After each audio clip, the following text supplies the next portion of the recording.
Is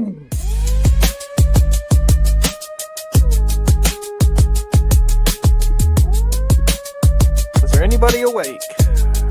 Yeah. You down with BCP? You down with BCP? The following content is intended for a mature audience, only viewer discretion. It's strongly advised.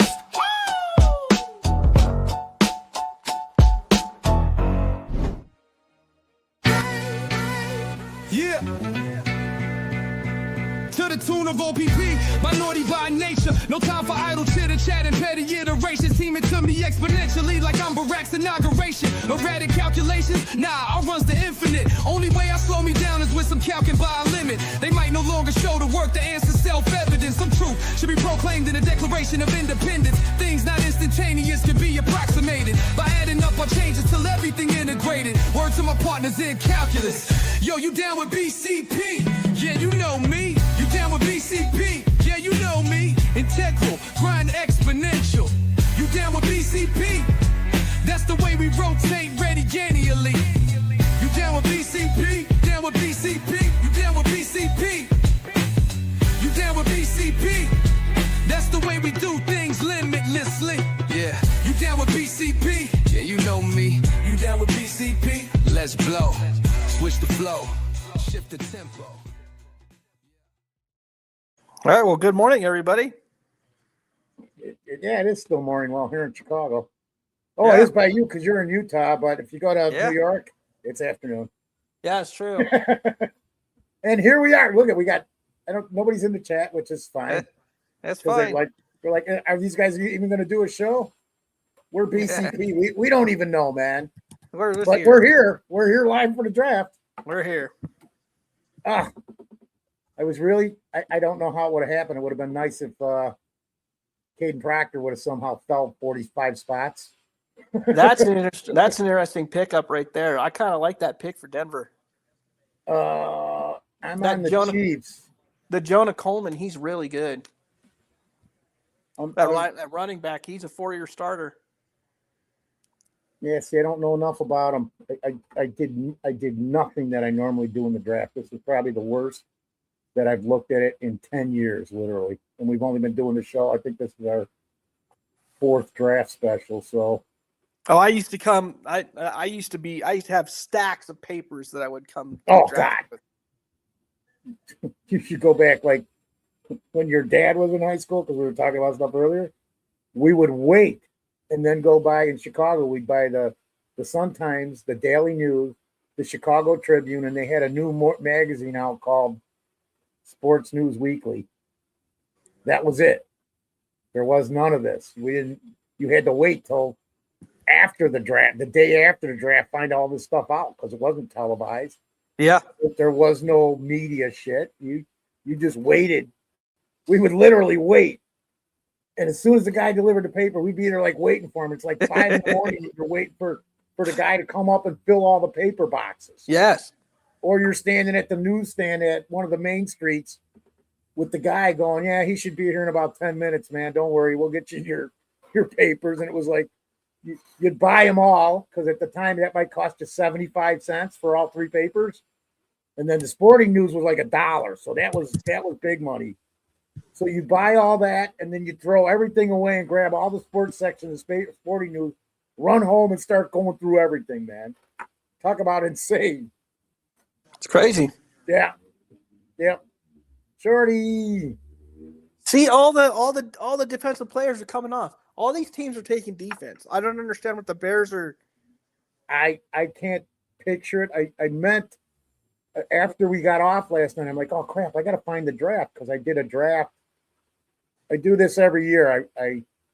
I'll let the first round go by and those players are gone, and then I go on and do a draft for the rest of the rounds because I think I had us taking Peter Woods first.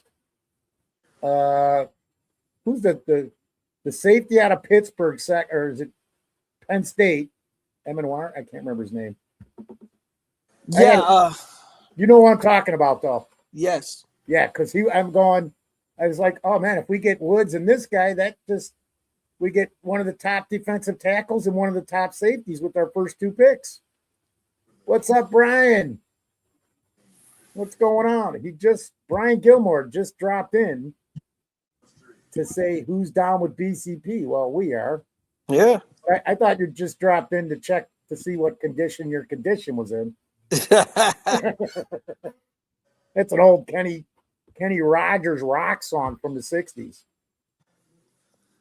Just funny dropped in to see what condition my condition was in. It's funny. I'm frozen on the main channel. It looks good on this. Oh, you're watching on your phone too? Yeah. Okay. Never mind. I'm good.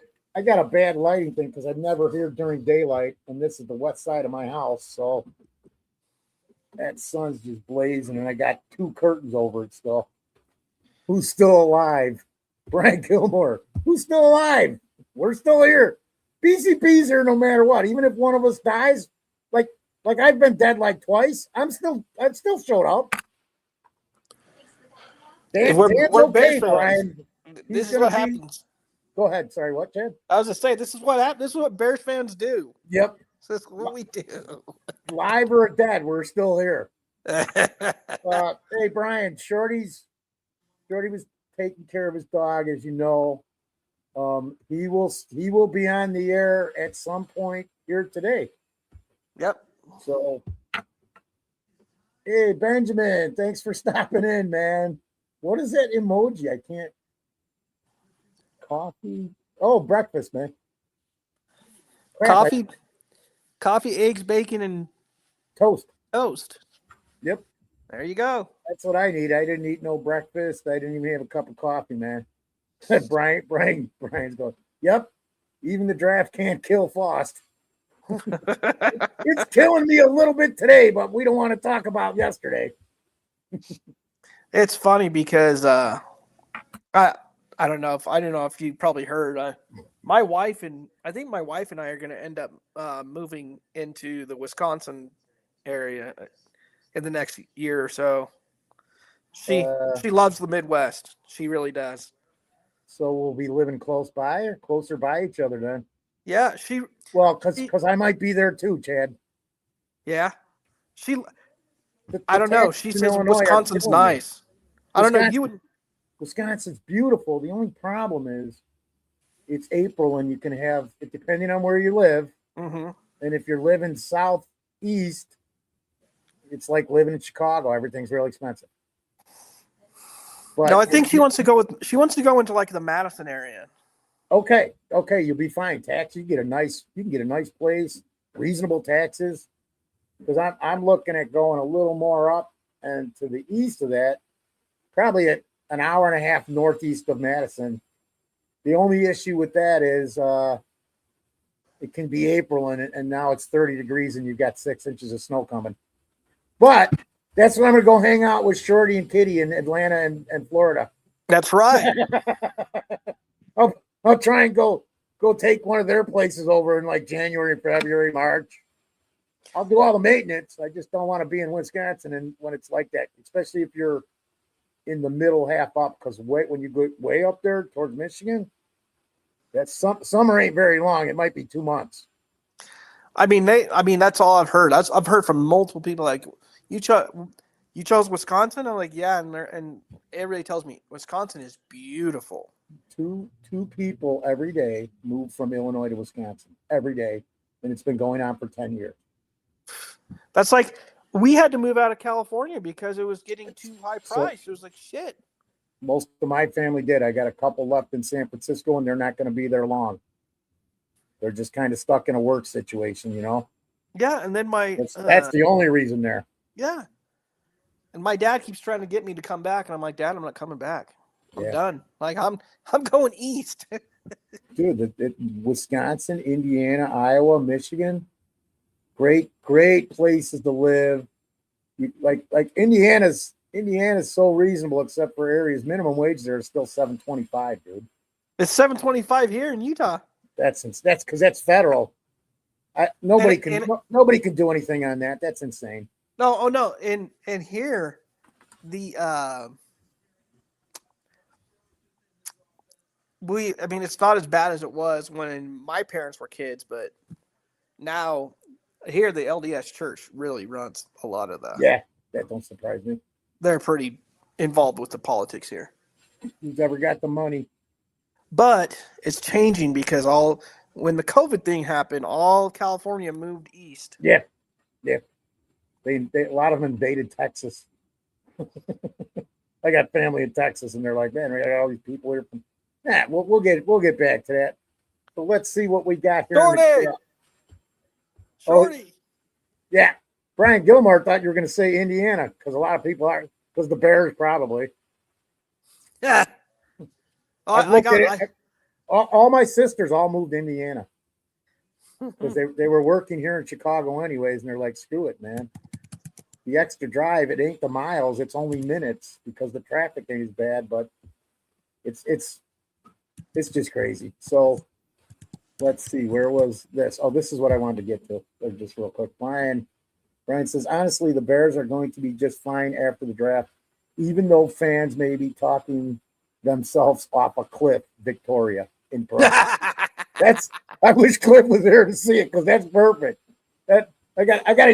Brian, I'm gonna use that one, dude. Minister. Use that one. Minister Charles Johnson. Oh, I almost did Shorty there. That's what I'm trying to do. I can't like, I don't know how he does that. Does he pitch his balls or what?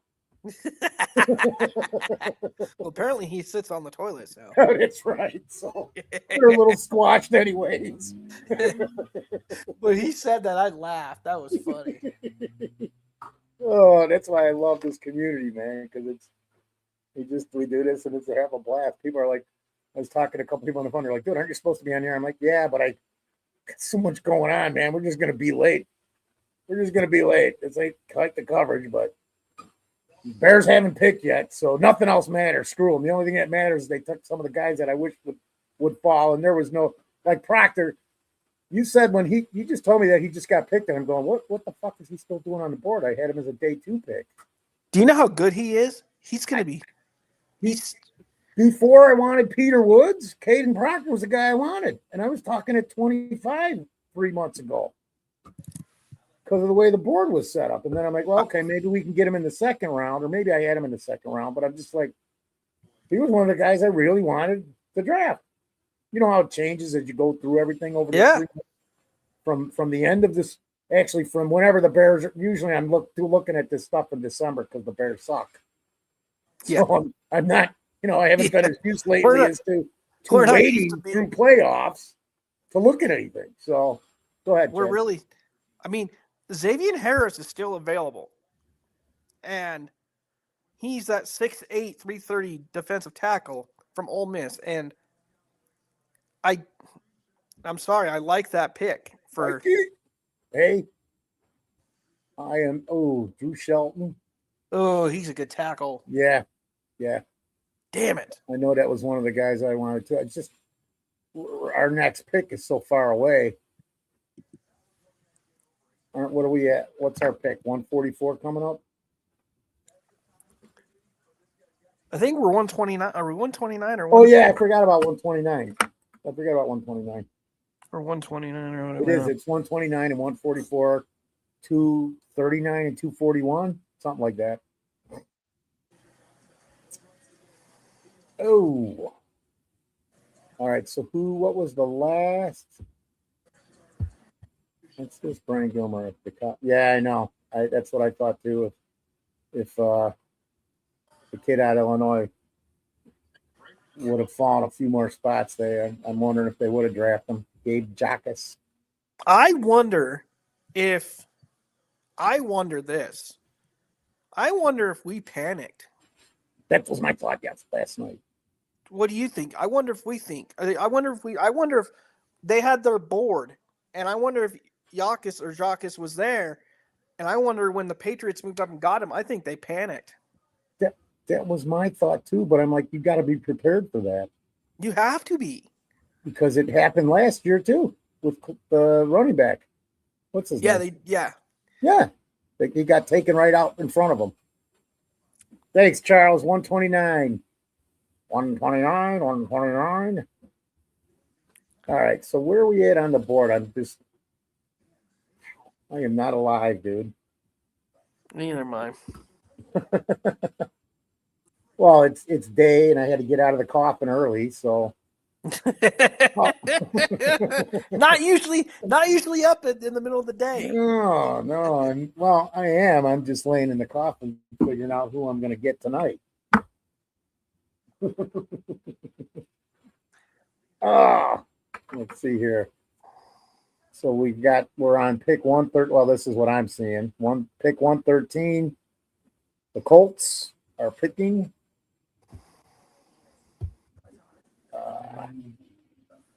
And the pick is in. I don't know who it is. Yeah, Cowboys got another. They got Drew Shelton. You can always use the offensive line help. They're doing what they do. Yep. And there was a guy in December laid it all out. I watched it last night, rewatched it. Can't remember his name, but boy, he was right about what he like almost called the entire Dallas draft. And this was in December after Christmas. It's on YouTube somewhere. I'll have to see if I can find it. I wonder if teams were calling us for moving around, and Ryan Poles is not good at trades for the most part. He gets nervous. I don't know, because I mean, look what he did his first year, and that was because we had nothing. He got all those. Yeah, he got rid of everything. He cleared the slate because Ryan Pace traded everything. Ryan Pace. Yeah, well, he buried us. He buried it. Ryan Pace was like, "You a draft pick? Who cares? Go for it." And that's what I was worried about. Everybody's like, I wasn't worried about it, but I'm like, hey, what's up, Rick Gonzalez? Thanks for popping in, man. Good afternoon to you too. Good afternoon. And FGB all day long, every day, forever. That's funny because I get talked about that too. When you're gonna move to Wisconsin, but you're a Bears fan. I don't give a shit. There's actually plenty of Bears fans in Wisconsin. I go up there all the time, man. Yeah. There are some bars here and there you got to be careful with. I mean, it's not terrible, but they get pretty, especially if they got a few drinks, man. The Packers fans are not that. No, I even changed it, Chad. I'm like, I said, you know what? I got to change this because there's some good people in Green Bay. I changed it to FDP. Fuck the Packers. Yeah. So, but a lot of their fans, dude, are just insane. I've got two friends that are Packers fans, and they're good friends, but they literally lit me on fire once because I had a shirt on that said, "Go Pack, go," and take the fucking Brewers with you. They literally lit that shirt on fire where I was wearing it. That's great. That's insane. Oh. I mean, Jalen Farmer. I like this kid too. From Kentucky. That's the Colts pick. I like these type of guys because Tooney's not going to play forever. They keep talking about Newman going to center. I'm like, what are you talking about? I said, Newman's not going to center. He is going to replace Tooney, and I won't be surprised. Like if the Bears win a Super Bowl, I would not be surprised if Tooney retires after they win a Super Bowl. Yeah, because that would be his fourth Super Bowl, right? Yep. And then he's good. I said this last night. I don't know if anybody heard it because we're all screaming. I'm like, because they're talking about Newman's a backup center. He's going to be the center. I'm going, well, we just answered that question. Mooney's the guy that's going to replace Tooney, and I won't be surprised if this year or next year is Tooney's last year. I don't care what his contract is. How many guys leave the NFL and they still collect a check from their team while they're retired? Shit. Who's the best example in baseball? Bobby Bonilla. I think he's still collecting a paycheck today. $1 million every year. Every year. And everybody's laughing. I'm like, hand me $1 million every year. I wouldn't know what to do with it. Yeah, that's the most egregious contract ever. But whatever. Hey, I mean, why not? Why not get $1 million every year? Here was another guy. I mean, we didn't need a quarterback, but this guy I like too. Devin Moore, Florida. He's now on the Cowboys. Cowboys. they're doing all right in this draft, I think. And I can't. That's my second most hated team behind the Packers is the Cowboys. They've done some things. That's what I just said. They're doing good in this draft, I think. I just have hated them because as a child, all they did was win every damn season. Every freaking season. Tom Landry was there. They just won. So it's like they were my New England Patriots before the New England Patriots. I know they didn't win as many Super Bowls, but I just got sick of them. And the Packers that time, what a joke. Everybody talks about these younger fans are not used to what the Packers were, man, because the Packers were freaking terrible. They were one of the doormats of the league in the 70s, man. All you got to look at is before Brett Favre became a Packer, they were shit for like 20-something years. You go from 1969 to Brett Favre coming in, maybe the year after, 95, 96. Yep. Look at their records, because it ain't shit. Don McCaskey was their quarterback. That dude. He did. He stepped over the line. They let him get away with a touchdown. That's one game I want back on the Bears win, because that was bullshit. It was bullshit. I don't know if you know what I'm talking about. Yeah, of course I do. Yeah, I know you are. I've watched every Bears game since I can remember, and it's funny because people will, damn it, now he would have been good for us. I like Elijah Surratt. Why am I off here, man? You're ahead of me somehow. What are you? Oh, are you on your phone getting this? No, I'm on NFL Network. Oh. See, I don't have any of that because I refuse to pay for it. So I'm watching it on ABC Channel 7 Chicago over the air for free. It's on. It's on. If you've got an ABC affiliate, it's on. It's on ABC. Perfect. There we go. That's much better. I was telling. I was on the phone with PJ last night. I'm like, PJ, go buy an HD antenna because he's so far behind. I said, and you'll get it from your local Fox, your local CBS, your local NBC, and your local ABC. You won't be as far behind. You'll be way ahead because you're watching it through. He's watching it through cable, which is going through two systems. So not only is he delayed once, he's delayed twice. That's why he's so far behind everybody else. We had to talk on the phone when he left because he had technical problems last night. So I called him just to make sure he was okay and wasn't mad about anything. He was, no, Foster, you guys kept putting me back on and everything kept freezing up. So that was why he got off. And then by the time he had to go do some stuff, and by the time he got done with some stuff, it was near the end, so he didn't want to come back on. Look at this guy run the routes. Look at this guy run routes. He catches the ball. I've got a different feed than you. I'm watching the Buccaneers pick come in. Okay. Because this guy, I'm telling you, he can run routes. And who was that? Receiver from Indiana, Elijah Surratt. No, I mean the team. Oh. Who got him? Because right now I've got Tampa Bay on my board. Their pick is in. Who was before Tampa? I can't. And all my the Ravens. Oh man. Well, they needed him, man. They didn't have anybody. Benefit that team. That's going to benefit the Ravens. So far, if the Bears want the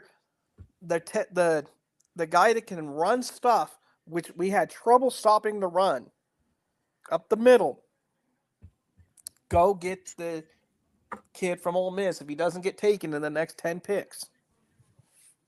God, hopefully he's there, man, because we're 13 picks away. Yeah, I'm with you, bro. Oh wait, I wanted to go back to this real quick. Yeah, Rick Gonzalez says America's team my ass. I'm with you, Foster. Fuck DC. Fuck the Dallas Cowboys. Cowboys. Dallas or Doc.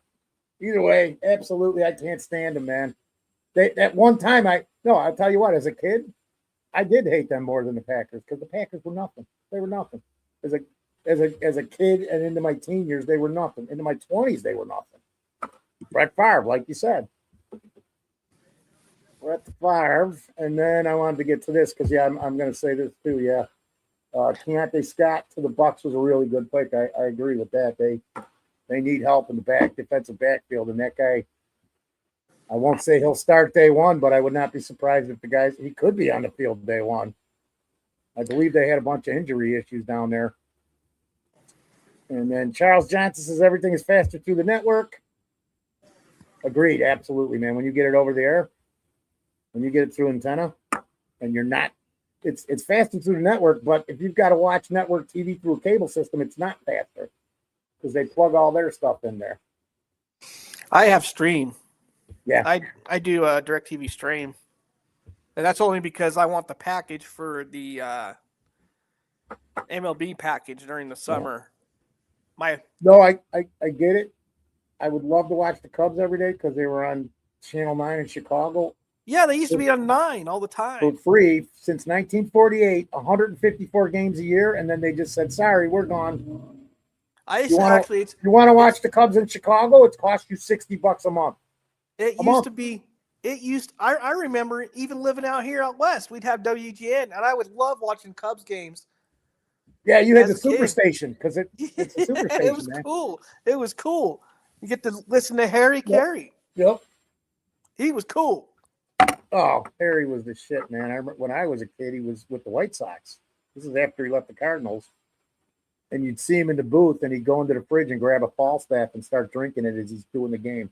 Swear to God, dude. That's Falstaff beer was one of the sponsors back in the 70s of the Sox. So he got all he wanted. and then the Hawk was the best. The Hawk. He was cool. Good on the air, not good on the field. No. I mean, as you know, involved in daily operations. No. Yeah. GM. Yeah. That's why he went back to broadcasting. That's where he belonged. Yeah, Caleb Proctor went to the Cardinals. So man, we've got 12 picks to go. I'm going to see if I can actually get my big board back because I don't know what I did last night. I had an emergency and I was going to come on and tell you guys all what I drafted for all the rest of the picks except for the first round. And even that I wrote it, had it on paper. I don't know where I put it. I got on here and my big board just kind of everything got flopped and it went wrong. Sometimes technology can mess you up. Where is it? We've got the Chargers.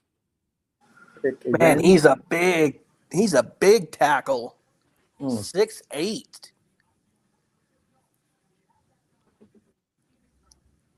Is that okay? Well, so I'm sorry.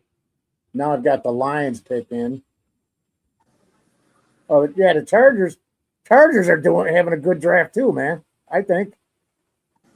Mesidor, Slaughter, Brennan Thompson, Travis Burke. Especially the first two guys, because I was like, I even thought, I'm like, man, if there's any way Mesidor could fall, I thought that was a possibility at 25 too. Well, and they got they needed O-line help because last year their two tackles were hurt, and they are in a very defensive division because the Broncos are across the board talented all the way up, front to back. Yeah.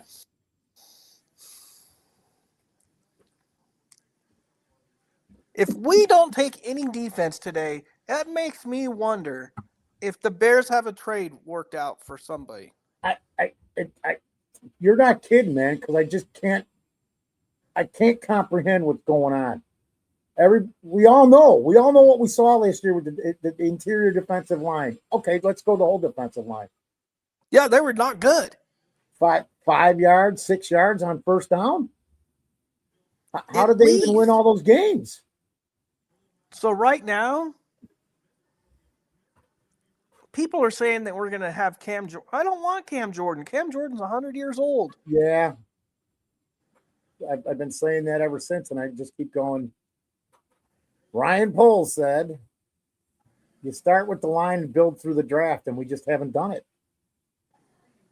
We haven't done what he said coming in. It all starts in the trenches, and we're going to build this team through the draft. Yeah, let me see if I can find the quote of what he said. It was a weird quote. This is interesting here. Oh, there's a trade. Or was that a trade? Carolina trades their pick to Jacksonville, and Jacksonville is now on the board. This is pretty interesting from Brian Gilmore. See if you can find that. I was an Ohio kid growing up and got drawn to the teams on TV: Bears, Lakers, Braves. I'm gonna guess. I'm gonna guess Red Wings. Yep. Redong. Shorty's not here, Brian. Did you get that? Redong? Yeah, Redong. And the Wolverines. I actually can't stand any Ohio team. Wow. See, I got the influence from my family because you're here in Chicago, and we've all been here. Like my family's been here since the 1920s. Actually, I'm wrong. My grandfather's been here since right after he moved here. He was from Ireland. He moved here right after World War One. He was a cavalryman in World War One. So, and we were taught you follow your city and state teams and you follow them with pride. So that's why I'm a big Bears fan and a big Illinois fan. And I'm also a fan of Northwestern through all their miserable stuff. But it's like with the Bears, man. It's sorry, win or lose. And then I became a bunch of my family went to, well, not a bunch, a couple of them went to, a bunch of them went to Illinois. I don't know. I think I've got like 8 or 10 members of my family that literally went to Illinois. And then I kind of got hooked on Eastern Illinois. I know it's a lower school, but again, it's Illinois, and I've got family there that work at the university or are involved with it. Really started liking Southern Illinois because I used to go to college every weekend. Dad, just a party. I'm trying to make a joke. I was trying to get you a laugh. I went to college every weekend for like 2 years. Look, most people go to people think, oh well, you go to college or whatever. Most people went to college. It wasn't like now where it was $10,000 for one class. No, I know, it's insane. All my friends went to college. I'm one of the few that didn't because I knew everything, and I just I'm making money, dude. I've already been making money while you guys were. Yeah. While you guys were in high school, I was out making money. Yeah, I mean, but it was a different world too. It was, you could save money then. You could save it. Now you can't. You've got to do something with the make money because you're losing money every day. You're saving money. I would say my Bears fandom. I've always, from day I was born, I've been a Bears fan, and I'm the only Bears fan of my family. And I've stuck by them my whole life, and I've just been a Bears fan. There's no rhyme or reason. I'm a Bears fan. I love the Bears. They are out of all the teams I like, the Bears are my number one team. Me too. I got the Cubs are a close second. That's all family influence because you couldn't go anywhere. You couldn't go anywhere in my neighborhood in the summer without hearing or seeing a Cubs game. It was impossible. I'd walk into a park field house and they'd have the Cubs game on the speaker. I'd get on my bike and ride 3 miles to my cousin's. Freaking games on the TV. And nobody's there watching it, but you can hear it throughout the house. Yeah. And that's it. That's actually one of our God damn it. It's funny, Brian. I know. The Packers. I kind of like him. I just don't want to see him get anybody that's going to help him. That's another thing. I mean, moving back that way, I want to see the city of Chicago. I've never seen Chicago. I love it. You got it, because you know what? I don't care what anybody says, man. I've lived all over this country, and I keep coming back here. The thing is now that the politicians have just ruined it. They've ruined it. It's still a great city, and most people here are just hardworking people who want to have a decent life and not have to go bullshit. And that's most of the country. Chris Watts, one of the guys, because all the stuff you see in the read, is it really like that? And then he was here for 2 weeks, and he's like, "What a freaking great city!" I'm like, "It is. There's places you can't go anymore." So that you got to be aware of. But it's a vibrant, beautiful city, man, and it's so fun to be here 3-4 months of the year in the summer because I don't care if you don't got a dime. There's somewhere you can go and do something every freaking weekend for nothing. Because every little community's got their own festival, music, party. I mean, I live in an area where there's like 7 suburbs. Mm-hmm. When my kids were kids, almost every week I had somewhere to take them that I could go spend maybe 20 or 30 bucks on a weekend for them. That's amazing.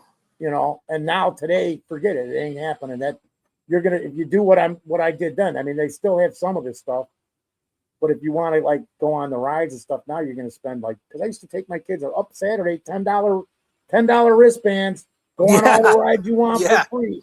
Every Saturday. Today it's Franklin Park. Next week it's Spencerville. We're gonna go to the North Lake Festival. We're gonna go to Taste of Elmhurst, Taste of Melrose Park. I mean, it was anywhere you go, Elmer Park, I could just go around in a circle and work my way out. And then every freaking neighborhood in Chicago on the north and northwest sides and some of the farther south areas of Chicago has their own neighborhood festival every year. And it's just like, it's insane. It's so amazing. And then all the fests we have, Taste of Chicago, Blues Fest, Lollapalooza, all the stuff that we have. And a lot of them are gone, unfortunately. Some of the really good ones are gone. And I've heard Chicago gets a bad rap for crime, but it's like honestly, I kind of have an idea what went on there. I mean, then the politics play a lot into that, right? I mean, I'm not to get political, but they do. Yeah, they play. That's guaranteed, man. And I feel bad for some of those you know that just the communities get ruined. Mm-hmm. Yeah. And those kids don't know any different. Oh crap, man! I'm sorry. Oh, there it is. I'm sorry, Chad. This show has now gone off the rails. It's done. It's over. Good night, everybody. Good night, everybody. Good afternoon, I guess. Right? It's good afternoon. Yeah. How you doing, Danimal? I'm all right. Shortez. Wait. Yeah, no, I tried to make him Hispanic because I figured it would work better if we had PJ, me, and then Mr. Shortinez. That's what I named him. Shortinez. Mr. Shortinez. What's up, guys? No, we're just kind of talking about Chicago. We're really like slowly going through some of these picks because we're like, who the frick are the Bears going to take? We were hoping Caden Proctor, the defensive tackle, would have fallen, but he went at 109. He was big on my board 3 months ago, dude. We're probably going to take Skylar Bell, a receiver out of UConn. I was looking at that last night. It's funny you brought that up. But why do we take another wide receiver? Well, listen to what old Shortinez says. You're not gonna like who I want us to pick. Why? I like your center pick. I just wish we would have got Gabe Jackas first, and then with the next pick taking either Slaughter or the other guy that went there. We just traded up. Okay, so this has got to be be Harris. This has got to be Harris, the Xavier or what? Let me see what his name is real quick. Xavier. I want a 4.3 speed running back. That's what I want. Okay, I would if I want a running back, I want, you said Monangai's the brutal running back inside. He is, but he's not going to do that and stay on the field all the time doing that. He's too small to do that for a long time. Right. So I want a 210-pound, 6-foot tall bruiser. I want that, but I think we can get that as a UDFA. Let's see if he's still there. Yeah, I was trying to pull my board. Mike Washington. Okay, I know a little bit about him. Very good. Mike Washington is there, and also Nicholas Singleton would be another one that would be really good to. I hadn't looked at his. I'm looking at his tape right now. I was looking at when I was at the vet. I was looking at Damon Claiborne. I'll take. I'll go. Where's Mikey at? Because Dennis Sutton or Caden Wetden. Yeah. Oh, they already went. I'll take Mike Washington here. I'm just looking at this one. Oh, Carl just said all this stuff. Carl just sent us a text. Crap. I did not pay attention to this. The board. What is up, everybody? Let's see. We got Brian Gilmore is in the house. Rick Gonzalez. What's up, my man, Rick? Fuck Green Bay and let Caleb beat Caleb. Minister Charles Johnson. That's what you're supposed to do. My cousin Simon. Actually, Azzo's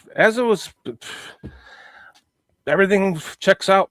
His blood work is better than it was the last time he was this lethargic. It's much better. We just had X-rays done to see if the cancer metastasized into his lungs or anything. No. So I maybe he's just missing his sister, or maybe he's just sick and tired of laying around on the couch all the time, and he's just saying, "Fuck this." What's the dog? What's the dog dewormer? Why isn't he not on the? Is he on the dog dewormer? The what? The dog dewormer. I can't remember the name of it. Oh, yeah, he's on that. Okay. Yeah, he's at everything checked. He had an extensive blood panel done on the 10th, and they determined that he's anemic, so he just needs iron. So because his kidneys aren't producing red blood cells. Oh, so I didn't see that. I'm sorry, Shorty. Go ahead. So he had 2 blood transfusions, and since his last one, and he got an iron shot, his kidney levels are fairly good. He just needs iron shots. So yeah, yesterday when I was at the specialist, I should have just had him fucking do it, but that's my bad. So we're up in 2 picks. Yeah, and I'm reading the trade. I didn't know that that the Packers got Danny Dead and Sutton. That was Mikey's guy. And I'm reading the trade right now, and it looks like we got the 124 and 166, and the Panthers got 129 and 144. So we gave up our 5th round pick. So it's essentially the pick we got from the trade Bills, yesterday with. No, you're right. The Titans. Titans. Yeah, the Titans. I don't know why I said Texans. I did that yesterday. That's interesting. To answer, I'm going to answer Simon's question here. I'm getting my pool ready. It's still freaking green though. I think I just have to drain half the water out and start over again. There's too many oak leaves in there, and then we got all this green ass pollen, all the pine pollen here that just turns everything green for a month. I'm getting the pool ready though. He has a life jacket, and then what I do is I just tether him to the side of the pool, and he just sits in the life jacket and just swims. Get his legs working. Oh look, they're talking about Mike Washington right now. Yeah. What? That makes no sense right there. They just drafted. Well, it doesn't say that they picked him. It says the pick is in. Oh, they did pick him. Fuck. What? As soon as I say the goddamn name, he gets picked. Why would the Raiders do that? 1-2 punch? I don't know. It doesn't even make any sense.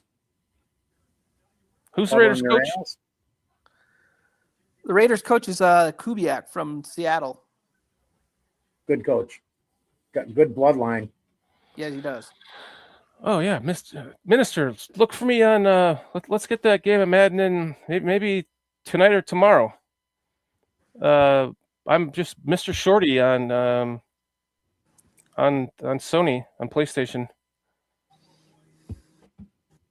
Good afternoon, PJ. Hope you're well, my friend. What is up, PJ? Man, I can't believe I just talked about Mike Washington, and then he gets drafted by a team that didn't need a running back. Stop talking about. Yeah, no shit. Stop talking about another trade. Okay, so then there's Jam Miller. He's a little far down on the list, though.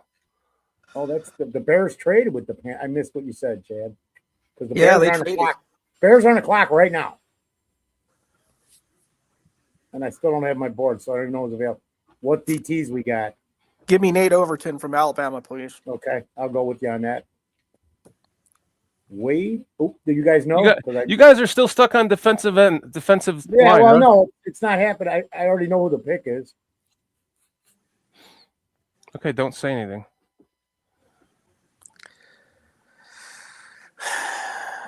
I figured they were going to pick one of these guys. I just didn't know when and where. Is it a running back? Nope. Fuck. Defense. Defense. What was our other weak area? Linebacker? There you go. Is it Rodriguez? I'm not saying no. Oh. Wait, what? No, I messed up. It's nothing what I thought at all. I'm wrong. But it is defense. I gotta figure out what the fuck's going on. Hey, we're the fans of the year. Not this guy. Malik Muhammad, defensive back, Texas. Why did they just put? I'm so confused with what I'm watching today. This is really messing me up. Malik Muhammad. Yeah. Cornerback, Texas. And they just flashed the pick is in, and they had the linebacker up there, and I'm going, what? So let's read on him. Oh, let's see what they're saying about him. Ooh, nice play. So he's a speedy DB. Yep. Because he just came out of nowhere and deflected a ball. Did you see the play yet? Yeah. Not yet. Wait till you see the one where he's diving, because I was just like, he came. Oh, nice tackle. Oh, I didn't see that one. No, he's a sound tackler. What about Zoff Frazier though? I'm just lost. I'm lost. Or Zay. I keep saying Zay Frazier.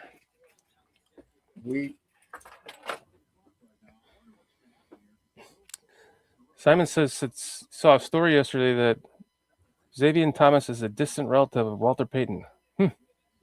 Huh.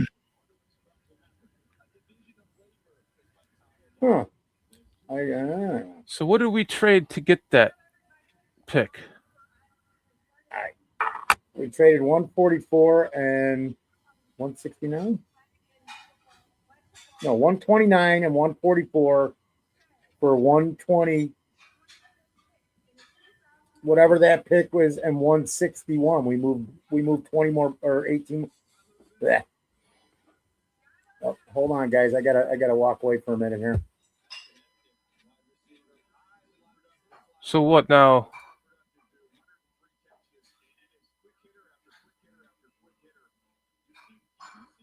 Okay, we still have 166 in the fifth. We have no sixth round pick. And we have, last I checked, 2 seventh round picks. Okay, so what did we trade to get this pick?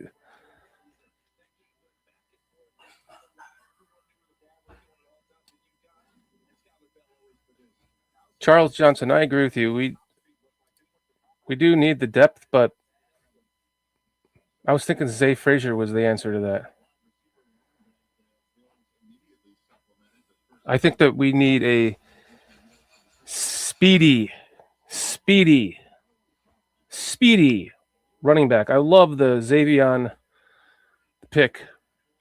Thomas pick, 4.2840. Hoo. You think they're going to move him to running back? Simon? I mean, there's no reason he couldn't.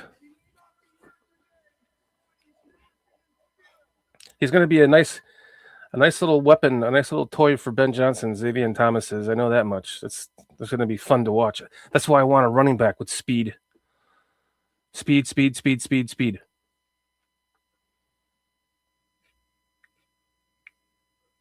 So what round is this? 7-4. What did we trade?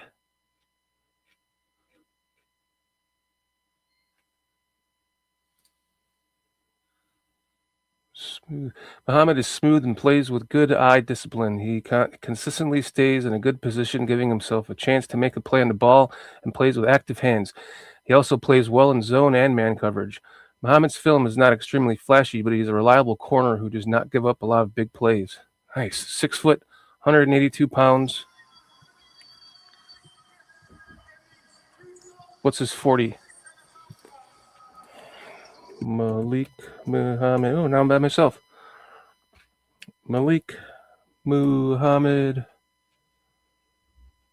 draft. Malik Muhammad, 40-yard dash, 40-yard time. What's his 40-yard? 40 time. 4.42 40-yard dash, 39-inch vertical. Yeah. Sorry about that. My buddy called me. He was like, "Do you know much about that kid that you guys just drafted?" I'm like, "I don't know." He's like, "Well, you guys need a defense." I'm like, "Well, Good morning, gentlemen. Good good afternoon. morning." Yeah, good morning. 4.42 40, 39-inch vertical. I like it. I like the pick.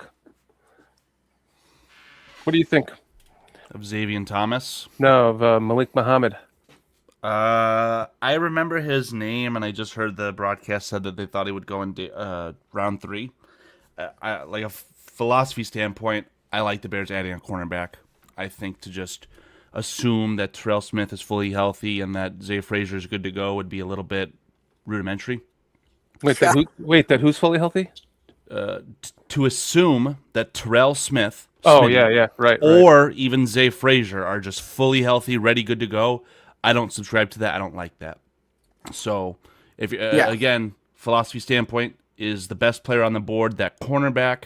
I sure hope they thought so because they traded up to get him. And yes, we're talking about a move up like 5 spots in day 3. It's not the end of the world, but they believe in that player in some capacity. So, What, do you know what they traded for him? no, I'll figure it out. A lot of these have been you move up 5 spots, you swap picks at the end of the draft, right? So the Bears could have given up their 6th to get a worse 6th, or their late 6th to get an early 7th. It might be something like that. The conversation that Ryan Poles had last night with the media was interesting. I don't remember it. I was very frustrated trying to watch that video because I thought yesterday the draft went really bad. He basically said he was comfortable with the guys they got in the room, as far as Deo, as far as Jarrett, as far as the other guys. And that's why they went the way they went. So the problem, I think, it's maybe not they felt comfortable, but maybe it was more so they didn't feel like the situation was so dire that they had to cut those guys. I agree. And you are paying Deo whatever you're paying him. You already invested the second round pick into Shamar Turner, so you kind of have to do your due diligence and literally see what you have. So Shorty on the screen here is your details for that trade. So the Bears receive both pick 124 and 166 in exchange to go up from 129, but then they're moving back from 144. So our round 5 pick is now going to be 166 instead of 144. Okay. Really Thank not you. the end of the world, in my opinion, there. And again, they identified Muhammad as a guy they wanted, and they got their guy. Chad, I sent a text to the BCP group chat a little bit earlier. Before then was like the draft picks from hell for the Bears. So you had Jimmy Rolder going to the Lions. Rolder's a linebacker from Michigan. Pick right after that was Danny Dennis Sutton. You know who that is, to the Yes, I Packers. do. And Yes, I right do. after that was Caden Wetjen, who we talked about on the show ad nauseum, to the Steelers. So for those 3 players to go in a row, I thought was very ironic for this channel specifically.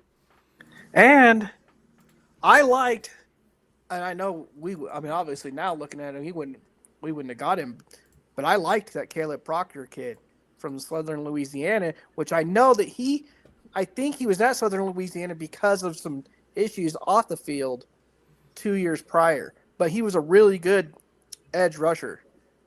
He produced a lot. And where did he end up going, Chad? He ended up at Southern Louisiana, but I think he started out at, I'm trying to think. It's either Georgia or Arkansas, one of those two schools, and he got in trouble, and then he had to go to Division II. Oh boy. Because I don't think Southern Louisiana is in the Division One. I could be wrong though.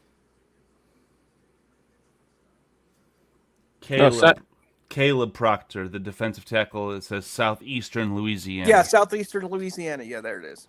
Simon, the Bears are picking 166 now. They swapped Oh from no. 144 to 166 to trade up to get this cornerback. I'm just looking at the draft. I can throw this on the screen maybe so we can all take a look at it together.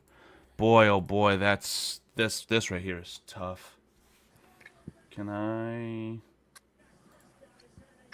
can't close that? No, I can't. Okay. Okay. So I can't remember. Is Jermod McCoy? Is that the guy who was a really good player who had the knee injury? Yes. That's really bad because there was talk of him going in the first round. So that knee injury is about as big as it gets. That's really terrifying. All these names are names that I'm familiar with. Jude Bowery, we talked about as a tackle prospect, the guy who literally replaced Trapillo. Daryl Jackson. Daryl Jackson, another one. Adam Mason loves this guy. He's kind of an athletic freak to my understanding, but again, to the He Jets. very much is. I'm an FSU fan. Grayson Halton, that's a one that I identified on this channel when we did a mock. I was like, okay, reading this guy's mock-up, this is the perfect Bears defensive tackle. He's going to a very good 49ers team. Shit.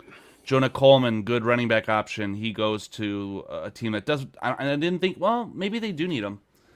What's the story there? They've got R.J. Harvey, and then they also have the Ohio State kid, oh. the kid with the knees. I think he's staying.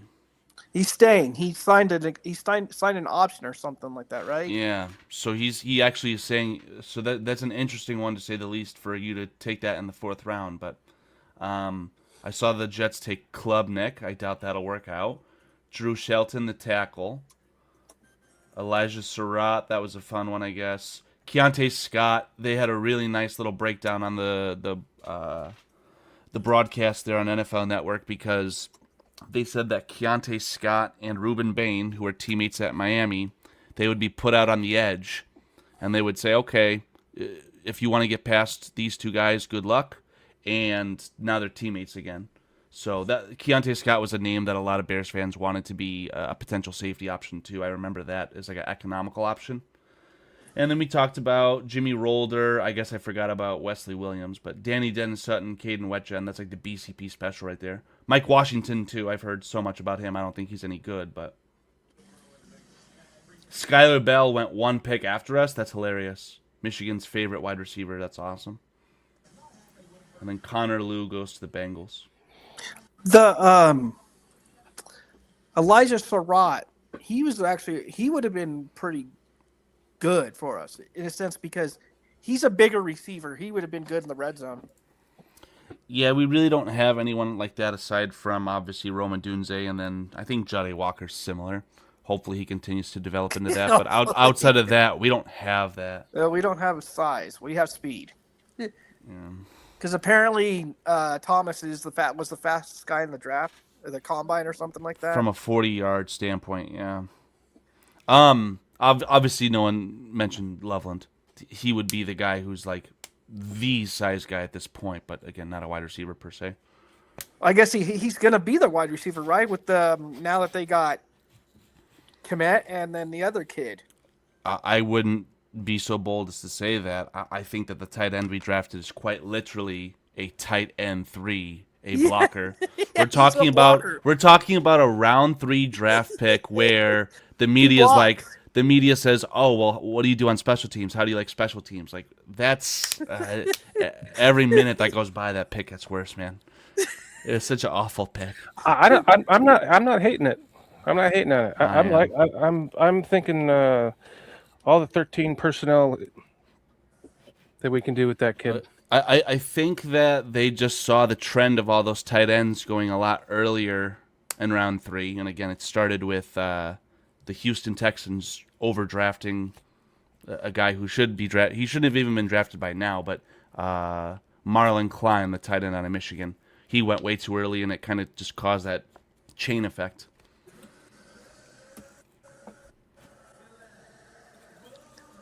Yeah, Brian, even if he is similar, at the end of the day, I think that the kid is bigger and he's good at pass blocking. Cole Kmet is not necessarily a good finesse blocker. He's fine. He is a good run blocker. So tight end 2, Cole Kmet is an embarrassment of riches. Like, that's a really good player to have at that position. But I don't like drafting the 3rd tight end. And again, I don't know if Brian Gilmore's alluding to this guy, the draft pick, replacing Cole Kmet. It won't happen until 2028. Nope. Cole Kmet's been restructured. He's going to make $15 million in 2027. You don't just cut that. That would be really bad cap maneuvering, in my opinion. So we've got Cole Kmet at least 2 more years. I've been reading stuff today that Cam Jordan is in the mix for the Bears, I guess, after the draft. Cam Jordan, what's that name? Who is that? A very, very, very good. He was on the same level as Akeem Hicks when Akeem Hicks was in his prime, as far as like a defensive end. He's from the Saints. Slower, bigger defensive lineman, plays defensive end. He'll Probably be at cut. this point of his career, I don't know if he'll be cut, just traded for. You think the Bears are going to trade for Cam Jordan? I think the Saints will cut him, from what I've heard. That's And his insane. familiarity with Dennis Allen, they've said. Hmm. But, yeah. Not too excited about it, but whatever. Wow. I'll Yeah. live with Montez. 12 and 13 personnel is going to be prominent, Brian. I'm looking forward to it. The problem, Brian, is that you won a playoff game with a guy that you were paying, I think, like less than $1 million a year. I forgot the guy's name. I think he ended up going back to Baltimore. Smythe? Yeah, Durham Smythe, thank you. Following around the offensive coordinator, or offensive coordinator who went to Baltimore. I forgot his name, too. You don't need to spend a round 3 draft pick on that. So, that's bad. So I'm assuming Ben Johnson thinks he's going to average about 40 points a game on offense. Right? Caleb Williams, we talked about this so much, right? Caleb Williams had that interview with Max Crosby. Yeah. He said that was one of his goals, was to be the highest scoring offense in the NFL. Obviously, you set very lofty, unobtainable goals, but that literally is the philosophy at this point, right? Yep. Yeah. Now you have an embarrassment of riches, right? You signed Khalif Raymond, and everyone said, "Oh, you're good in the return duties. You're good at the even the gadget guys." No, you have to draft Dane Brugler's 36th best wide receiver at the end of, it was the end of round 3, right? Like, that was yesterday. It was 3. It's another asinine draft pick. I think the kid would still be, well, maybe not. Maybe you do trade up in the beginning of round 4 after you get some sleep and get a all 4.2 I speed. care about is that speed. I've wanted speed for the last 2 drafts, and that we got the speed there. I am happy as hell with that pick. So apparently he can play. I want a apparently speedy he's running back now. Huh? No, he's lined up there. I think that he's a guy who can line up anywhere because of his speed, but he isn't anything, right? He's not a slot receiver. He's not an outside receiver. He's just nothing. He's a position. He's just speed, yeah. So you want to line him up at running back. You want to take out everyone's wanted to put a gold jacket on Kyle Monangai. You want to take the ball out of his hands just to have a little gadget guy. I don't know, man. Very skeptical of that pick too. I like the speed. I want another running back with. What about going? This Washington guy? There's a guy from Arkansas, a guy from Damon Claiborne's got 4.3 speed. Mike Washington was your fastest running back in the NFL. He just got drafted by Ashton Genty and the Oakland Raiders. So yeah, as soon as I came on the show, I was like, Mike Washington. Let's get Mike Washington let's get a running back with speed, and then boom, the Vegas drafts him right as I was saying it. Jonah Coleman, I kind of see why the Broncos took him. I thought he was going to be a day 2 guy. He's actually a good running back in a really weak running back class, but whatever. Can you guys hold on the fort while I go make something to eat really quick? Yeah. Sure. All right. Yeah. Ryan Poles confuses me. Yeah. It's like he just goes rogue from what he's like. So is Dennis Allen not in the war room with them, like saying like, "Hey, I need some guys." Yeah, I don't know if there's some sort of draft board that they're really sticking to, and whether it's offense or defense doesn't matter, or if there's any sort of close tie that what's his name takes it over. Ben Johnson. I just don't know. It's a bit of a joke in my opinion, but I mean, I guess we're trying to be the Lions of the South. I guess just score a bunch of points and give up a bunch of points, because that's what the Lions were for a long time. yeah, I think it's a little bit unfair. There was one year I think it was they lost against the Redskins. Ben Johnson's last year. They were literally forced to play practice squad players to start the playoff game because of all the injuries. Yeah. Everybody was hurt on that team. It was wild. But when you decide to pay all those players on offense, that's kind of what you get. So the Bears are in such a unique position where their best players are on rookie contracts. They need to, in my opinion, align and get a more well-rounded team, but whatever. Damn. So every team in our division is getting guys that we could had, huh? Yeah. I mean, I don't know if those players that I rattled off for the Packers, the Lions, are players that I wanted per se. Definitely not at round 4, but it would have been cool to get a Jimmy Rolder in the 6th round. It would have been cool to get honestly, you could have taken Danny Dennis Sutton today at your pick, but he was already long gone. So another trade. The 49ers just keep trading. The Ravens might take Kyle Lewis. That's the one name, in my opinion, today that's kind of sticking out. All the Ravens do is just take the best player available. That's what they do. The Ravens have good drafts every year. They keep plugging along.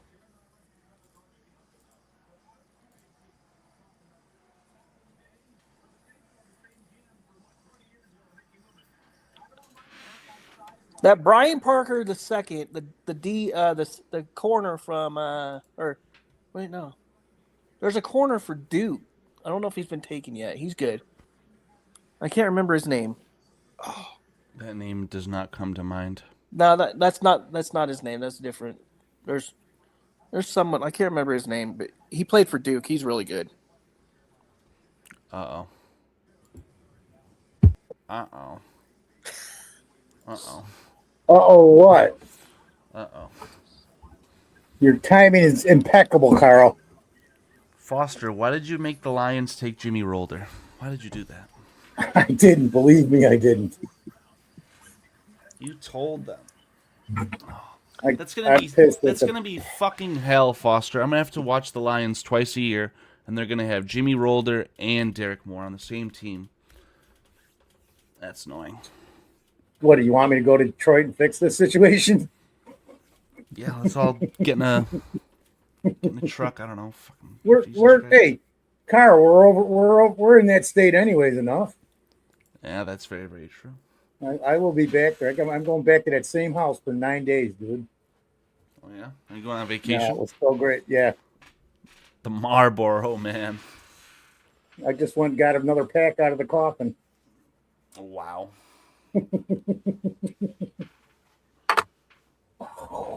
Uh-oh. Matthew Hibner out of SMU played first 3 seasons at Michigan. I didn't know that. Brian Gilmore, did you know that? There's someone else in here. I did not know that, but Charles Johnson. Good morning, Charles Johnson to you. Go Blue, yes, absolutely.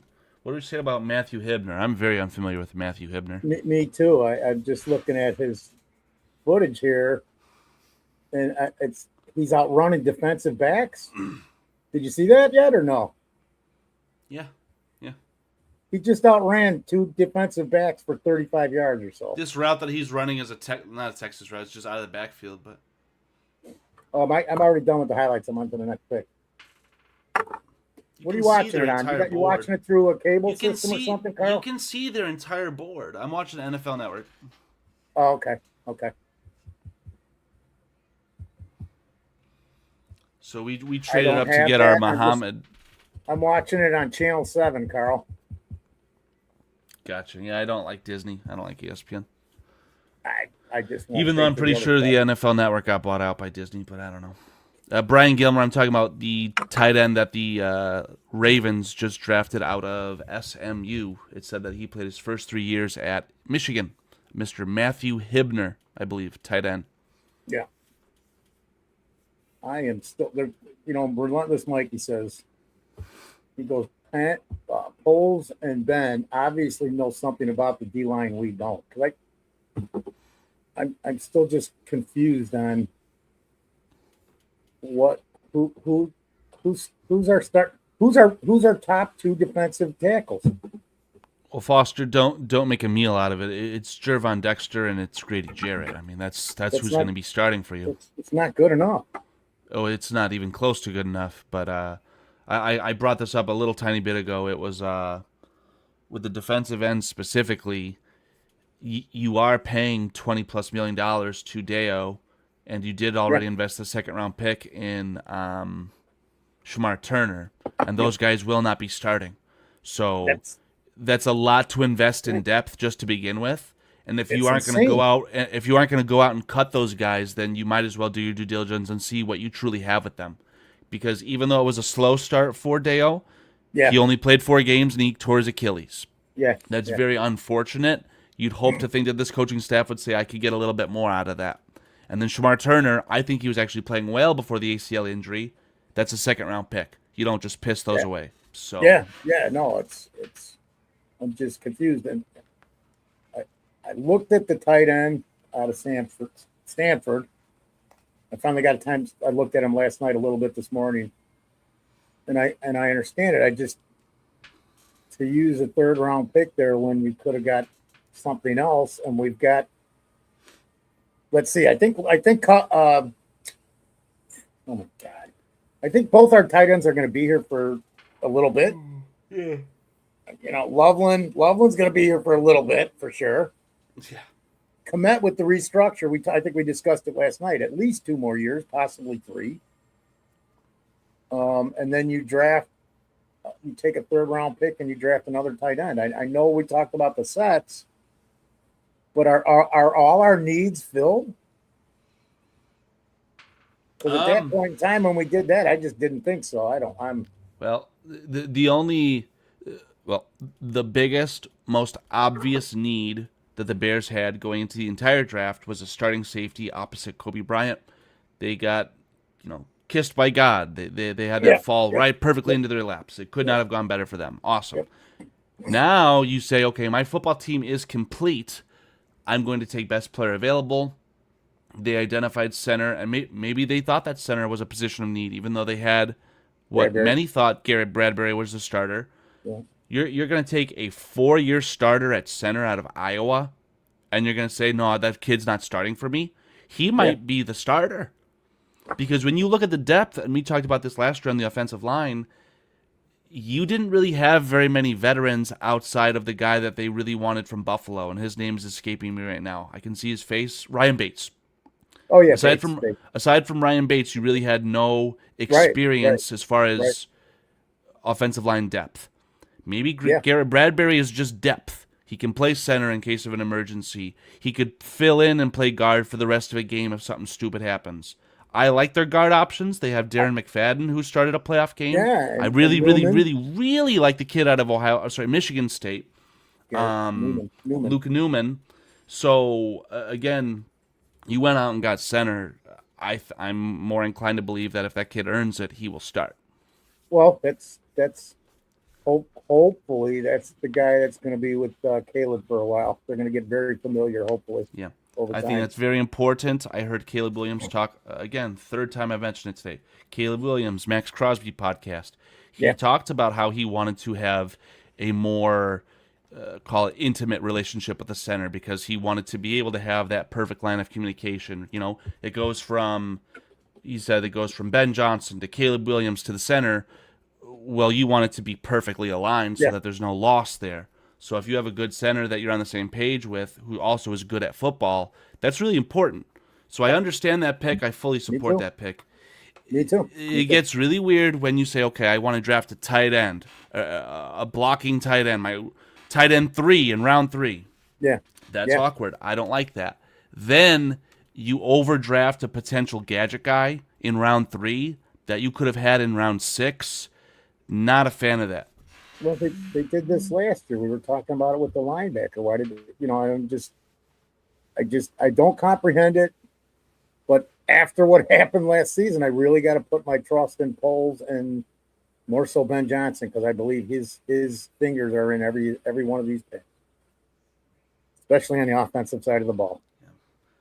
Yeah, I want this guy. If we can get this guy, I want him. I don't know if I'm right, but it just appears that way to me. Yeah. And Poles, you got to admit, going back, Poles is pretty good, because you remember year 1, he gave Justin Fields a list of wide receivers for that 3rd round pick when we took Velus Jones. And that was something that supposedly that Poles and Fields talked about. And that was the guy they kind of agreed on it, at least to my understanding. Correct me if I'm wrong, but I believe they stated that to everybody's standing. I don't know if you remember.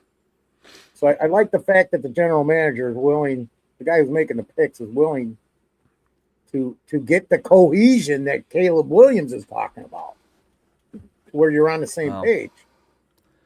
Yeah, I I don't know. I don't know if Ryan Poles had the blessing of Justin Fields on any draft pick.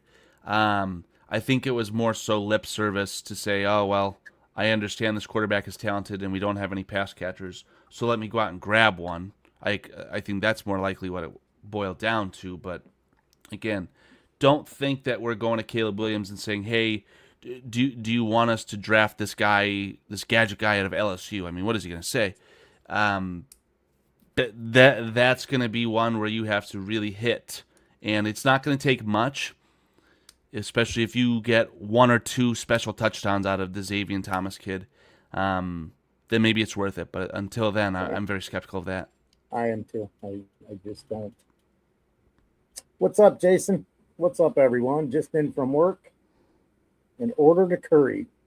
All right. Jason, you didn't want to get a kebab there, buddy? What's going on? Why are we settling for curry? Donor kebab there, buddy. What are we doing? He said The draft has already started, Jason. So Yeah, I'll try and get on some pick. graphics compiled right now. We drafted Malik Muhammad out of Texas. We actually traded up for him. Not very many picks. We traded with the Panthers, so we went from 129 to 124. And that expense, we traded down in round 5 from pick 154 to pick 166. And with that 124th draft pick, we ended up taking Malik Muhammad. We love a curry much better than kebabs. I wouldn't know because I haven't had either, Jason. But good for you, man. Good for you. Let me see if I can grab some graphics here from the Beast and see if I can get a little bit of a something or other thrown up for you guys. The Beast 2026. What's the password for the Beast, Foster? What is the password? That's the story of my life right there. Where the hell do I have it? There it is. The Beast 2026, all lowercase with a exclamation point. If you guys want the Beast, by the way, I can give you guys that via email. No, I won't be trying either. I don't think that I'll be doing that. Let's go to cornerbacks here. Wow. Yeah, see, Jermod McCoy came out with that crazy knee injury. Yeah, he had Malik Muhammad as the 11th. What do you think of our guys then? We can go through this right now, I guess, because there's not much else to do.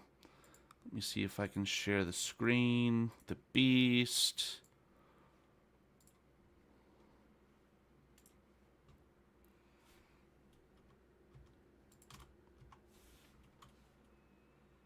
So you can see our guy, Malik Muhammad, cornerback, was ranked the 11th best corner, and he had a round 3 grade on him. So let's see if I can get to him faster.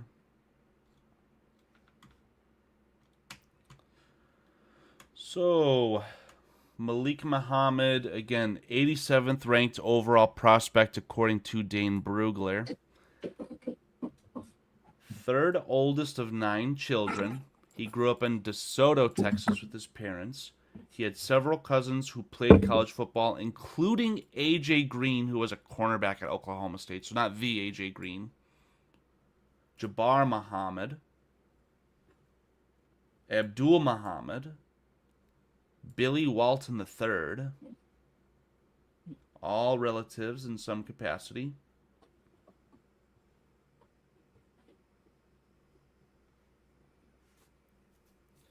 Muhammad was the 4th ranked cornerback in the 2023 class and number 8 recruit in Texas altogether. He also 43rd won recruit nationally.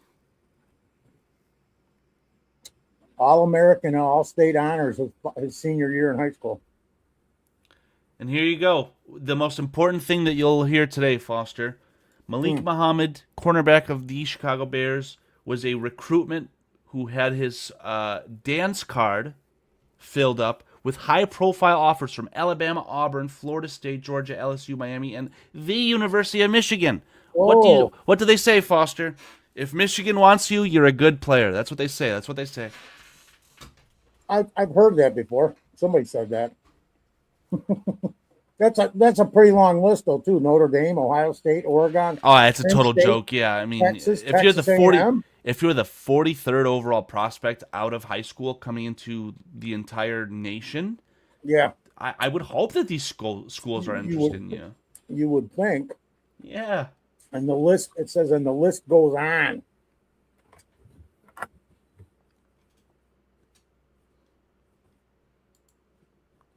He blocked a punt in his freshman year. Well, last year he was second team all SEC. And he only missed He one game due to game. injury. 2.5 tackles for loss as a cornerback with a sack. 6 passes defended, which is not the most, but he had 2 interceptions last year. So clearly a guy who has the ability to take the football away. No, we know So he's they got like above that. average height and length for the position. So here's your Nashon Wright replacement. Yeah, He quickly gets up to speed to turn out. Out of turns, I'm sorry. Plant and goes quickness for quick redirects. Smart deciphering routes from coverage, which allows him to stay on top. He's not shy at throwing his hands to jam receivers backwards at the line.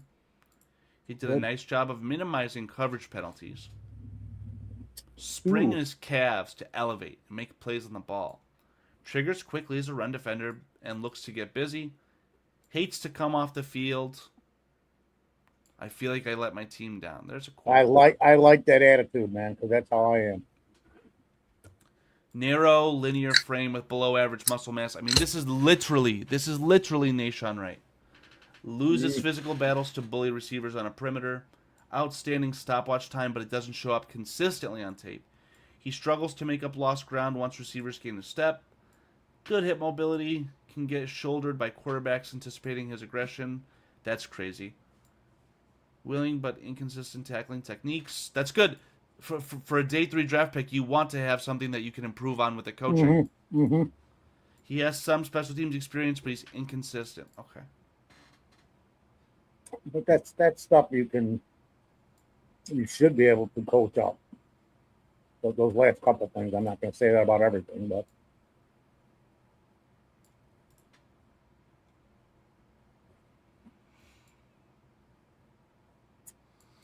you just read the overall here. Overall, Muhammad can be out physical at times, but he plays with good reaction quickness and route instincts, which help him stay attached in man or zone. He projects as a starter with shades of Greg Newsome II. Isn't Greg Newsome the really annoying little douchebag from Cleveland who had a really good game against the Bears?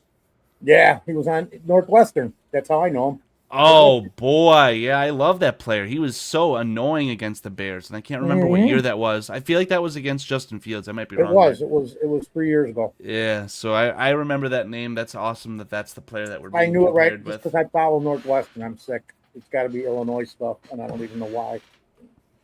Yeah, Jason says that this sounds pretty good. I'd have to agree, man. I'd have to agree. Oh, I'm sorry. There you go. Much better. No, you're fine.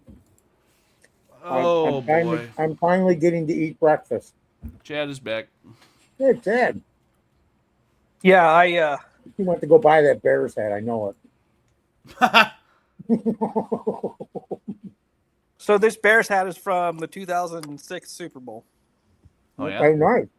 and you can see it barely fits me anymore. Yeah, you know,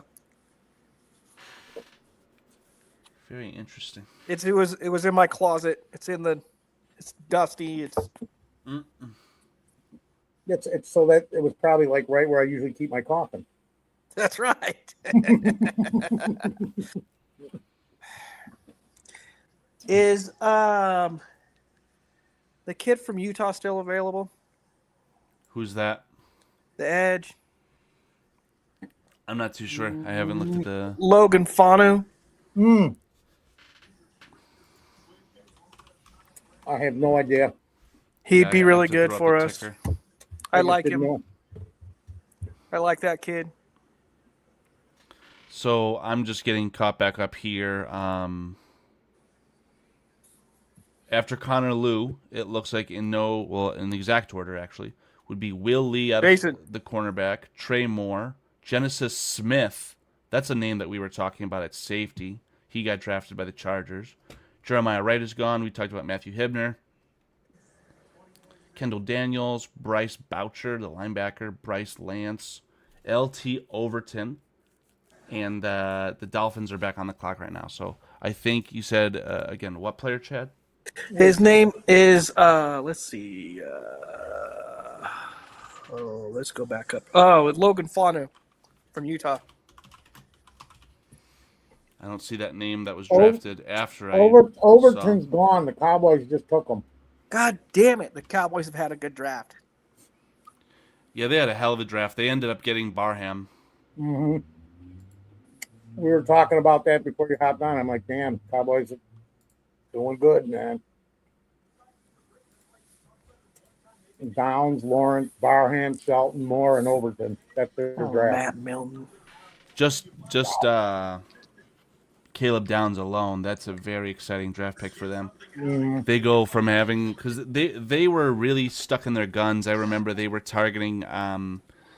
He was a safety out of the Colts. Look at this is my new thing. I make a quick mashed potatoes with just butter. I don't put any milk or anything in it because it'll be too whipped. I just make a quick mashed potato, and then I make a ball and push it down into a frying pan and sear it 1, 2, 3, 4. both sides, and then I throw a couple of eggs on. Cleveland has almost every pick in the 5th round Yeah. to start it. Shorty likes his 1, 2, 3, 4, Shorty likes his 4, mashed 5. potatoes like he is. What? My 2006 Super Bowl hat. Jordy. Nice. Got a little sun in the way there. You got some sun rays shining in on you, Chad. Mm-hmm. Chad, We're in the shade. let's get your story since you're on the channel because God.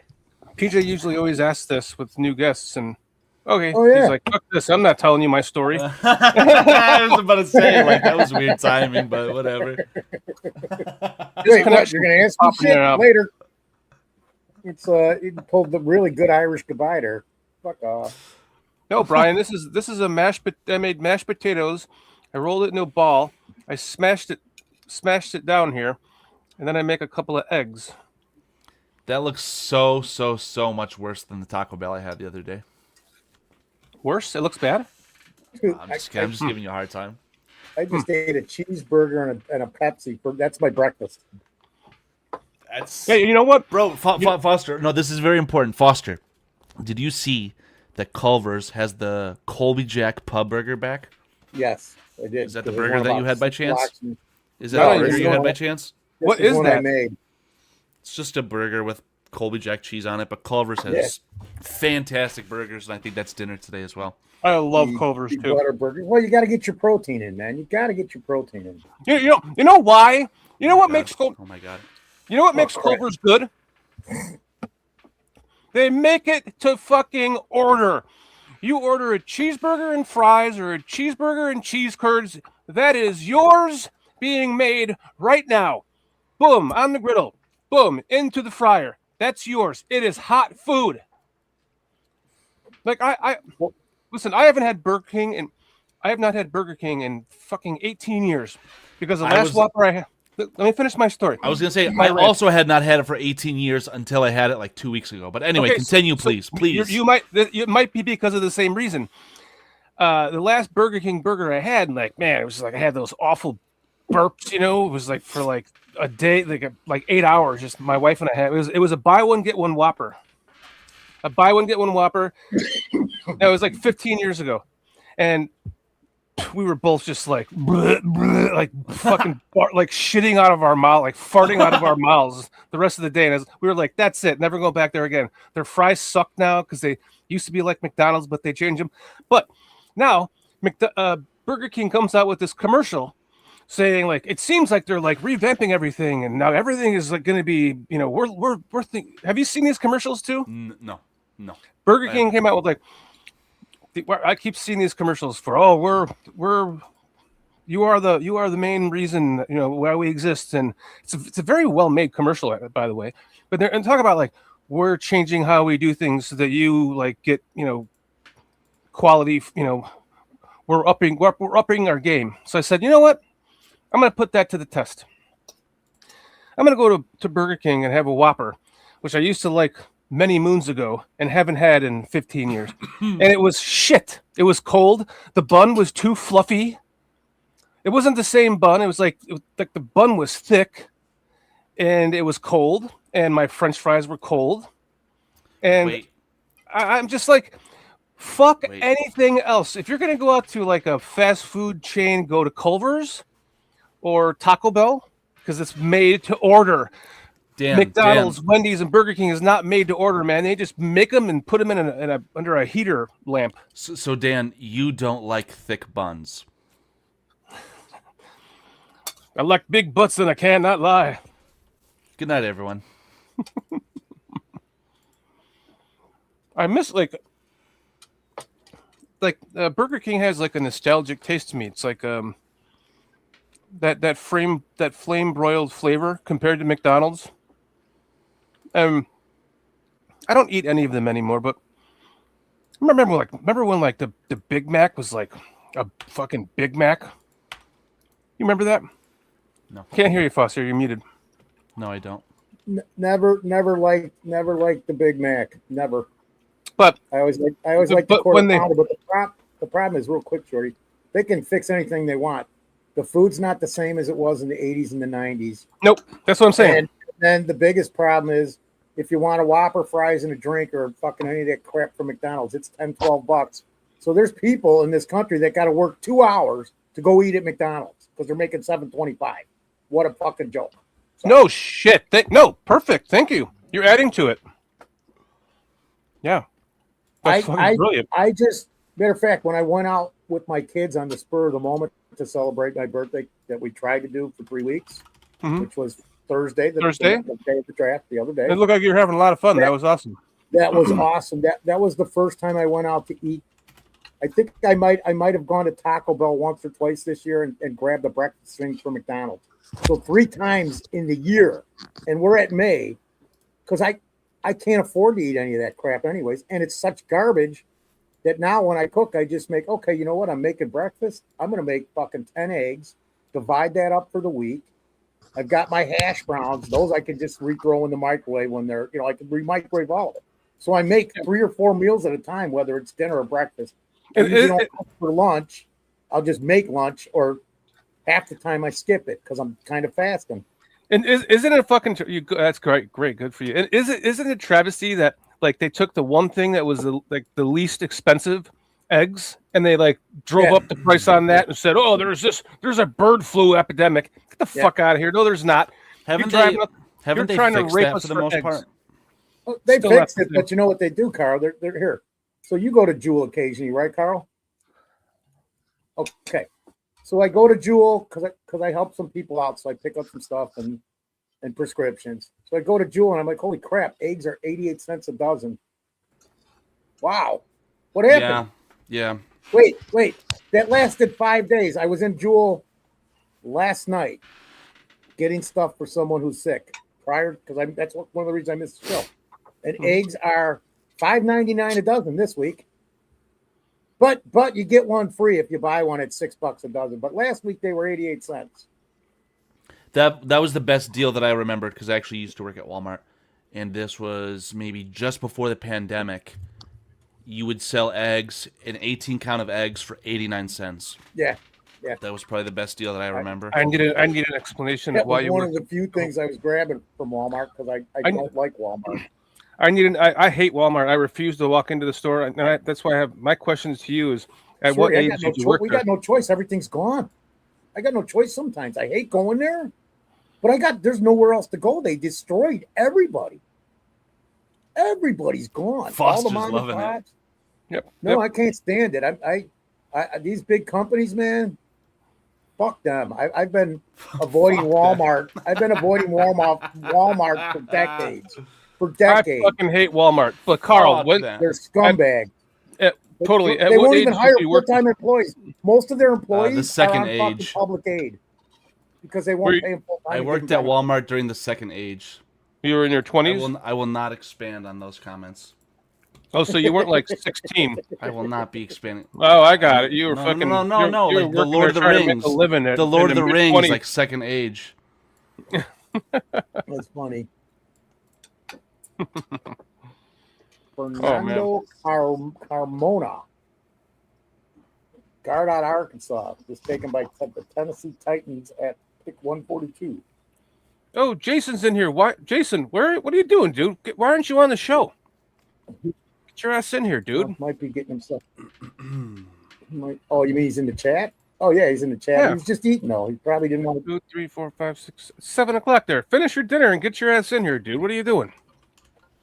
I was going to call Chad and tell him to try the thing Mikey tried the other day with, because he's having technical stuff. He's in the chat too. Chad Speaker. Yeah. That app that Mikey recommended is real good through StreamYard. What? So yesterday, Relentless Mikey was in here and he had a problem with his internet, as did Brian. And he went and got the StreamYard app and then came in and was fine the rest of the night to be on the thing. He's like, I gotta ask him. I don't know if you're here right now, Mikey. Maybe you can give us some information on that app again, because I didn't write anything down. I just figured I'd go back and look at the thing when he popped back in the last time, because he had problems. And once he got that app through StreamYard, his sound and everything was much better. What's the app? I don't know. It's on the recording of the show, but he told everybody the app. So it's, if you go back and look at the show from yesterday and you just go to where he stayed on the whole time instead of popping in and out, that's when you'll know.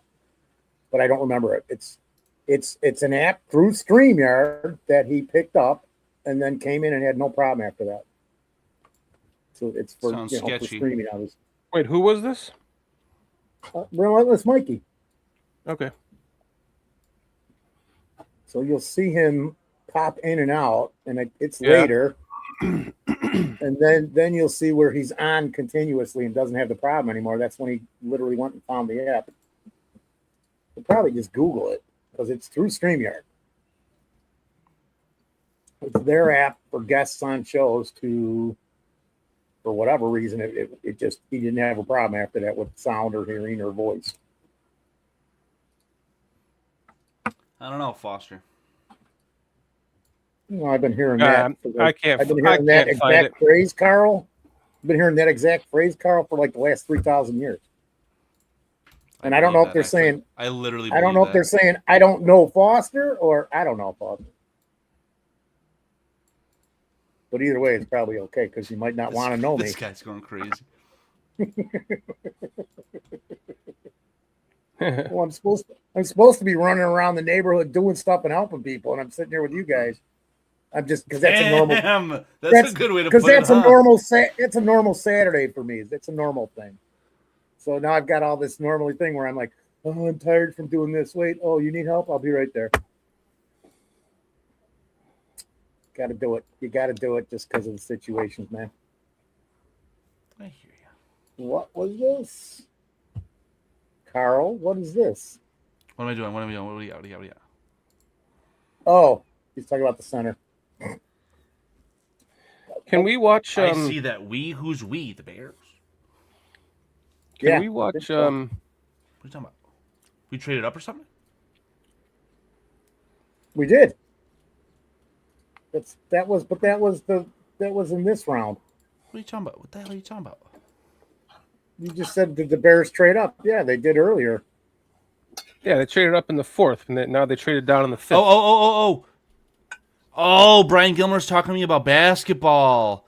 Bro, let's be honest, Brian Gilmore. They throw money around in that like it's no one's business, dude. They got that kid who did really good in the tournament. Yeah, of course he is. Yeah. I was about to say when he said 7'2", I was like, "What are you talking about?" But yeah, that I know what he's talking about because the guy who did really good in the tournament's going to end up being a lottery pick. I forgot if he's from Spain or where he's from, but Michigan finds a way to acquire the most crazy basketball players. They had Danny Wolf. Danny Wolf got turned into a draft pick, I think. Holy shit! I like Jason UK's comment. Hey, is anyone watching the draft at all? Jason, where the hell are you? Get your ass in the show. Unless you can't and don't want to, that's fine. I don't care. The Dolphins drafted Kyle Lewis. That name was standing around for a while. What about this Xavier Harris out of Ole Miss, 6'8", 330-pound defensive tackle? I'm absolutely in on him. Oh, he's just available? No, I don't remember why, but yeah, he's. I was gonna say no one took him today. That's what I'm saying. Let me expound. STC asked this question. I'm answering it. Sorry, go ahead, Foster. Yeah. No, I was just saying. In January, I forgot all about this guy because so much has happened. So in January, after the last regular season game, I started looking at defensive tackle, and there was a whole thing on this guy. And I went, intriguing. And I looked at a little film, and it was probably more highlights.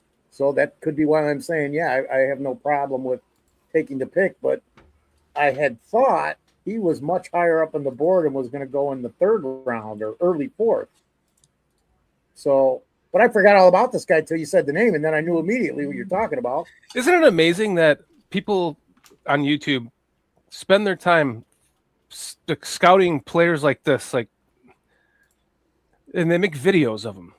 You can find the highlights for just about any fucking player. Like, it's insane. Yeah. Well, like who was the running back that I was like, oh, the guy that broke a bunch of Peyton's records. There's 5 or 6 videos of him. I don't even know where he's at. He was on the Giants. I don't know where he's at. Yeah. Oh yeah. Who was that guy? You remember? You remember Carl? You can remember Carl. You said you knew. No offense, Foster. Like, we're talking about a total nobody, but yeah, I know what you're talking about. Right. Yeah. No, absolutely. But I do that every year, dude. We were hoping we can get him in the 6th or 7th round that year. We're like, he's still there. Somebody took him. No. I said if we can get him in the 7th round, grab him because somebody's going to take him in UDFA, and he went right to the Giants. But I don't know what I didn't. I stopped following after that because life gets in the way. Like even so the one guy was Jack Sanborn. That was a guy that I had in my draft, every freaking mock draft when we took him. That's why I love the guy. I don't know. There was something about him at Wisconsin that made me say, this guy's going to be in the NFL and he's going to be here for a long time. And he's going to be a good player. I still say this, Carl. I'm going to go back to the Sanborn thing from last year when I said he's going to be great on Dallas. Somebody gets injured here. One of those guys gets injured here, and he gets to play with maybe somebody who's more talented that we just got. Oh, no, it won't take an injury, dude. He's going to be playing. Sanborn? No, yes. It's going to take an injury for him to get on the field as a linebacker. Okay. At least Foster's going to be on the realistic field. about it. Okay. Who are our linebackers? Devin Bush. It's me. So was he and Edwards. And Edwards coming back from an injury. Right. And Edwards, if Edwards cannot go to begin with, they're going to give the green dot to the guy who won Player of the Week last year, DeMarco Jackson. Then who's the next linebacker? You only named two. You only play 2 linebackers. The third linebacker by de facto is Kyler Gordon, who plays slot 80% of the time. Right. So, and the other guy at this point might be Noah Sewell. filling that other 20%. Noah Sewell's coming off a monster injury. I don't know if he'll play football again. But If he's recovered prior to August, I'll say. And they wanted him to be the Sam really badly. He did good in preseason, Noah Sewell, but then he got hurt again. Yeah. He got hurt against the Redskins on that whatever game I Monday don't night, even whatever remember. that I was. just know. Yeah. I'm going. All these guys that we don't even get to see, or they hardly Yeah. seem like they hardly play. Yeah, I'm Because honestly they're kind of injured. surprised that Sanborn is back, but at the end of the day, he has familiarity with the football team and the special teams coordinator because Richard That's- Hightower has stayed around. He's going to be a teamer. Absolutely, that was my whole thing. I'm like, you've got a guy who can disagree. play all three line. You've got a guy who can play all three linebackers, and he's already going to be on your special teams no matter what. Yeah. Yeah. So it's just a bonus. You and like you will see Jack Sanborn playing in games. I promise you that at linebacker. Well, you're probably going to see him, and that's going to be You a know what? problem. No, No, it's not going to be a problem. It's going to be by design. You're probably right. My Noah Sewell thing, throw it out the window.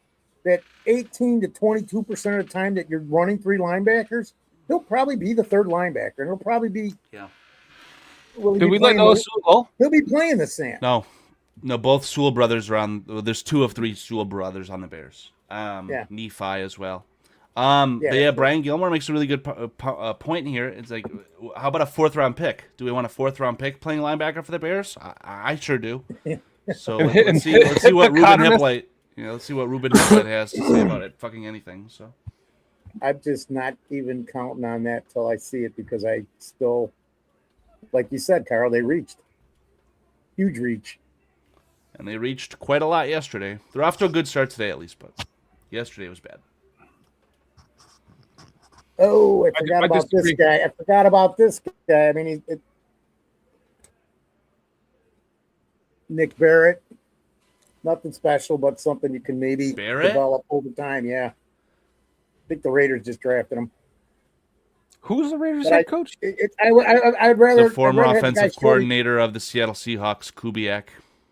I'd rather have the guy Shorty just mentioned if we're going to take a DT, if he's there. I can't remember who the guy you said. But Xavier Harris. Yeah. Okay. 6'8", 330 pounds. And I'm watching I got his video right here. I'm watching. I'd play it for you guys, but it's not worth copyright. That's your one tech, even though he's really a nose tackle. So he probably don't fit the scheme, so they're not going to take him anyway. That might have been part of the issue when we looked at him. Dennis Allen loves big guys. This guy's a monster, dude. This guy's a monster in the middle. I know. Matter of fact, dude, you know what? Your buddy, I think. Athletic as hell for 6'8", 330 pounds. Somebody's got a video about him, and I want to say it's under the radar prospects. Right now, I'm Damon's watching got a video about him. I think somebody does because I saw it. He fit the bill for a Dennis Allen type body style. Just for the record, Dane Brugler had Logan Jones as a 3rd to 4th round center.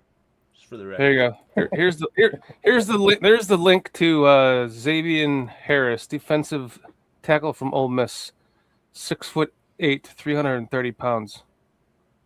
Oh God, this is why I hate falling in love with players like this, because then when you don't draft them, somebody call Kitty. I'm just kidding.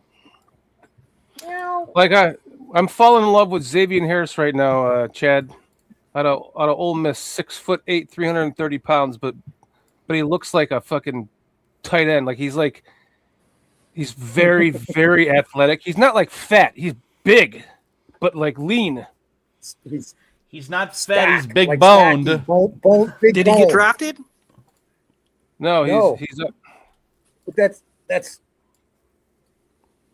that's one of the guys we're talking about. Possibly the Bears. He's rated as the next. He's rated as the next best available. Yes, I've been saying him for a day and a half now. Well, you know what? You've been saying it on the show? I forgot about him. I looked at him in January and totally forgot about this guy. Totally. Yeah, Xavier Harris, Because- right? Because there's so many guys up the list, and he went way down the list. I mean, he wasn't a first rounder to begin with, but This is the guy I would trade up for right now. Just for the record, the Panthers drafted Sam Hecht as well, who is a center that a lot of Bears fans Yep. thought they would have their hands on. Damn And that was with the pick that we essentially Well- gave to Carolina to trade down with. Yeah. So that's going to be really interesting to see if the Carolina center ends up being better than the Bears center. well, my thought was this: if Jackus guarantee was that will not available and happen. they draft Gabe Jackus instead of Slaughter, then Slaughter would have got picked behind him, and the Bears would have got hecked. That was my thought. Yeah, I'm But you know actually what the happened more with I slept on that one last night, Foster. I'm upset about Yeah. Gabe Jackass. I wanted the Bears to Yeah. get Gabe Jackass. The more that I think about it, that would have been a good pick. Why do you call him Gabe Jackass? Jackass. That's one of my Because nicknames. didn't Illinois beat But wait, Michigan? Carl, you got to say this. You got to say, Jackass. Yeah, exactly. Jackass. Like no, that's that 70s show. Jackass. Oh yeah, what, I forgot Red? about that '70s show. 'Cause Red. Yeah, red. That was that line, Jackass. That was in my life in the '70s and '80s. I God. heard it a lot. that Yeah, was that, Jackass. I fucking love that show, man. I could start that from season 1 and watch the whole thing like once every couple of years, and I'd love it. Still, I love that show. It gets better and better and better as it goes on, and like, oh man, the one where Red ate the pop brownies. Oh my god, I was in tears every time I see it. I'm laughing. I still laugh my ass off. Mila I Kunis. just laughed. I Mila just laughed Kunis. because I was at like parents of friends were those parents, and I was at their houses like being involved in that in the '70s and in the early '80s. I could just think of one couple in particular. I probably shouldn't say the name, but Mr. and Mrs. L. They had 4 kids, and I was the youngest were my age, and they were twins, a boy and a girl. And I would always be over there. There'd always be something insane with his father. You guys stole my fucking beer again. I hid it in the shed.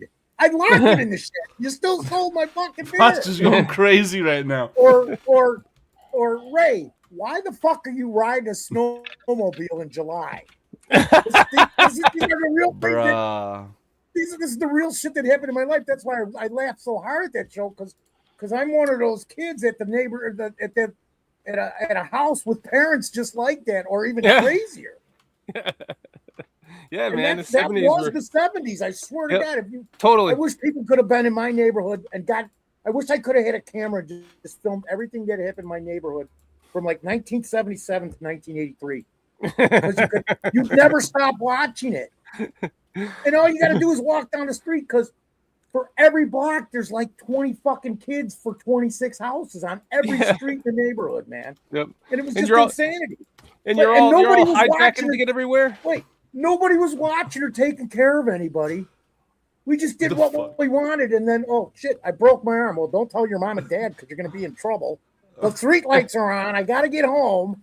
Bro. That kind of shit happened. That was real life. It was, I man. didn't tell my mom and dad I broke this collarbone till I was 30 Oh my God. because I wasn't allowed to play football. So I didn't tell them till I was 30 years old. It's funny. I got a story Swear like to that. God. I got a What? story like that. When I was a kid, I got hit by a car. What the fucking shit? No, listen. That's an opener right there. Yeah. Twice. Twice. I got hit by a car. I come home. The guy that hit me dropped me off. He takes off. He was high as fuck. He comes over to me. He's like, when he came over to me, after he hit me, he's like, "Whoa, dude, are you okay, man?" I'm like, Like how fast was he going? He wasn't going that fast. I was on my bike and I was going across the street and he clipped me and he hit me. But Oh my god. I'm laying down on the couch and I was like, and one of my friends was like, "Well, what are you gonna tell your parents?" I'm like, "That I broke my tailbone." They're like, "What? Playing what?" I'm like, "I don't know, playing basketball or something." So for years, my parents never knew that I got hit by a car. When I told them when I was an adult, they were like, "What? You got hit?" It wasn't a broken tailbone? Like, yeah, it wasn't a broken tailbone. I got hit by a car. That's insane. But you broke your tailbone? Yeah, I did. Actually, it actually did break my tailbone because I flipped Holy up in the air. Oh But it my was, God. What year was that? oh, it was about 11. Oh my gosh. That's fucked up. But That's crazy, dude. I was like, fuck it, I got hit by a car. That's insane, dude.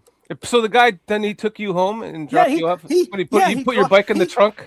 He threw my bike down so fast and was gone. I mean, that was the fastest I've ever seen somebody drive away from it.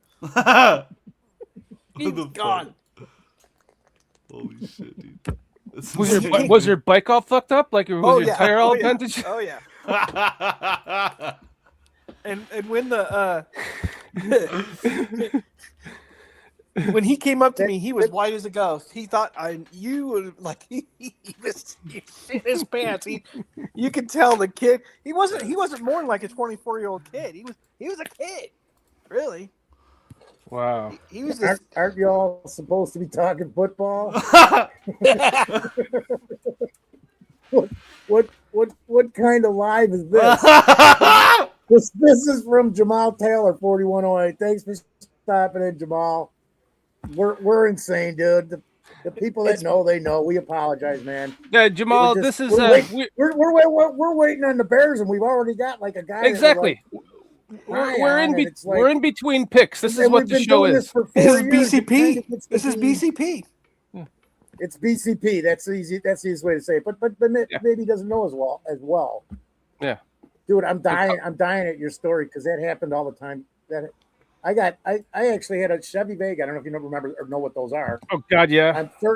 I'm 13 had at one. 7 o'clock. It's 7 o'clock on a Saturday. I Was it sold the hatchback? my Or friend's was father's it the old style.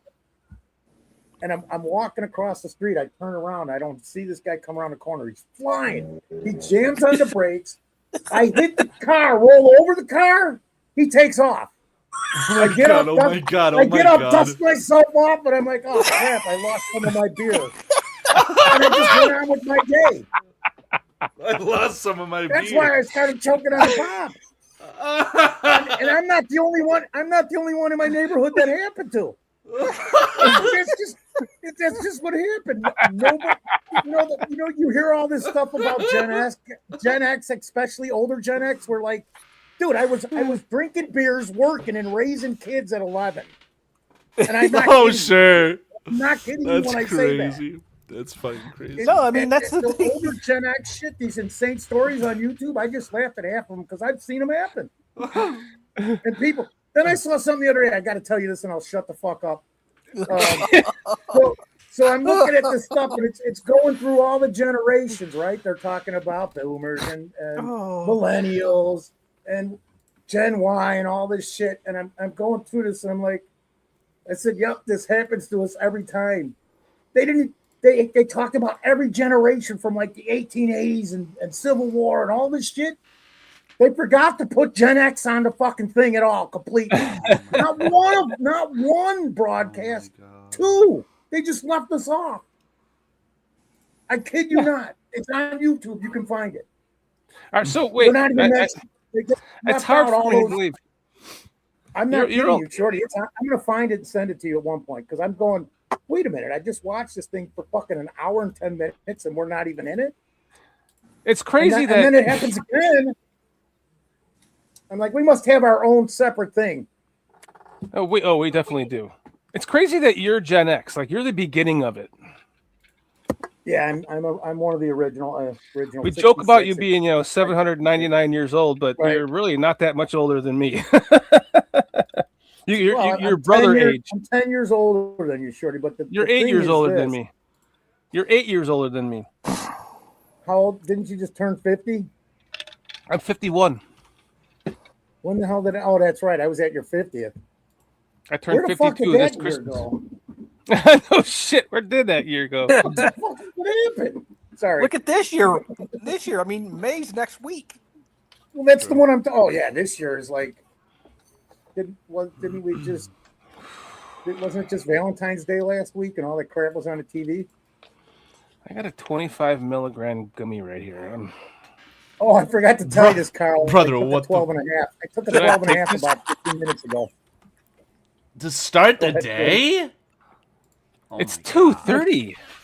And a cheeseburger. Golly, Let's have some fun on this show and I'm in see pain, as I dude. progress into my gummy. It's killing me. My neck's hurting, so that's why I took it.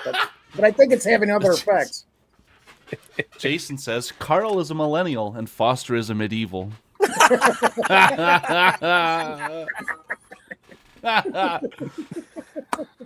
It's brilliant, Jason. Yeah, it is. It's brilliant. Wait a minute. What's Brian trying to do with dog ears here? It's got a money Dog sign on it. ears. Uh-oh. Bro, what the fuck?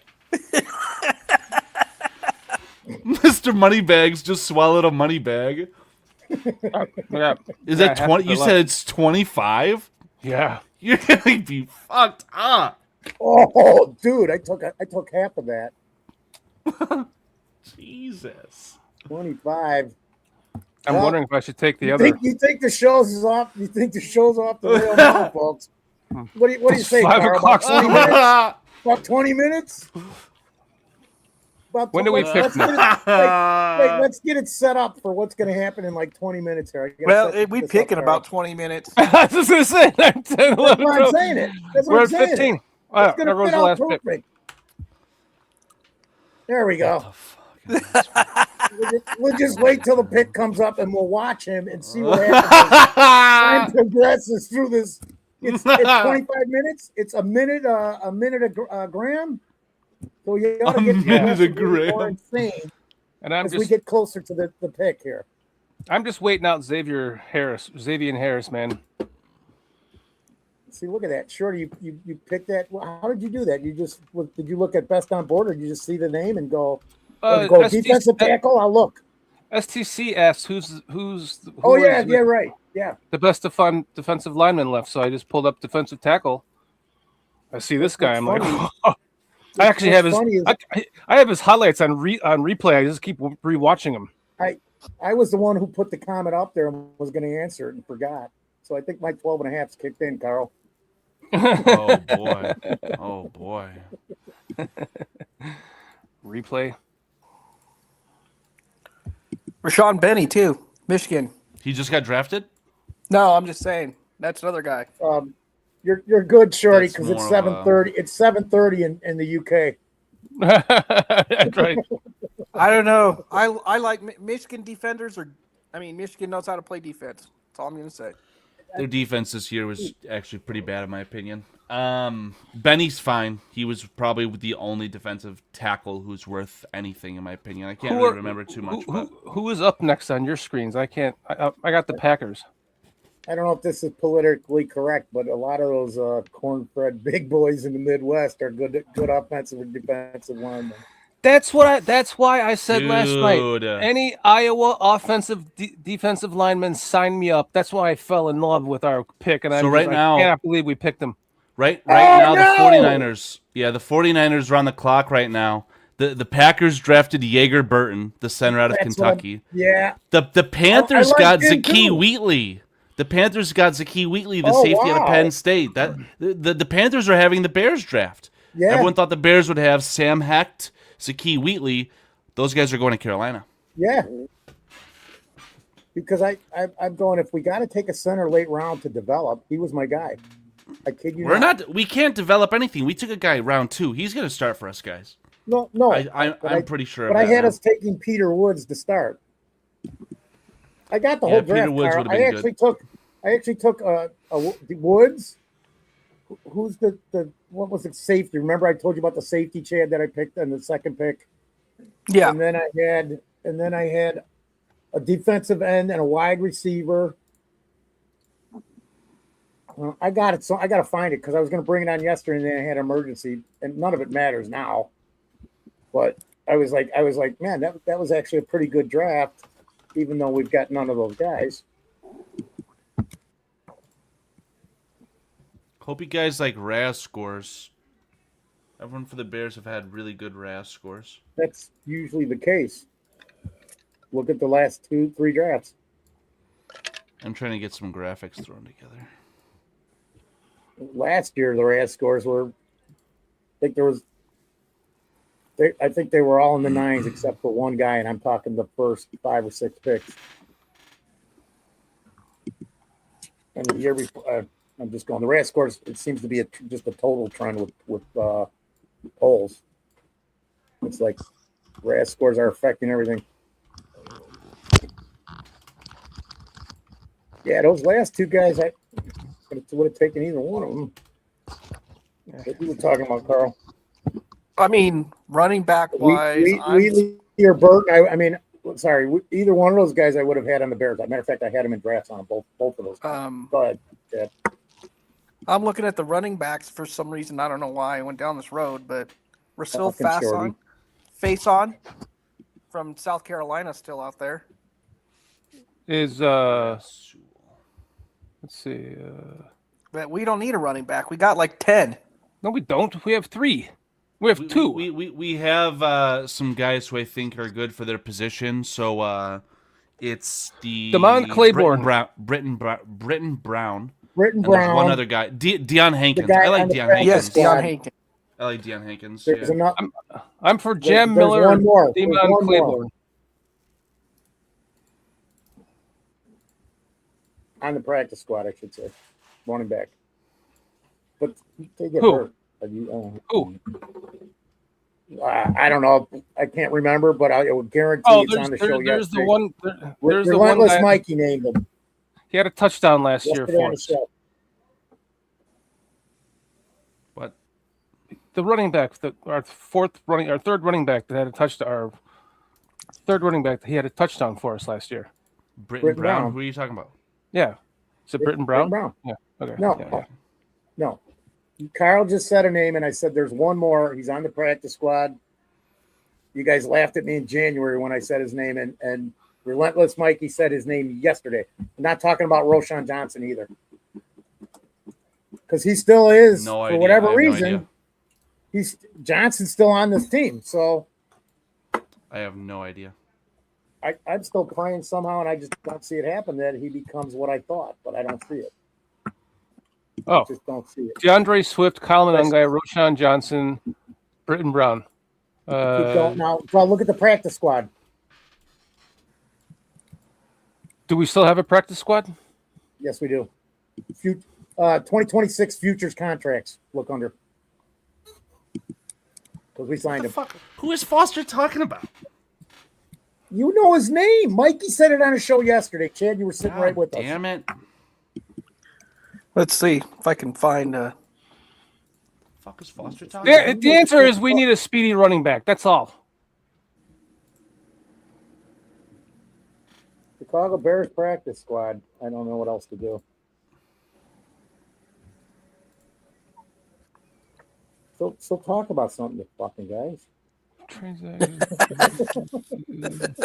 Yeah, Foster, I don't know who you're talking about. All they have is DeAndre Swift, Kyle Monangai, Roshan Johnson, Britton Brown, and Deion Hankins. That's all they got. Yeah, Deanna. So the point is, we need a. Relentless Mikey, where are you? Because you said it yesterday. He said it yesterday. I can't get the practice squad thing either. Jam Miller We is signed him rated. to a futures contract. He was on the Bears practice squad last year. Jam Miller. Last name, I think. 2 names. Who cares? Who cares? Okay. Well, we're just saying we don't got no running backs. We got too many running backs. We don't got no running backs. We have jack between shit you and for running Chad. backs. We have 2 running backs, so we need a third running back. Jam Miller, I think, would be perfect. He's got the speed and a little bit of the stocky, little more stocky. He's more like he's got Walter Payton's exact height and weight. He's like 5'9", 203 pounds or something. 5'10", 209. That's Walter Payton. I don't know. And he's got Jason, 4'4" speed. Jason should be on here doing the show because he's the only one watching the draft. I don't care about the draft. I care George about who the Bears draft. Jr. goes to the Colts. Who? Defensive edge. Who? Is it Gooms or Gomes? Well, So my point is, Jam Miller is a 10th ranked running back currently, and he's a nice running back in the 5th round if we can get him 4.42 speed. But Our next pick, man. Our next pick has to be Xavier Harris. Maybe we can get Jam Miller. Eventually, there's going to be a run on running backs. There hasn't been very many running backs taken, but once they start, they're going to go. Wait.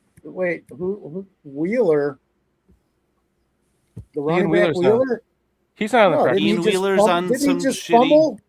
Yeah, he's on some He just shitty fumbled AFL in the end team. zone a couple weeks ago. Yeah. Didn't I tell you that, Carl? Wasn't it Wheeler? Yeah. I'm not claiming. Why are we talking about that guy? He's dead and gone.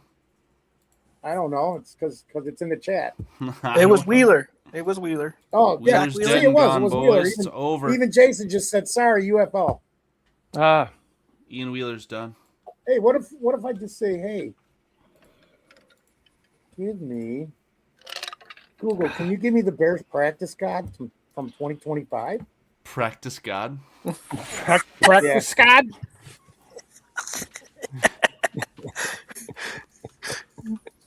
Best show on the planet. They won't give it to me. Oh, God. Fuck. Hold on, I'm gonna call. Who's picking right before us? Oh, God. Tennessee. You got Minnesota. I'm gonna call the Dave and Buster's in Tennessee. You dropped the ball on that one this year, Foster. We needed you to talk to a lot more waitresses for us this year. That's what the fans wanted. The minute, like 2 hours, maybe 3 hours before the draft started, all chaos has broken loose on a daily basis. Stop it. Do it right now. Do it right now. Start calling some of these Start calling some bars and. Well, I'm going for the pick right before us because what we're on now 159, so we're coming up too quick. Oh, I should have done it like 10 minutes ago. Call somewhere in Pittsburgh right now because Pittsburgh's in 2 picks. Ask them. Find a bar in Pittsburgh. Bars in Pittsburgh. Do it quick because they're bigger fans. They'll have an answer. Tennessee will be like, I don't know. Yeah, Tennessee will not have an answer. That's true. Give me a bar in Pittsburgh. The Barton kid just went. Yeah, Jaeger Burton. Yep. That's another guy that was on the board. I mean, that I looked at for us because I was thinking we're taking a center late because of Bradbury, somebody to develop. Well, we got a day one starter now. Yes, we do. We do. I have no problem with that at all, Chad. I'm very happy with that. Yeah, we don't draft. Logan Jones. Oh, goddamn, we do. He's already was screaming about it. I love this guy. I'm so glad we got this guy. Who? I didn't hear who you were talking about. I know. I just gotta say it because I think it's funny. The premature inoculation. Yeah, the premature inoculation. You know, one of them things that you got to deal with the doctor. It's a premature inoculation. Damn, I can't even. All right, give me a Dave and Buster's in Pittsburgh.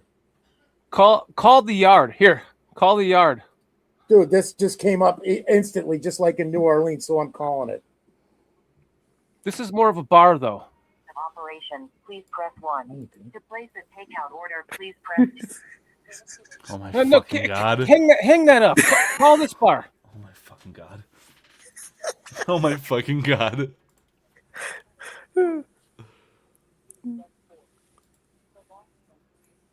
You're wasting time. Just call this bar. It's called the yard. It's a bar.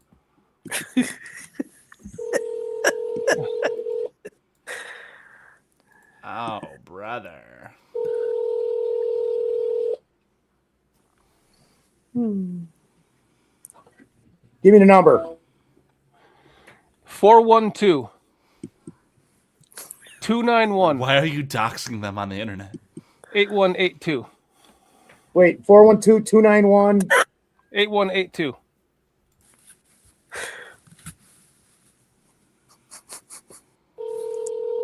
It says right on it, the yard, my phone.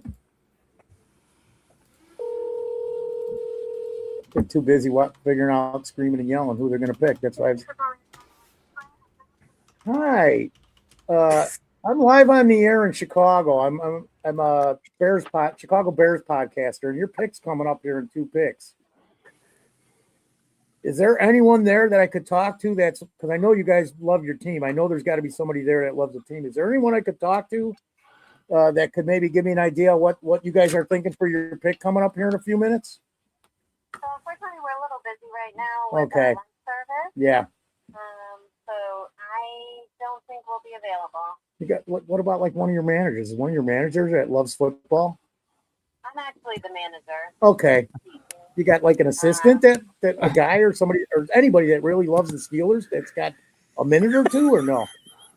No, unfortunately, we're pretty busy. Okay. With, serving the clients at the draft. I apologize for taking your time and I thank you very much for your patience. All good. Thank you so much. Good luck in the draft and have a great weekend. Thank you. You as well. Thank you. Bye-bye. Yeah, I would have done better with the Dave and Buster's. I kid you not. Foster forgot to offer a mustache ride, so everything got off to a really slow start I there. couldn't. She wasn't. It wasn't. The feel out wasn't right. I had to act the way I had because of the personality I was dealing with. I should have said, hello, this is Johnny How do Sins. you I'm not- offering how do free people not mustache rides. understand What I just did. Oh, I wait, catered we to the got- situation. Baltimore is in 2 more picks. You want to do a Baltimore bar? Yeah, Foster calls them. You can just say, hello, I'd like to buy some fentanyl, please. Yeah,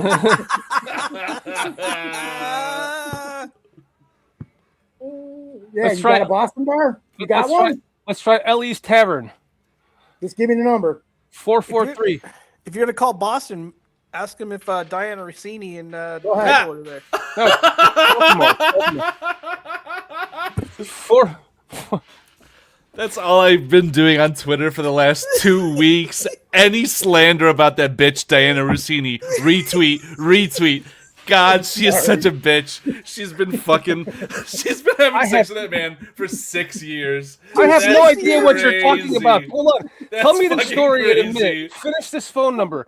How did I 443. lose my edge? I could probably call that chick back and get a date.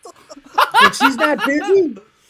So now I need to save that number and try and find out who that manager is and just see if I can get a date with her in the next 2 months. You got to She's remind me married. because I'll try and do it. I'll try and She's do married. it. Yeah, She'll be like, I'll be out I'm there. married. she might be. She'll But I'll think you're still a try. stalker. Foster said, can I speak to the manager? Oh, I actually am the manager. But are you married? Hey, focus. We got Baltimore coming up. Hold on, focus. Go ahead. Give me the 443. 708-3774. We are calling a bar. What's up, Camera, Aldo? Andy. We're calling a bar in Baltimore to see who they want their 5th round pick to be. You got to say, what do you want your 5th round pick to be? Aldo wants me to call the chick back right now. He said it on air. Call her back now. Don't do it. I can't. It's not right. Take that off the thing, man. Oh, come on. They're not opening? They're not answering? I'll just say, hello, is Ellie in? Hey, how you doing, man? You guys are real busy, aren't you? You guys are really busy, aren't you? We're pretty busy right now. I think that's the room upstairs, though. No, what I was going to ask you is you guys are going nuts because of draft, right? I'm sorry, man. I really can't hear you that well. We're busy. Is everybody really there drinking and having a good time with the NFL draft going on? You just start calling back. The connection's really poor. I can. That sucks. We're doing this stuff, okay? Thank you. Baltimore is almost up. Yeah, We got one more for We you. have some breaking news. We have some breaking news. This is really bad, actually. Oh my gosh, that used to be a Chrysler, Mitsubishi dealer. The guy who was just that you're going to see his pick. We have bad news, everyone. What? Oh, that was Max What? Madsen. Why the fuck are the Vikings drafting players from Michigan? What's going on here? I just said. Max Bredson Chevrolet. Remember Brian all that? Gilmore, what are they doing? Why are Max they doing Madsen, this? Max Why are they Bredson. doing this to us? They drafted a fullback. Who gives a shit? Why the fuck are they doing that to us? Oh, great. Do you have any idea who CJ Ham is? they're gonna start running a different offense. No, CJ Ham is like a utility fullback he's played fullback for them for like 12 years. They just replaced him with that. That's insane. The Raiders and you're Saints right. made a You're right. trade. The Raiders and Saints actually made a trade for an edge, Tyree Wilson. What? Ian Rappaport is Tyree Wilson? He was like the fucking 9th overall pick a couple years ago. Yeah, it says the Saints are trading trading for former Raiders first round pick edge Tyree Wilson to New Orleans. All right, I'm calling Max's Tavern. Yep. That is Thanks for confirmed calling by Max's Ian Tap Rappaport. House. We're located at 737 South Broadway in the heart of Fells Point. Yeah. Come on in. We're open. Yeah. If you know your party's extension, dial it at any time. To speak with our beer tenders, press 1. To place a carryout order for your...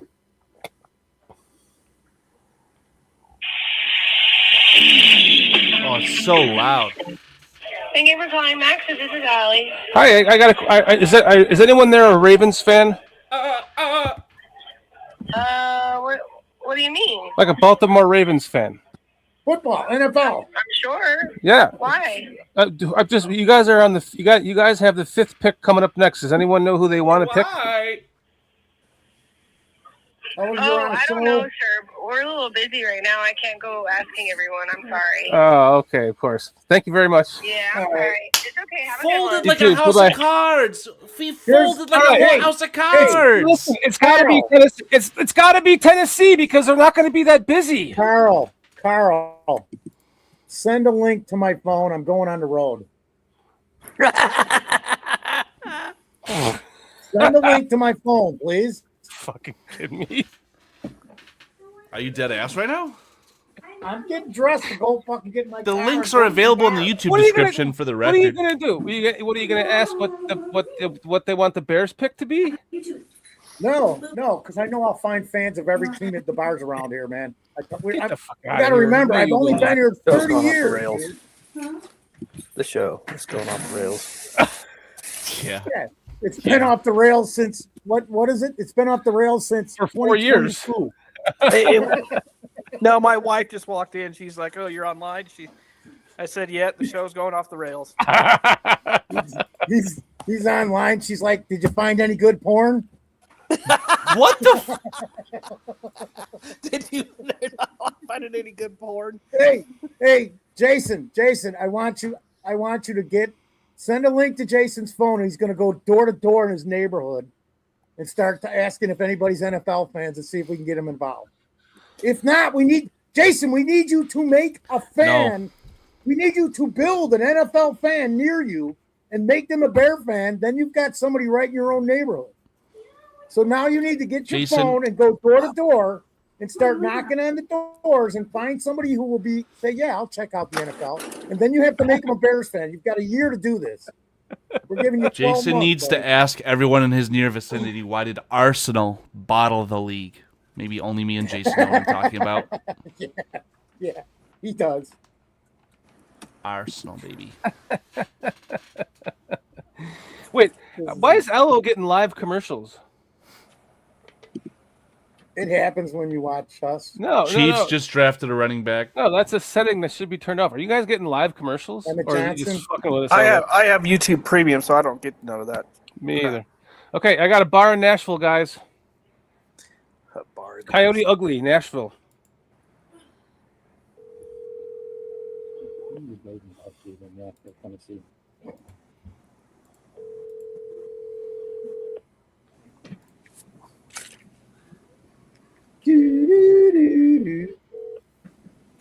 Huh? Hi, thanks for calling Fabulous Saloon here in Nashville, Tennessee. We're located at 154 2nd Avenue North, below Dick's Resort. Right. There is a lot of construction that's going on 2nd Avenue, but we're open, so come on up and party with us. We're open 7 days a week, Monday, Tuesday, Wednesday. Emmett Johnson, another weapon out of the backfield for Saturday and Sunday. Well, I guess 11 Justin a.m. Fields, because he's a receiver, running back who can catch out of the Thought backfield. about that last night for the record. Allowed in. No You do? shit. Have a valid form of ID to The enter. fact that he has to start for If you them. have questions about booking Right, a but I mean- people or reservations, please go They added a wide receiver and now a receiving running back. At least they're making an attempt. It's better than Poles did his first year. Let the record show that Dane Brugler classifies Xavier Thomas as being rocked up. Since we're talking about Blue Chew. Brian Gilmer says you really can't get this kind of content anywhere. Anywhere, not even here. Is that really a compliment, though? Is that really a compliment? Well, I didn't say it was a compliment. I just said he said it. I mean, who calls bars in the middle of the day? Not that claim. Foster. Well, shit. Dude, what are you talking?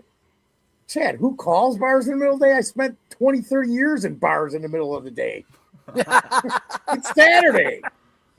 And then if you said who spends time in bars on Sunday mornings, I'd be like, well, I'm golfing from 6 to 10 at the clubhouse, drunk by 10:30, hitting the bar at 11 when the door opens. That's Chicago. That's the guy I was talking about, Chandler Rivers. I mistaked his name. Rivers? Wrong, but that's Yeah. Chandler. from Duke. Wow. I can't believe this. We can't find a damn good bar around here. He played in 52 games, man. I didn't know 45 starts. Yeah, he's a good player.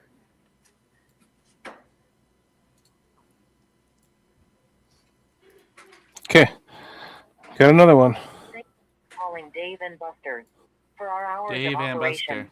press 1. To place a takeout order. Buster, I barely know her. You hand me a piece of beef jerky.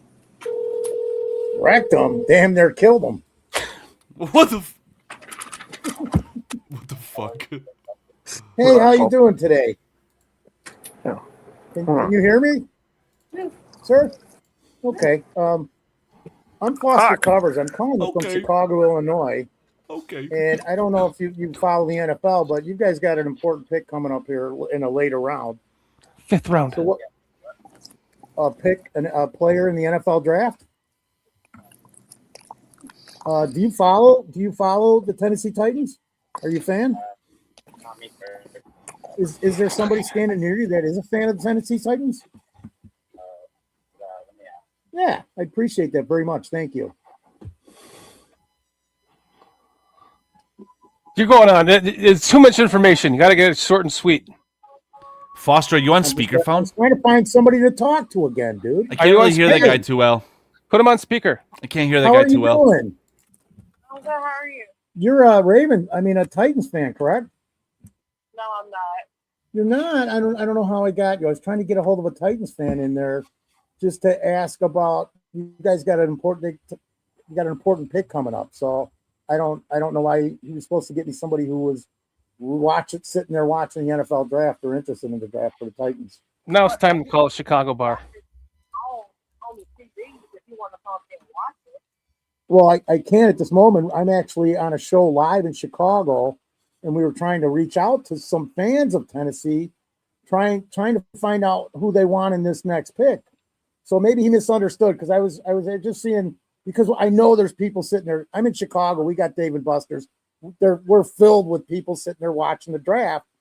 But we were trying to do something different on the show where we reach out to a city that's picking prior to us and find somebody who would maybe give us their take on it just to get a different point of view. Are you a Titans fan? Okay, I got somebody else on. Can you guys hear this? No, is there on speaker? Little bit. Hey, how you doing today? I'm a Chicago Bears fan. I'm doing a podcast in Chicago, and we're trying to find out at what point. I mean, here coming up, you guys got a pick coming Fifth up. round. Fifth round. Your 5th round pick coming up, and we want to know if anybody there had any takes on who you guys still need and what player maybe you're looking Christ, at. you're wasting time.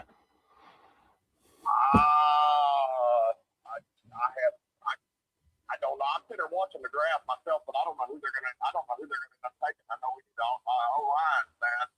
Okay, so is there any O lineman left on the board that you think they should pick?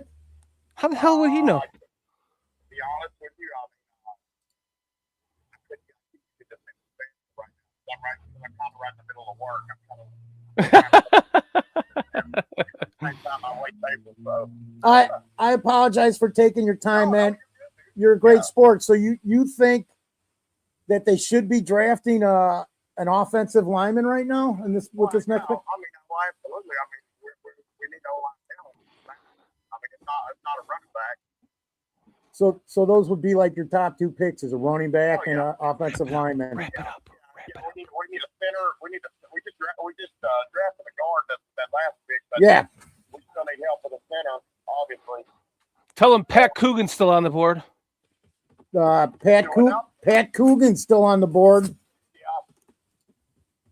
Yes, sir. Hey, what did you think of the Chicago Bears last season? I know you don't follow us, but we were kind of big in the news this year. Well, I mean, Caleb Williams is good. I mean, nobody denies that. Thank you for saying that, man.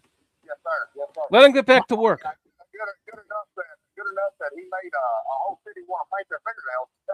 Yeah, it could be. Yes, sir. Yes, sir. Hey, what was your name? My name is Robert. Hey, Robert. You were on Bears Country podcast. We're on YouTube and like 8 other platforms. I don't know what they are, but I forgot to tell you. I was supposed to tell you this. You're on live with me, and there's probably at least 12 or 13 people that are going to see this. Okay. Yes, sir. I want to thank you for your time and your patience, man. Yeah. And good luck in the draft. And I'm actually rooting for the Titans. They're one of my teams because I'm an underdog kind of guy, and you guys were kind of there right now. All right, he's getting muted. I got to call this Chicago bar. He's taking way too long. Why? Good afternoon, Dash. Hi, is there a Bears fan there that I can talk to? Is there a Bears fan here that you can talk to? Yes. I'm not sure. At least let me finish the conversation. My manager said yes. There is a Bears fan there? Oh, yeah. Hold on. Give me a second. Okay. Bears fan number 1 speaking. All right. Are you following the draft? We don't have TVs down here, but I am following it on my phone. Okay, so you are live on Bears Country Podcast right now. I'm calling to get what you think we should draft with this 5th round pick coming up next. Oh man, we've got to go with some kind of defensive line help, man. There's no way around it. Exactly. I'm thinking the defensive tackle, Xavier Harris, 6'8", 330-pound defensive tackle. That's an excellent fit, man.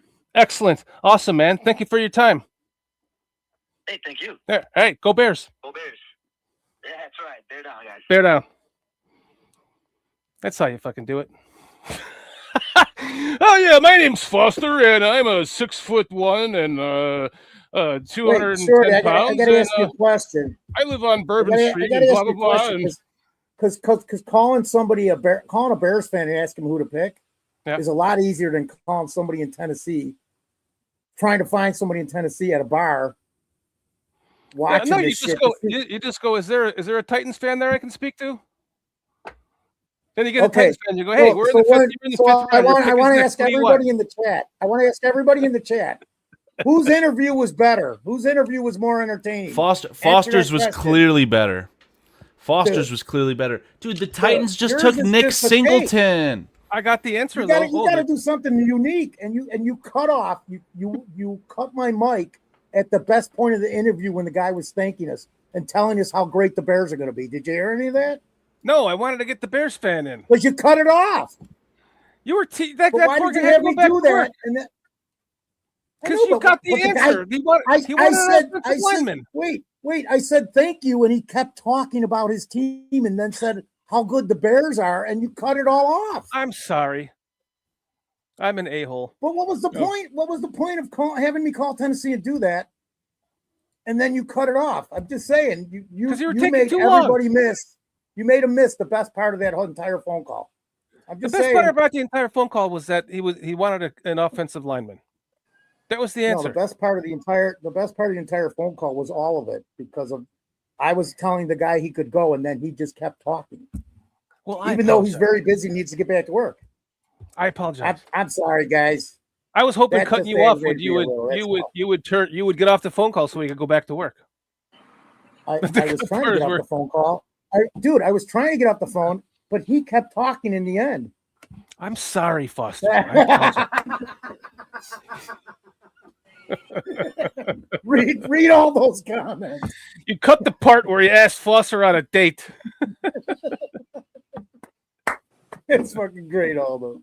All right. And our pick is in. Who are we getting? Are we getting your guy, Shorty? Because I hope so.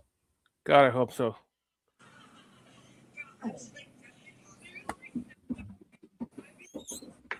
You're going to see the pick before us, right? I already got the pick. You don't already have the pick.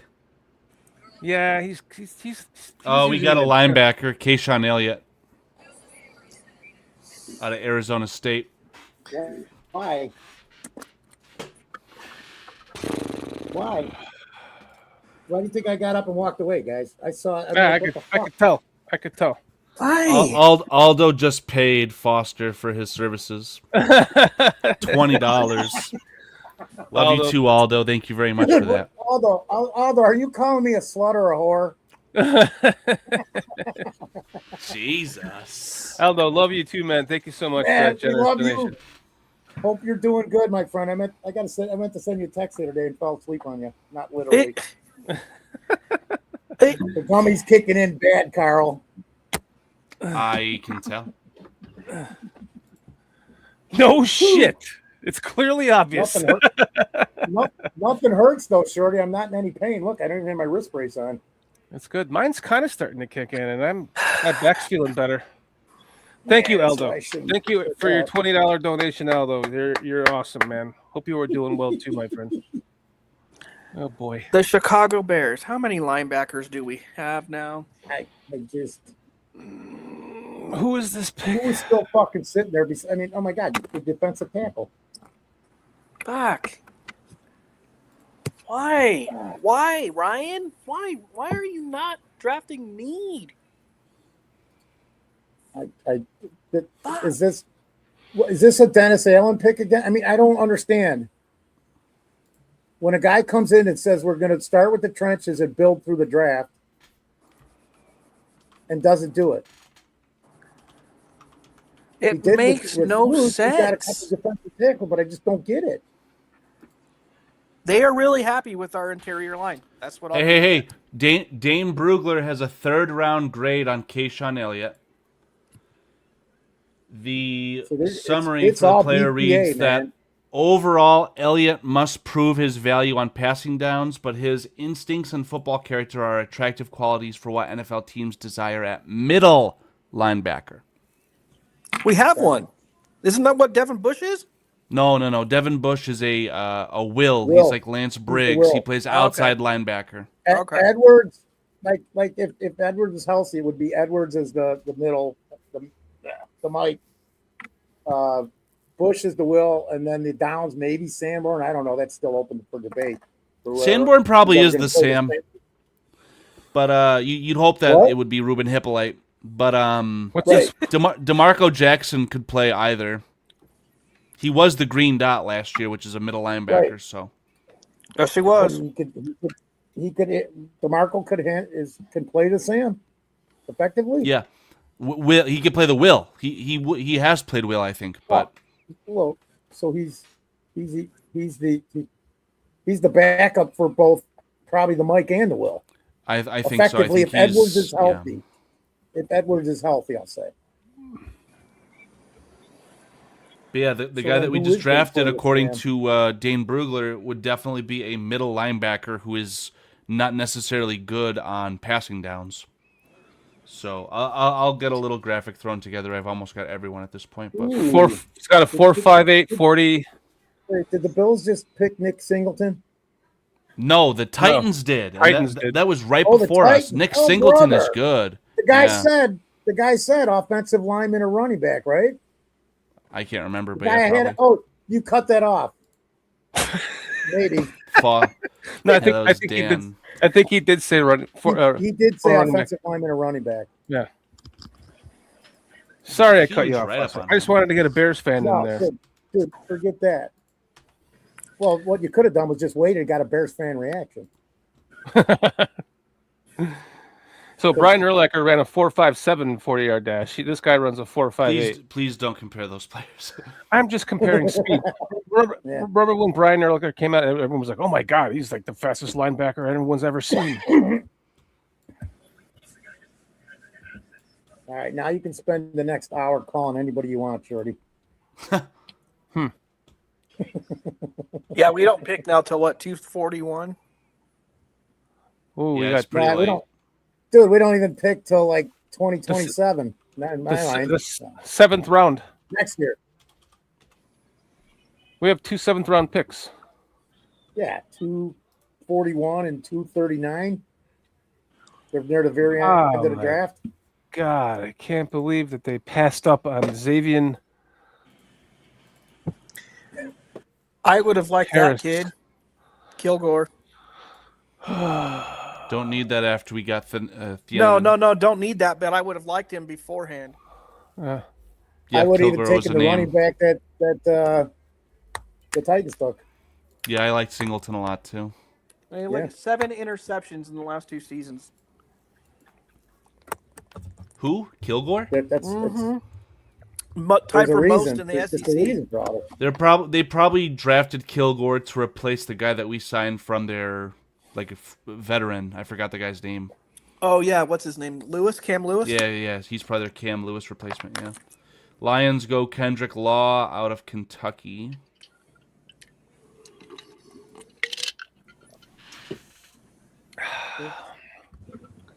Man, it's cruising along now. I think the picks are 3 minutes now. Yeah. I think. I think they're all 5 minutes. AC has mentioned something about this, but he's a big Kentucky fan, man. That's how I look at a lot of. He gets me to look at Kentucky players because they're easy to see when he's got the stuff up there. But there's a bunch of good players coming out of Kentucky the last 3 or 4 years, man. There's already been 4 drafted in this draft, at least 4, maybe 5. This Xavier Harris kid, and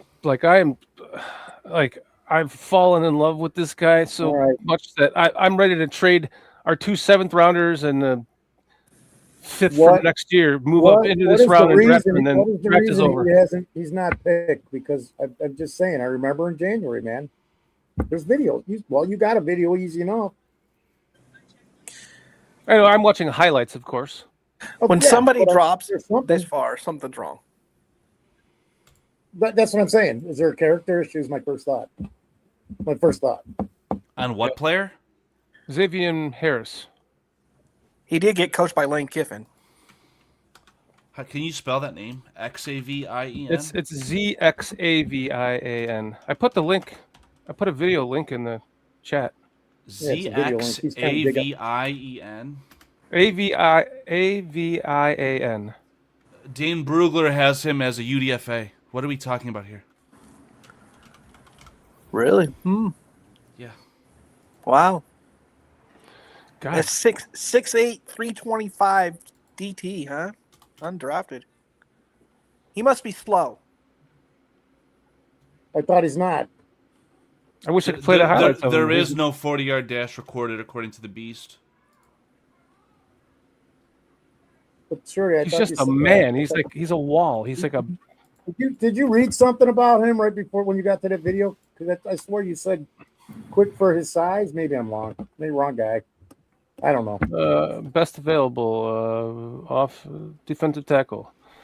Harris appeared in 52 games for the Rebels, lining up at multiple spots across their defensive front. He displays notable flexibility for his height, flashing the ability to explode out of it with disruptive hands. When Harris builds momentum in one direction, which is what I've been watching, he can be impossible to stop. That's exactly what I was just watching. When he builds momentum in one direction, he can be impossible to stop. At edge, he has the power to put offensive tackles on skates in one-on-one situations. He can anchor at edge, yeah. But I know, I'm just going multiple spots. Versatile. Yes. Whatever. Sounds like a Bears pick to me. Sorry. He can anchor and maintain good gap integrity. Harris also has enough quickness and length to track plays down from the backside. Though he consistently draws attention up front, he would benefit from playing with more consistent aggression and refining his hand usage. But his rare size, which will intrigue teams to maximize. But he has rare size, which will intrigue teams to maximize his full potential. Dane Brugler says that Harris doesn't pop nearly as much as one might expect for a player who should be noticeable on every snap, but he offers developmental upside with rare size. He will interest teams that play both even with a 3 technique and odd techniques, although questions about maturity will influence his draft grade as much as anything. So there it is, right there. He's kind of a loser. There you go. That's it. There is So- his character. So the Bears are going to pick with the last 2 picks. They're going to take 2 defensive tackles, and their shots in the dark.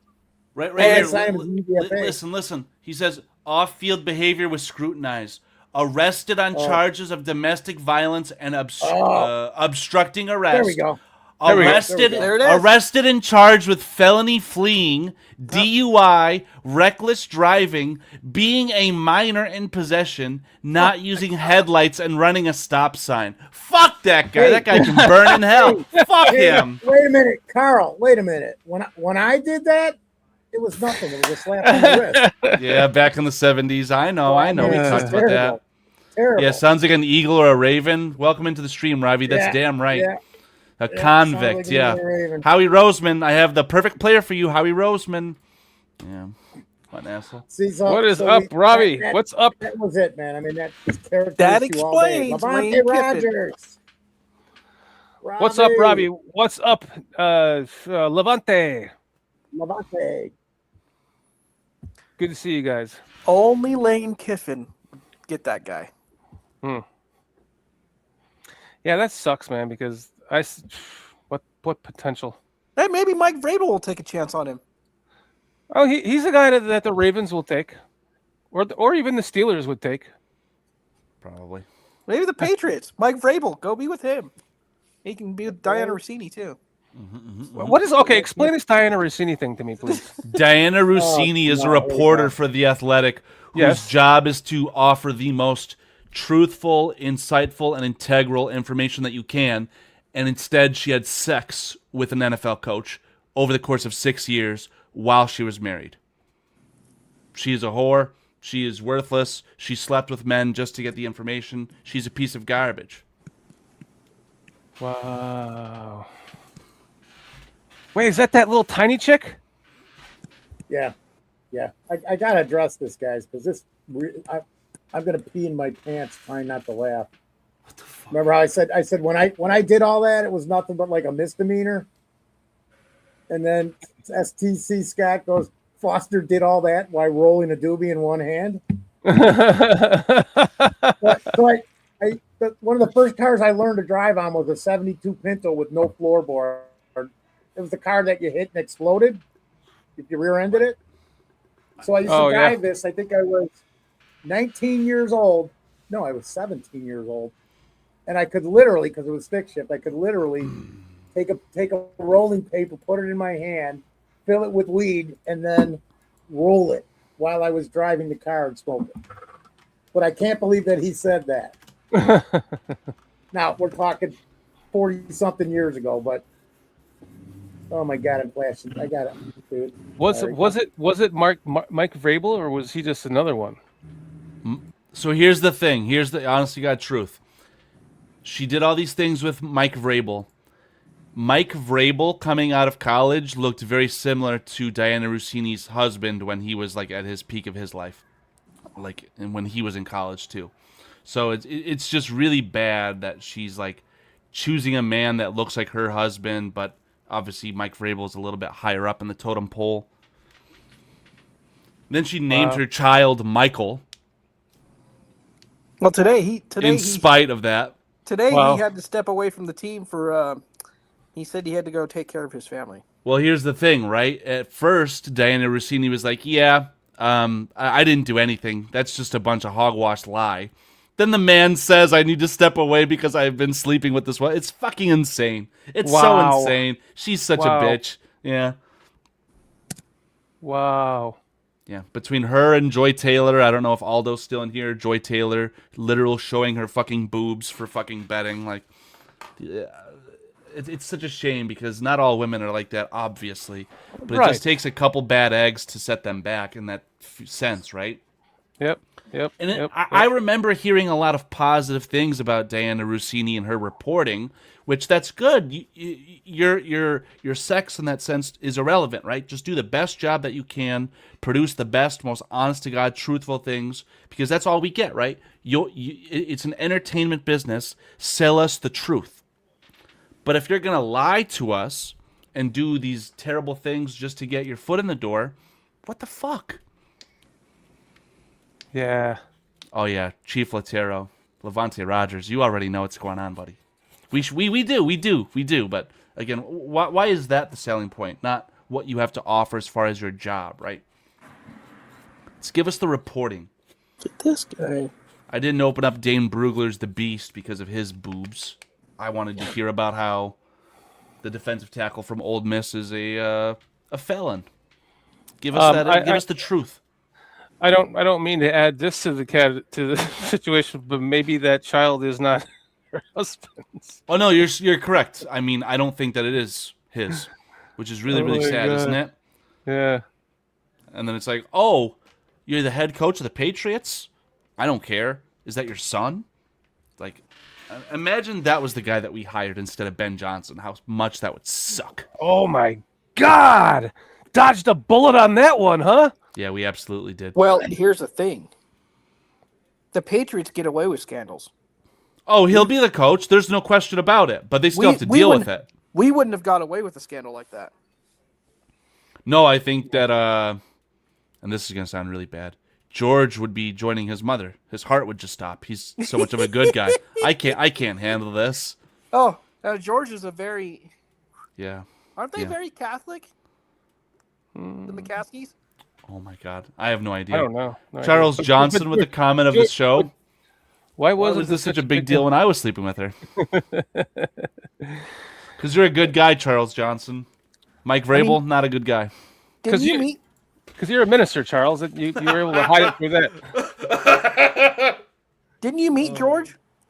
Twice, yeah. I was just going to say, he's a really, really fucking nice guy. He really is. He's a good guy.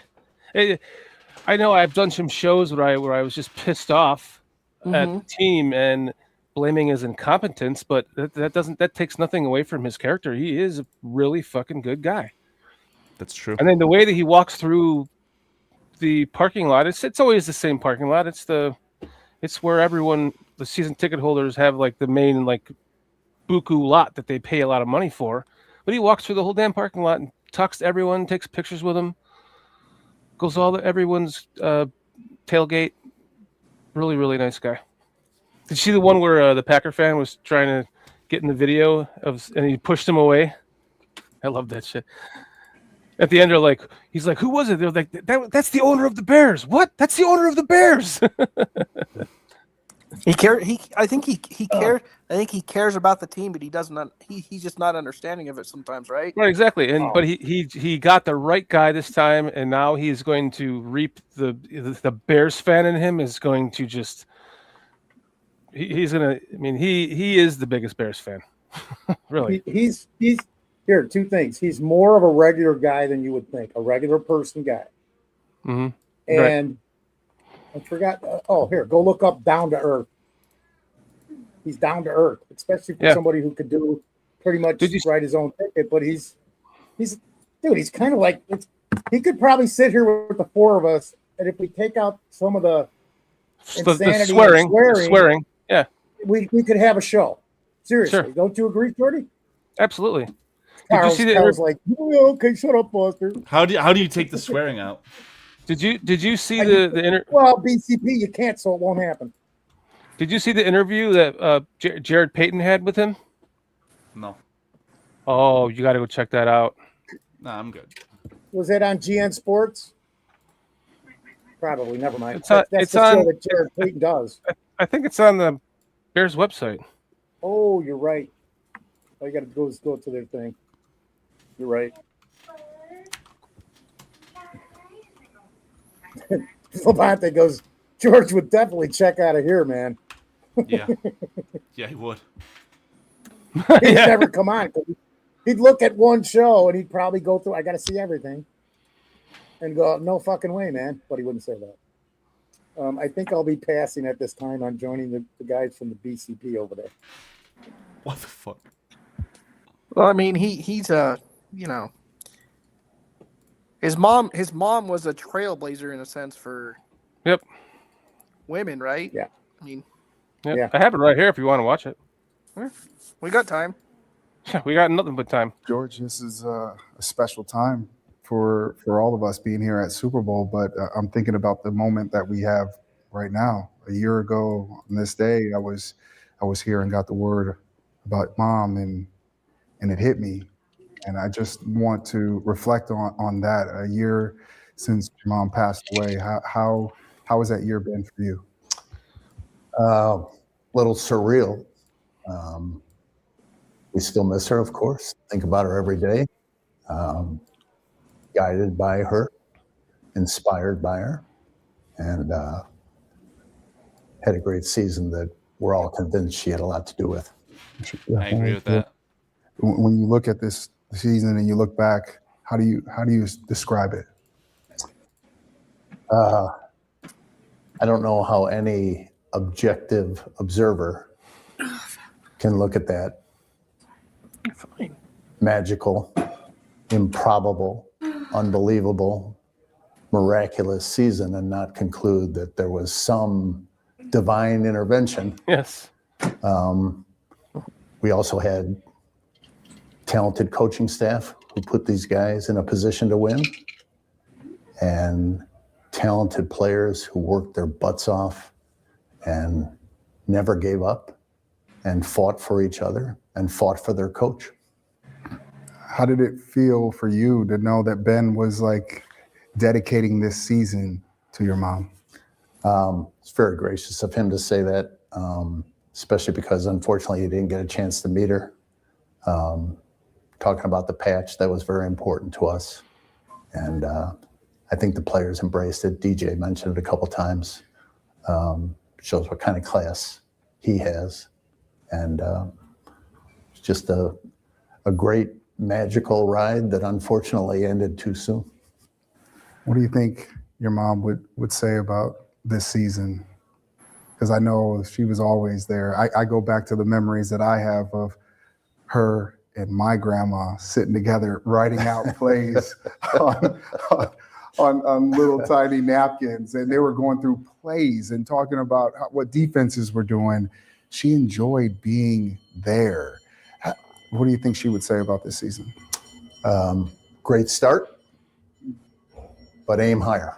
I mean, that's what it's all about. I mean, this is to me the beginning of something special. And I think about Ben. Everybody knew what they were getting as a guy that called plays, but they didn't know what they were getting as a head coach because he's never been one before. The success that he had in year one, not only just on the field, but it seems like establishing a culture inside of Hallis Hall, that seems evident by the success that this team had on the field. Yeah, I was talking to Ryan and Kevin about it. I mean, for first-year head coach, you didn't see any of the growing pains that you would typically expect to see from a first-year head coach. Very poised, very collected, just carried himself very well, handled our friends in the media very well. Yeah, he did. And really lit a fire under our players. 7 comeback wins in the final 2 minutes, most since 1970. A little help from Mom, and what was it like watching those? Look at this. Well, they say that the changes. cardiologists in Chicago had a booming business. It was maddening at times, exhilarating, exhausting, and ultimately very satisfying. I do have a question. Where are you? Are you in the box? Because I've seen videos of you down watching in the tunnel. I saw the video when TJ Edwards got hurt that you were chasing behind him, running towards the locker room. Are you upstairs? Or are you moving around throughout games? I'm upstairs sometimes, but most of the time I'm in the stands. That moment of you Awesome running, and to me just symbolizes who you are as a person, and the love for the game, but also the love for the players. Talk about that moment, because that was one of those special moments caught, and a lot of Bears fans coming up to me going, "Wow, did you see George?" I said, "That's who George is as a person." Well, unfortunately, there's cameras everywhere. That's something that Mom really emphasized to us, is she cared about our players as human beings first and foremost. And, you've been in these situations. These guys work so hard, and they want so much to be out there for their brothers. And it's just crushing when they can't be. And so you just try to be there for them. Two of those wins were Almost got against that choked team up there, from man. up north. I Yeah, don't know you what can their see name it. is, but we won't talk Team about Voldemort. that. Yeah. Ben let everybody know that he doesn't like them. He said he talked to you about that, and that you guys were on the same page. What do you think about what he said, and some of the social media in the locker room and that stuff? Because that was my biggest question was, George, you see everything and hear everything. So when he was saying what he was saying, it got a lot of media scrutiny, talked about here and there, but I felt like it was a unified message. We talked before the season, and a couple of things that I shared with them are, if you look at 100 years of history, whether the Bears have a successful season has a lot to do with how we do against Team Voldemort. Not 2-15 or anything like that, but if you sweep, you get a pretty darn good chance of having a successful season. If you split, you still have a good chance. But how that series goes has a big impact on how the season goes. Fuck Green Bay. And the other thing I told them was, when you're with your players, you got to be authentic. They can spot a phony. You got to do what comes naturally. So yeah, we talked and we're on the same page. I got to give you a lot of credit, though. I saw the video of you throwing the stiff arm to that fan. Hey, listen, I know my pops would be happy and proud. I thought probably the time that you got to Hallis Hall, they were probably about to give you shoulder pads and a helmet, because you could actually go. Were you cognizant of video, or was that just a reaction? It was just a reaction. I should not have done that. I should have just let him have his photobomb and waited for him to walk away, and then take the picture that the Bears fans wanted. No, I don't think so. Totally I love not, the fact no. that you did that. It shows who you are. You were having fun, and the guy too. Everybody was laughing, but that's what this season was about, though. This season was about that moment. Like, step back. You guys think it's been your time. You've been, running the North. It's our time. We're here now. That's what it felt like to me. That should be handled on the field. What do people say? I need to be better in those moments. I totally understand. Hey, you're like me. You see all of the reaction on social media, Twitter, all these things. How exciting was it for you to see all of these viral videos that occurred throughout this season? Well, after the playoff win against Team Voldemort, when we're getting ready to play the Rams, I had a little trouble getting work done because I was watching all the viral videos. Our content team at the Bears does a great job, put some great stuff together. The videos of people just going crazy in their houses or running out into the street and hugging strangers. And two that really stuck with me were, one, Caleb the DJ. Yeah. And they're playing the theme song from the Titanic, My Heart Will Go On.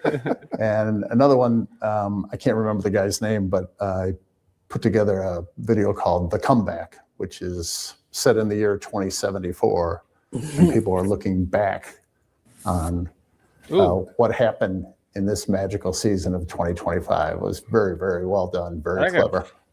You had playoff games at home. Weather conditions were not good, but good for the Bears just because this is what we play in at home.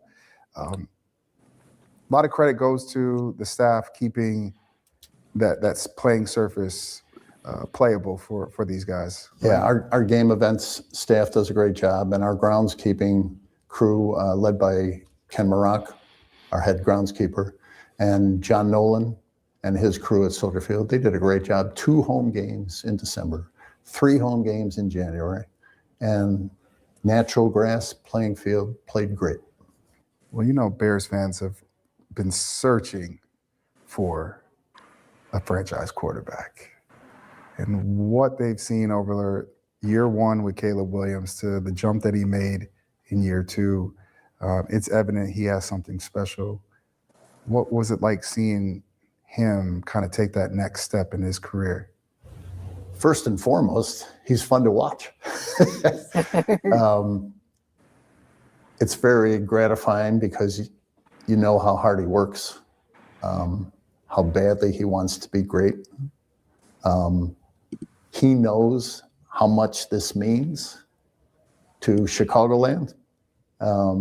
He embraces that, and he rises to the occasion time after time.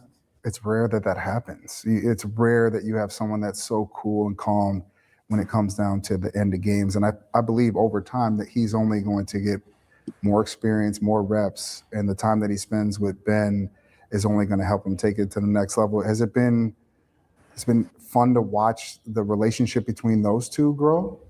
Yeah, I mean, you've got to have that, right? Play caller and quarterback. That relationship is so important. And it's just amazing to me. I mean, he launches the ball to DJ and then puts his hands in his the hand warmer pouch, whatever it is. And then even Cole Kmet against the Rams, he catches this unbelievable pass and then walks around like he's waiting for a bus. Like this kind of thing happens all the time. It's just unbelievable. All right, so let's talk about that. The 2 4th down throws in the playoffs, the pass against the Packers, the crazy one against the Rams that I don't know how that got to Cole Kmet. Which one of those made you yell the loudest? Probably the one in the playoffs to beat Team Voldemort, because my first thing was, okay, no flags. Yeah. And then they left too much time on the clock. Exactly what I thought. So then we had to have, this play at the goal line where he's got all day back there to throw. And it's just a great result. And I just collapsed in my son's arms and let the celebration begin. The great thing is, you have to talk about, well, wait a minute, which one? Miracle comeback are we talking about here? Was that the one with Cole? Was that the one with DJ? Was that the one with Jade? It seems like you and I are at NFL honors, year after year. Normally, the Bears aren't highlighted in that light when it comes to plays of the year and all that stuff. Going into this one, you knew that this opportunity with multiple times to be able to win. How cool was it to see the Bears and just the vibe at NFL honors of, it's like the Bears were being talked about. Yeah, well, first Joe Tooney gets the inaugural Protector of the Year award. So glad that he's a Bear. Did a fantastic job for us. He's a real leader. He's a phenomenal man. Yeah. He's awesome. Yeah, future Hall of Famer. And then they call it Moment of the Year. And I was thinking, well, all of the nominees will probably be Bears plays, right? But they threw in a couple of others. And DJ gave a great speech. So it was great to see. Well, we all know year after year, it's tough in this league, but it's going to be a tough act to follow next year. More of a target on this organization's back because people now the Bears are on their radar now. You think about this time next year, are you hopeful that that Bears team can be playing in this game? Absolutely. That's the goal every year, to win the Super Bowl. Now, after this great season that ended too soon, we got to watch somebody else hoist the trophy. And it needs to be us. It should be us. It will be The us. fans, they had an amazing year, amazing time watching this team. They don't always get to hear from you. So I want you to just say something to the fans, because they're all excited, but they always want to be, they never get the chance to hear from you. So what would you say to them? Appreciate the opportunity. Just so grateful for the loyalty, for the support, for the passion, for the noise, for being still on offense and going crazy on defense and making it a real home field advantage. And again, the viral videos, when you see how important the Bears are to people, it's humbling. Thank you. Thank you. That end part where he's almost in tears. I love it. Anyway, if you just joined us, we were just talking about how what a really truly great guy George McCaskey is, and how much he loves the Bears. And that was playing a little bit. That was playing his interview with Jared Payton. Since we're here in the fucking fifth round with no one to, we're here to talk about Bears draft picks. So, who did they get so far, Buka? I just wanted to say this about the interview, because I saw it about a month ago. It was on GN Sports, which is on channel 9.1. Jared Payton has that show every night, 5-6 nights a week. I don't know if you know, Carl, but it's an antenna show. And you got to be a Chicago sports fan, because they also talk about Michigan and Wisconsin and Michigan State. They go into depth with a lot of the Midwest sports, it's primarily Chicago. But I watched that interview when it came out, and I pay attention to things that some people just miss. I don't know why it is. But here's how humble of a man, or what, for whatever reason you guys want to give that McCaskey is. If you go back and you look at that interview, the guy's wearing a $40, $20, $30 shirt, a $50 sweater, and $70 shoes. And then you look at Jared Payton, and I'm not judging any person. I'm just saying these are things that I pay attention to that can kind of give you a clue to who a person is. If you look at what the first thing I do, dude, anytime the first thing I do is I look at your shoes, because it tells a lot about you. One way or the other, it's not always right. Carl's laughing; he thinks this is insane. No. I walked correct. I walked around Vegas with like a $40 pair of Dockers, and I feel like a lot of people feel the exact same way as you, Foster, because I don't want to say I got profiled, and I don't carry myself well, but you're right. You can tell a lot from someone's shoes, in my opinion. And then you look at Jared, and nothing against, because I really like him. I think he's a really good human being, especially with people don't really know the whole situation he grew up in, and it wasn't all roses and sunshine, dude. Whatever. I'm not going to get into any of that. And he's wearing a pair of Roos, and I'm wondering how much he's getting paid to keep that foot up there all the time to show the Kangaroos logo, and a $300 shirt and a $500 sweater or jacket. And I'm not saying anything against the guy. That's his style, his class. But you know who's got more money? I'm just, pretty obvious. And this is no judgment. I just brought this up because people don't pay attention to this kind of stuff. At least, well, no. Like I said originally, some people miss. And this is when you're out there, especially today, because you have to be aware of people around you. That's another reason you get looks one way or the other, because you got to be aware today. Back in the day, it was all like, okay, let me check this guy's walking down the street. You had to be aware too, because you just never knew. But I mean, it wasn't usually in, I've got to be careful because this might be somebody with a gun or whatever, blah, blah, blah. Well, if I could try and rope it all back in here, I've been furiously trying to compile a little bit of something or other just so that we can have a recap of the draft here. So this is very much the recap of day 3, right? We're in day 3 of the NFL draft. So I'll run through this very, very quickly. The day started in round 4 with the Bears trading up from pick 129. So the Bears traded up. They gave up pick 144 and in combination with 129 to acquire 124 and 166. For the record, the Panthers acquired pick 129 and drafted Will Lee III, a cornerback out of Texas A&M. The Bears, however, selected cornerback Malik Muhammad, who was a third-round grade, according to Dane Brugler. Very nice RAS score. And there are your statistics. Again, feel free to take your screenshots. 3-year, I don't know if that says starter. And we talked about this already earlier, but essentially, summary for the player. Muhammad can be out-physicaled at times, but he plays with good reaction quickness and route instincts, which helps him stay attached in man or zone. And he projects as a starter with shades of Greg Newsome II. Me and Foster love that player, so that's a really good comparison off the rip there. Then, again, following up on that trade, we also gave the Panthers pick 144, who they used to acquire center Sam Hecht. So, really, really interesting that in combination with the cornerback, we got a cornerback, Muhammad. The Panthers got a cornerback, Will Lee. The Bears got a center earlier in the draft, Logan Jones. The Panthers got a center, Sam Hecht.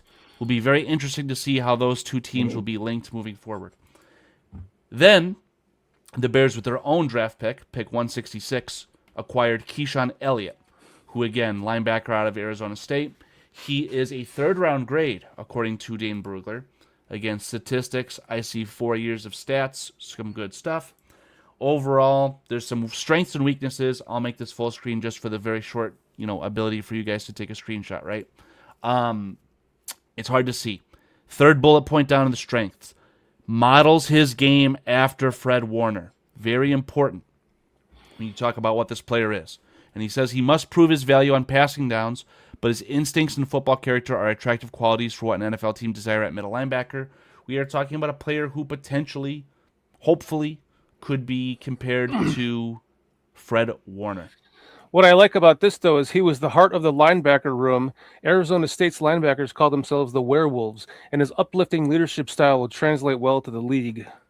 Nice. Did you read that about the linebacker we drafted last year? Hippolyte. Yeah, I'm just kidding. But what he was too. Yeah, it was I wanted similar. to throw this out there. I wanted to throw this out there real quick because Cole Payton was drafted by the Eagles, quarterback out of North Dakota State. In line for a Payton Award. He's 12-1 as a starter, 72% completion. It's a project, but many had him projected possibly going in the third round. I shouldn't say many. There was guys.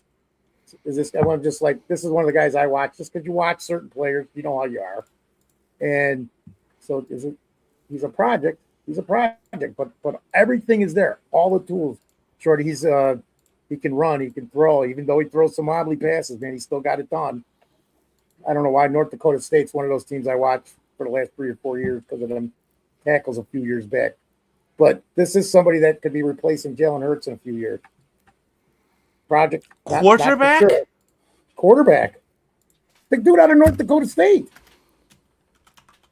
72% completion. I think he's 12-1. He was the MVP of the league. I mean, at the end of the day here, you guys can laugh at me. I always thought that Jalen Hurts was awful, like a literal bottom-tier starter in the NFL. And I think the Eagles are telling you that they kind of agree with that because as soon as the wide receiver said that he wants to leave, right? A.J. Brown, he said, I want out. Well, they got to replace him immediately. We have to trade up for Mekhi Lemon. We need really good wide receivers to offset our awful quarterback. That's just kind of how I see it. Because Levante says he's not replacing Hurts, and he's laughing. And I said, he ain't replacing him today or tomorrow. But he potentially could replace him because he has all the skills. The issue is the small school and the arm. What exactly is the arm? Well, we'll see what happens in about 2 years, man. That's my thought. What's his name? And it's not a guarantee. I'm not saying he's gonna, but I should have said, you think that they're maybe possibly thinking of grooming somebody to possibly replace Hurts because he does have the contract, but in about 2 years it won't matter. But like the old days, man, you used to pick a guy and let him sit on the bench. I know it's a late round pick. It's a shot in the dark, but it potentially is something that they thought of because they drafted him. Who are you talking about? Cole Payton. Oh. Quarterback of North Dakota State. He's a fucking lefty. Yes, he is a lefty. No, forget about it, dude. It doesn't matter. He's not on the Bears. He's a lefty. He's not going to do jack shit. He's not going to. All right, then stop. Then tell me. Why would anyone draft a lefty with a right-handed quarterback? Who's their starter? A left-handed.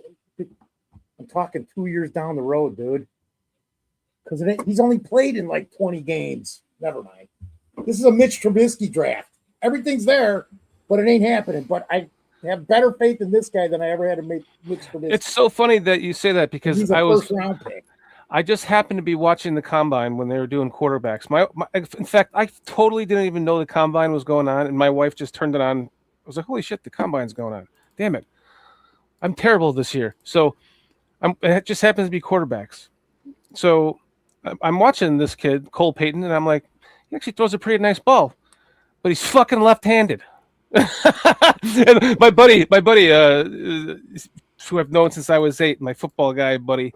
You know, he says, like, if Caleb Williams was a lefty, you'd hate him. I'm like, yeah, you are fucking correct. I would. I'm sorry to left-handed people. Left-handed quarterbacks suck. They never succeed. The ball spins the other direction. If you're going to have a lefty, you better have a lefty backup. What I'm saying. It just never works out. What is there, one Hall of Fame left-handed quarterback? You're probably right. How many great ones have there ever been? I mean, like, that you would like Hall of Famers. Jeez, I couldn't even give you Boomer one name, is Boomer Esiason a Hall of Famer?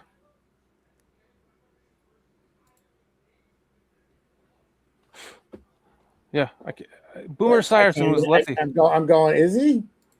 Is Boomer Esiason a left? I should No, just talk to my phone. He's a lefty. I know he's a lefty, but let's see. Is Boomer Esiason in the Hall of Fame? I like this guy too, Carl. At one point, Dante Corleone. Yeah, Chad Speaker brought his name up. Oh, yeah, I like the name. There we go. Buka got it. Forgot all about. How could I forget about Steve Young, dude? Steve Young is the only other. Okay, Steve Young is the only.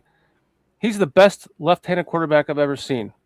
It didn't twist my brain the other direction watching him throw the ball. He threw a beautiful ball. But who was pretty instrumental in his development, and he said it on air. It's on Jim tape. McMahon. There you go.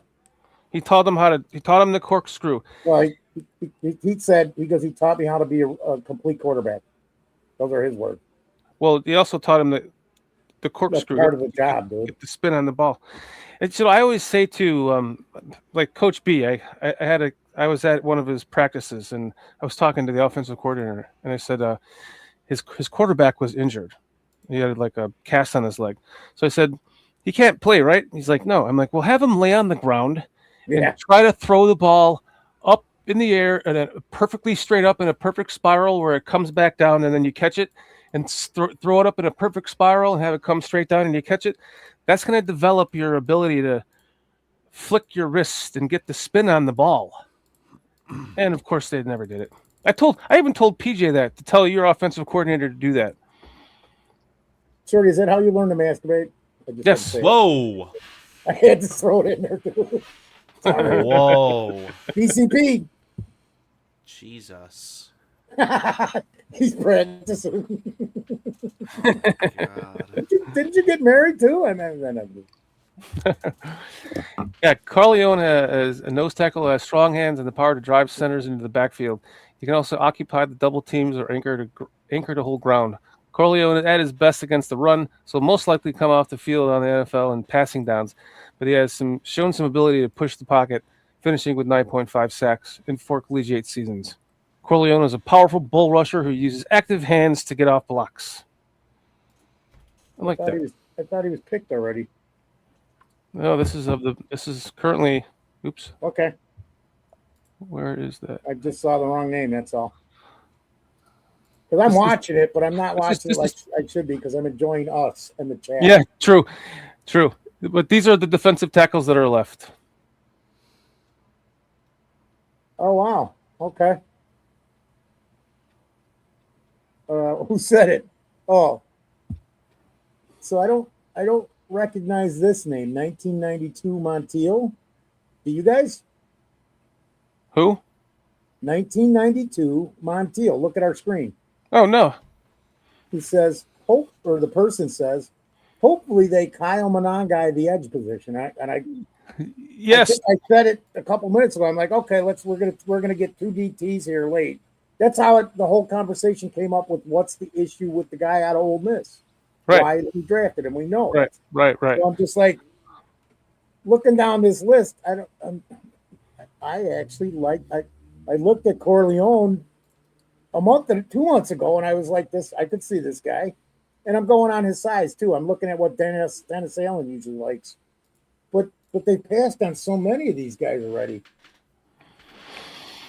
Yeah, I don't think that they feel like this is a position of need at this point. They're just going best player available. Yeah. I think that you're going to have a conversation where all of those veterans that you signed on the interior, they're all going to be on the roster potentially. Yeah. Contavious Street, Lynch, definitely Gallimore. They'll all Lynch be for there. sure. Yeah, they'll all be there.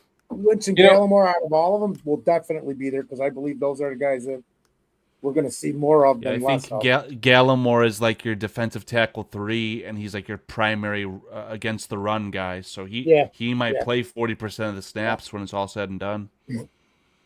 No, I agree, Carl. I mean, the draft is telling us this too. I mean, Yeah, that's what I said last night. I don't think we're going to draft any defensive linemen. Many. Yeah, well, I hope they come away with a project somewhere. But right, me too. That's why I'm if we're drafting a guy here in the 6th or the 7th round, Buka, they cannot start. We were just talking about this guy, and we were like, "What the hell?" So Carl looked it up, and he has like he has like three felonies. Yeah, 3 felonies. He's just a total piece of garbage human. Violence. I'd rather go out and trade everything for Jalen Carter. But if we're gonna have a convict, I was just about to say though, maybe he would benefit from being with a good team like this. That was my thought too, Shorty. Maybe we're always talking about other teams drafting these type of people. Well, why isn't it time that the Bears start? Oh my God! Oh my God! Oh my God! I'm just saying it. Yeah, take him before the Ravens or the Steelers. Listen. Chris Emma tweeted out a quote from Malik Muhammad. This is literal words out of Malik Muhammad's mouth. He says, "When it's time to put your nuts on the floor, you got to go dominate." That's fucking hilarious. That's fucking hilarious. That's a classic line. That's hilarious. It'll be. Wait, what? Say it again, Carl. When it's time to put your nuts on the floor, you got to go dominate. You got to go dominate. I'll have to work that into. God damn! I'll find a place for that line. I always say nuts on the table. When it's time to put your nuts on the table. Or go put your nuts on the table. No, you'd say you got to put your nuts on the table and whatever.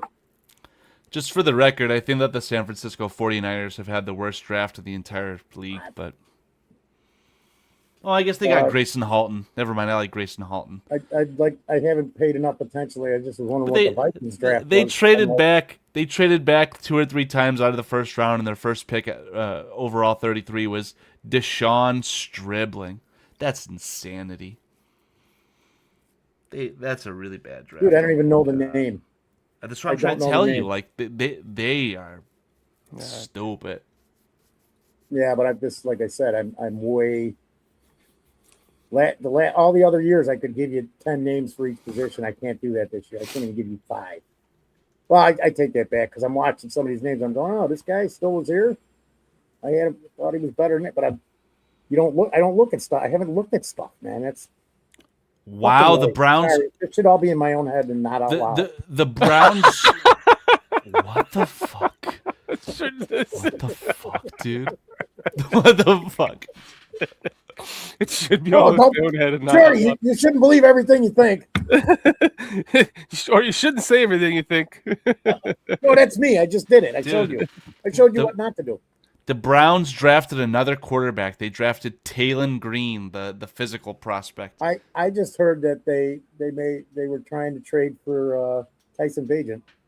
Who?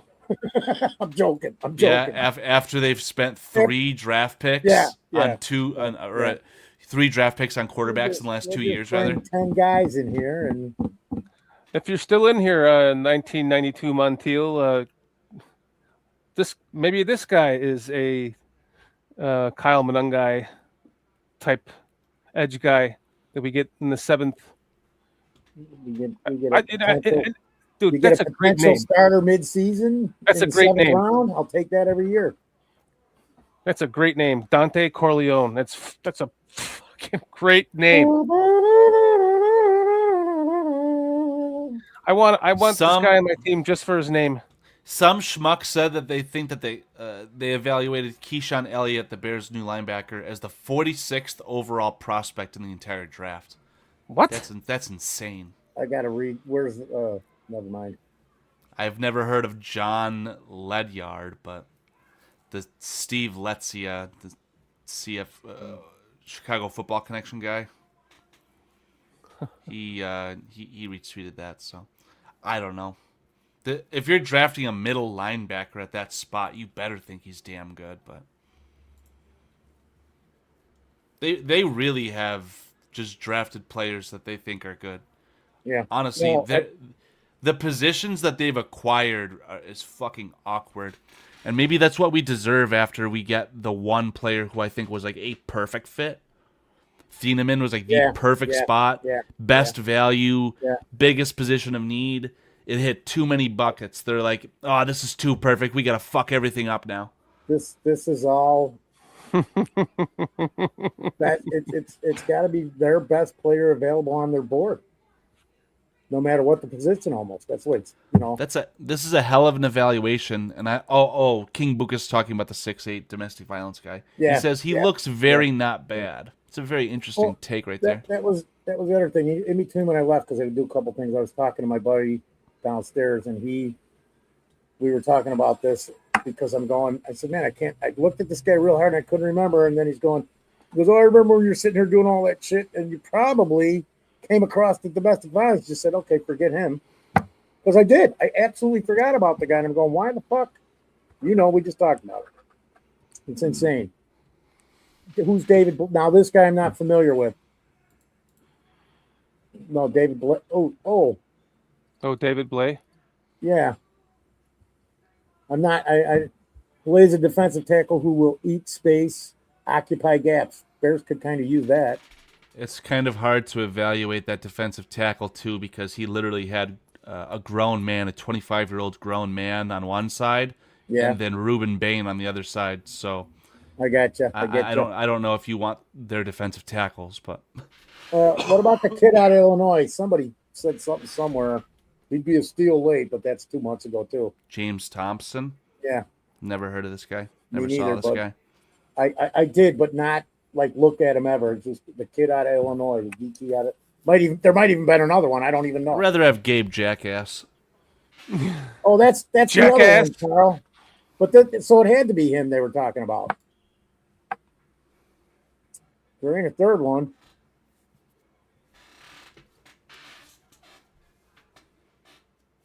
I'm watching the highlights of Malik Muhammad. Oh, Logan The Fano. Bears released it. Logan Fano. I'll take a shot on that if he's there, man. I mean, this kid can play football, this Malik Muhammad. Oh, he tackled Zechariah Branch. That's a huge, huge job right there. That's very hard to do.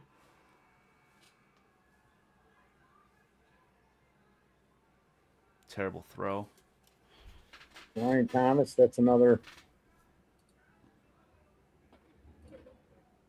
I'm telling you, I'm looking at edges and I'm going, well, we have Marty Booker, and I'm looking at defensive, Austin Booker, and then I'm looking at defensive tackles and I'm thinking, we have all these guys we signed plus Shamar Turner, and that's why I've said that I said this all day yesterday. I don't think they're going to draft a linebacker, or a defensive tackle, or a He's back. And a motivated Dale, right, Shorty? I mean, right, Yeah. Carl? Yeah. This is where I'm at, That boys. shit's annoying. Go ahead, What's up? Chad.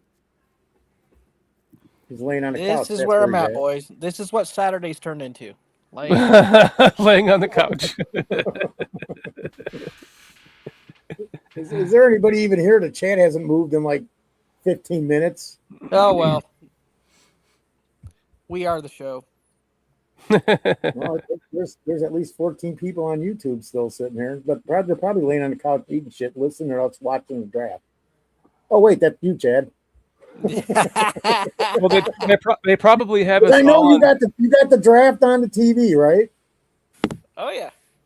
Yeah, Okay, they got us and then all on different tabs. You and they're got you got your phone going too, where you can just look and see who's taken quicker, NFL.com or whatever. I do have Not that. tonight. I was doing some homework too, and what about? I mean, there's an edge rusher from Iowa, Max Llewellyn. I'm like, okay, well, No, yeah, you saw what we were just doing because I was like, I click on Logan Fanu, Shorty. Logan Fano Okay, is really you're good. Ted Curry. And I actually have watched a lot of football with him because of being here in Utah. He's really good. Let's see if we can find somebody else for sure to go. Ooh, I really like this guy. I really. No, he's really good. And the one thing about Utah, Shorty, Utah's defense pull is up some really good. pull up some footage of him and look at him. I can't. Okay. I don't want to get a copyright. You're doing this, yeah. Yeah. Two years Does ago, anybody got any better eyes that can read that paragraph from Scouts Inc.? 2 This years Fano ago, shit. I could play the videos from Twitter, but last year we got. Oh, thank you.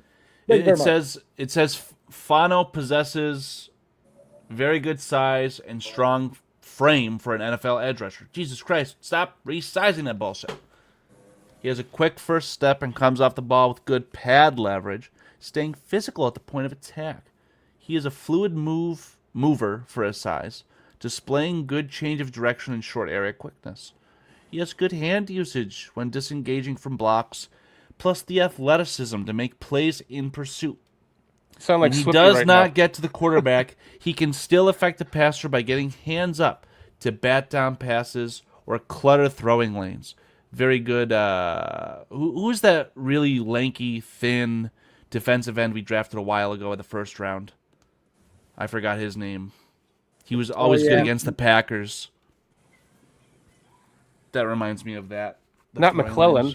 No, not he Dominic was Robinson. he was a black kid. Yeah. Anyway, as far as the analysis here, at times he will set a soft edge and push too far upfield, allowing running lanes underneath, but he is mostly a stout edge. Seems like a AI buzzword collection of soup. Okay. Now, I have watched a lot of Utah games, and Look at tape. Morgan Scalley is a really good defensive coordinator here in Utah. And what was the other? Who was the other one? You said there was an Iowa kid? Yeah, Llewellyn. Yeah. Max Llewellyn. I think his name is. I don't see him on ESPN's. Scroll down. He's down. He's almost down in like kind of the mid. He's right there, right above. Oh, Hubbard.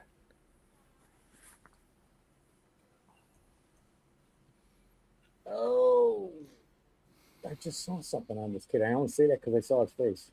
The hair gives him away. long frame displays an effective use of his hands to keep defenders off his chest. Can straight arm blockers to push his way into the pocket, and he has an effective spin move to get past offensive tackles. At times, Llewellyn can have some difficulty holding his ground.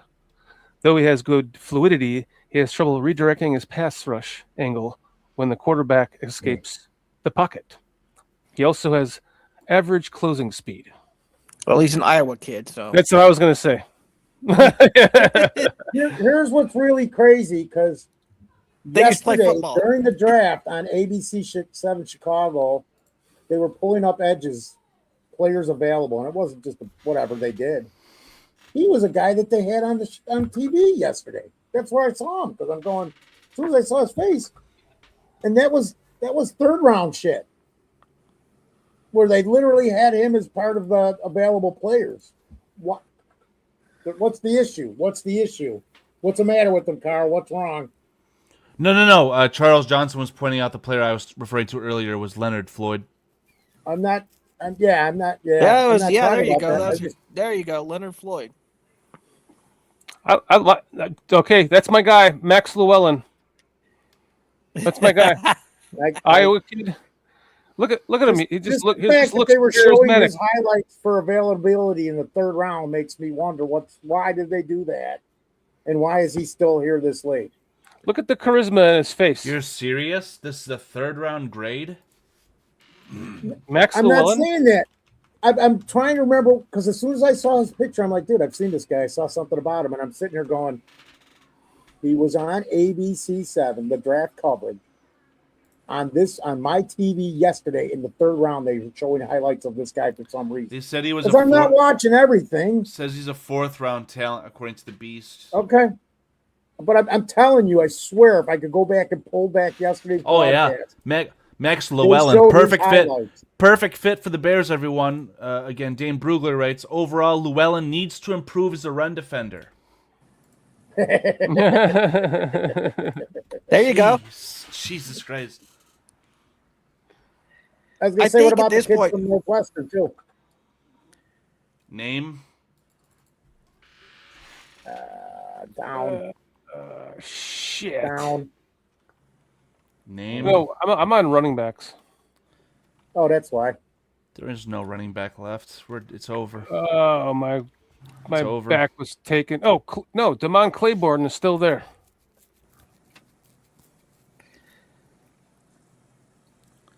Cam Jordan is cut. He's actually a free agent. Is that true, PJ? If Cam Jordan's cut, he's a Bear. Damon Claiborne is a gadget guy, dude. I mean, that's pretty clear right there. It's a done sealed deal, Ben. I can't even read that again. All team ACE honors. Well, okay. I just look at the 188-pound running back. Sorry. Not for me. Don't trust it. So here's a name that's available in free agency, apparently. Ben Devine just put it out. Eddie Goldman. I'm good. Why? Oh, so Cam Jordan is a free agent. Okay. What? Wow. Did you say they just cut him, Chad? That's what somebody okay. told Carl. So that doesn't sound right. He's been a that's free simply agent since March. Oh, there was talk of that last month. Yeah, apparently Cam Jordan is available. PJ loves it. He was going to the Bears. He was going to the Vikings. He was going to somebody else. That's 6 weeks ago. I have a feeling that if Cam Jordan is cut, that Dennis Allen will get him. It looks like he's like readily available. He's a free agent. That was one of the guys they talked about in February March signing him. Yeah, I mean they're and you could pay him cheap. You can pay him cheap. So where is Eddie Goldman? Is he still with the Saints? Eddie Goldman was cut by the the Commanders, whatever they are. Were they Redskins? I can still call them the Redskins. Just call them the Redskins here. The natives like it better. They do. They do. Yeah, they do. They said they don't know why we changed it. Yeah. Well, they should bring all those names back. Indians, Cleveland Indians. Come on, Guardians. Get the fuck out. Sorry. So PJ said Goldman is a free agent, but we said he was cut because he was cut by the Washington. Yeah, he's a free agent. Yeah, he was on the list of free agents. It's just that issue of him. So we have both Sewell. How did we end up with both Sewells? Noah and Nephi. I think they signed Nephi late, and my speculation is they drafted him to help his brother work through the injury. But I'm going to go fill up my water. They drafted the linebacker, or what? They drafted the first one and UDFA the second one, right? I don't even think it was a draft. I think they just signed him as a free agent. Yeah. Okay. No, I'm talking about. It doesn't matter. Doesn't matter. Noah Sewell. Noah Sewell we drafted. Noah Sewell was like a 4th-round pick. He actually. This is really weird. They always seem to draft a linebacker early on day 3. Noah Sewell, Ruben Hippolyte, and now this guy from Arizona State. This year. Yeah. So I'm looking at their linebacker room. So we got Devin Bush, T.J. Edwards, DeMarco Jackson, Keyshawn Elliott, Jack Sanborn, Ruben Hippolyte, Noah Sewell, Nephi Sewell, and Dominique Hampton. I thought I made a little graphic for this. What's really bad is I've heard every name and knew who you were talking about till you got the Dominique Hampton. I don't even know who Dominique Hampton is. That's what I'm saying. He's the only one I don't know the name. When you said it, I didn't even know he was on the team. Everybody else you named, I knew about. He's your that's like a futures contract, I think. So yeah, just to put a visual behind what Chad just said. I think I've got him in the right order, right? Yep, exactly. Devin Bush, Edwards, DeMarco Jackson. Then you add Sanborn, Hippolyte, Sewell, both of them. And now you got another guy. So does that mean that Jack Sanborn doesn't make the roster? Does that mean that Ruben Hippolyte gets cut a year after being drafted? I don't know. I'm going to venture to say Sanborn's going to make the roster. You don't bring a guy back and then cut him, especially when he knows the system and you know you can use him on special teams, both sides of special teams. Yeah. 2 sides. I'm just saying.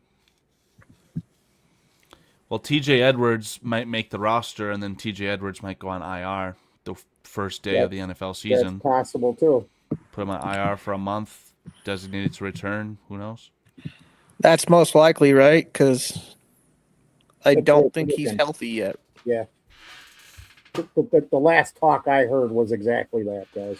Yeah, PJ's right. Sanborn did not play in this system on defense, but he absolutely has special teams familiarity with Richard Hightower. And he does know a lot of guys on this team that are left. The turnover, but. And I'm on Cam Jordan's Twitter account right now, and he has not changed anything away from Saints on his back page. So.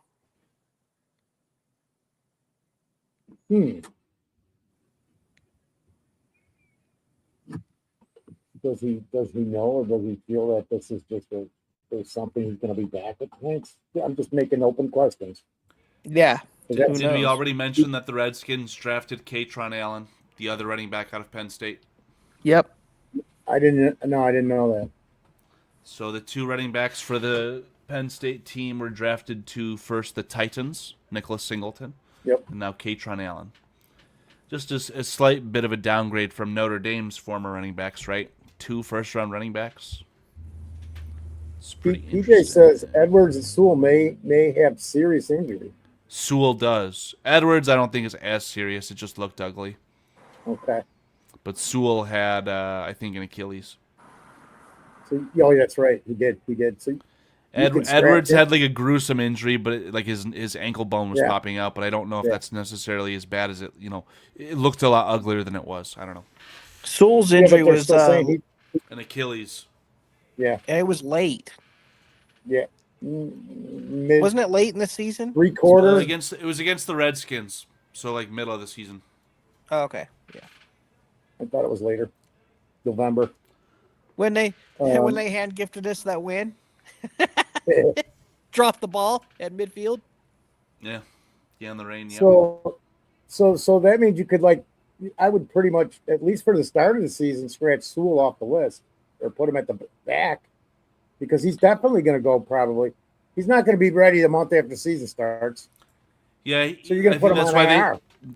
That's my speculation as to why they signed his brother, is to just try and get him in the right mental space to try and come back as fast as he can and fight for a job, because you just drafted his replacement potentially the last 2 years. So the odds are against him right now. Yeah. What's up, Damon? Thanks for popping in today, man. Damon Dice says, I saw somewhere Cam Jordan doesn't want to leave New Orleans. It looks like it on his Twitter thing, right, Carl? I couldn't tell you. Potentially. Yeah, no, it didn't. No, it. He still got the New Orleans Saints. He's got him and a bunch of people sitting on the field down the Superdome. Superdome. I mean, still on his background. So Yeah. nothing's changed there. So Carl, PJ said they signed his brother while he was still healthy last year. I'm not sure of the timing on that. Maybe they just signed him because they wanted he was always in the practice squad, though, so I couldn't tell you why. Right. Again, hey, come on. Why are these picks We're taking just forever? going through. Yeah. So, Shorty left with the board that we had up, right? Yeah, he took the board. Okay. I got nothing on my end. Let's see. Let me go to Instagram. Nephi Sewell was signed to the practice squad on January 13th. I can't remember. I think this was all after the playoff game. 2026? Yeah. But they activated Kyler Gordon from reserved injured on the 10th. I can't remember exactly when that happened, but it was all around that time. So, yeah, they signed Nephi Sewell after Noah Sewell was hurt. Okay, did you hear that? They signed him after he was hurt. Let me look at 2025, I guess. Well, that would be the only hit for Sewell in 2025 was they placed Noah Sewell on reserved injured on December 31st in 2025. Yeah.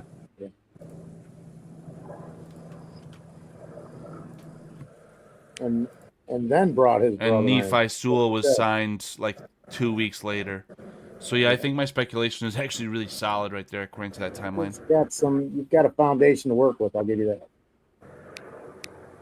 If you get that right. You want to build on my foundation, huh? Right. So this is just some random article I'm reading about the Cam Jordan thing to the Chicago Bears. It's not. I think it's one of those fake accounts that that puts out fake info. Mm-hmm. Because I don't know how true this, how good this account is of Dave BFTV, because it says Cam Jordan Chicago, and then it says I think it's possible, and here's why, and he goes into it. So I don't know how true this account is. Just like I don't want to make myself look like a big asshole, but those Bears fan TV guys, they came from Sports Mockery. Sports Mockery is one of the worst publications on the face of the earth, even outside of the scope of football. So maybe them leaving is a good thing to their credibility, but at the end of the day, I don't subscribe to what they have to say. Yeah, that's why I'm looking up, trying to find something, and there's nothing on that. I think that might be just a dead. Yeah. Let's see on his Instagram. What? Damn it. Nothing. Professional career. Understood. Stop phone.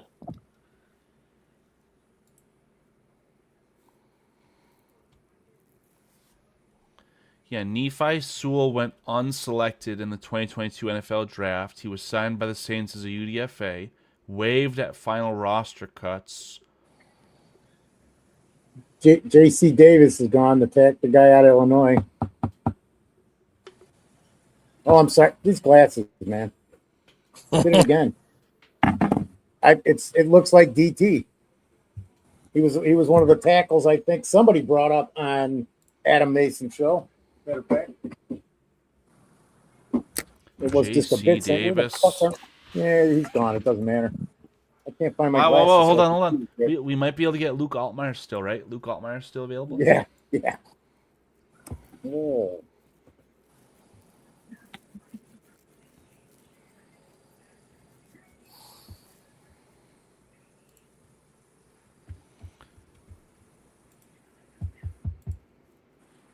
I don't know.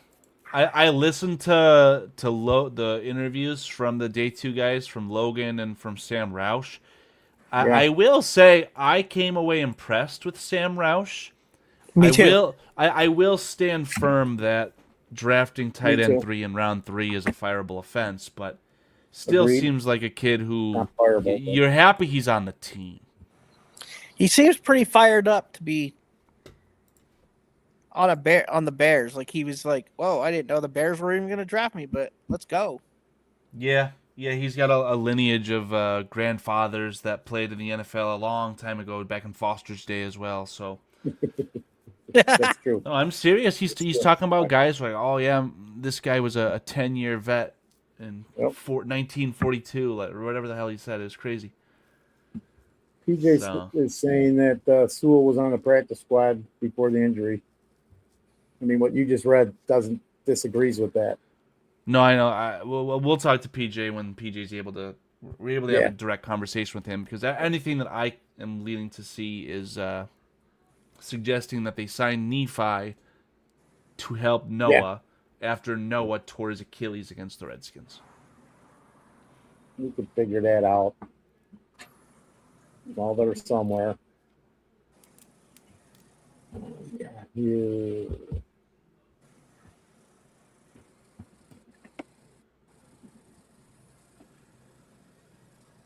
Giants are picking. Giants. Everybody's got the Giants on their board. What happened to the Jaguars? Oh, I need to see who's best available right now. Yeah, I know that's the problem I got, because I can't really do it, and I don't know what Shorty had on to do that. Cleveland did their best with the wide receivers. NFL Network showing Cleveland drafted, Conception at 24, and then Boston out of Washington at 39. It's not bad, but they still need a quarterback.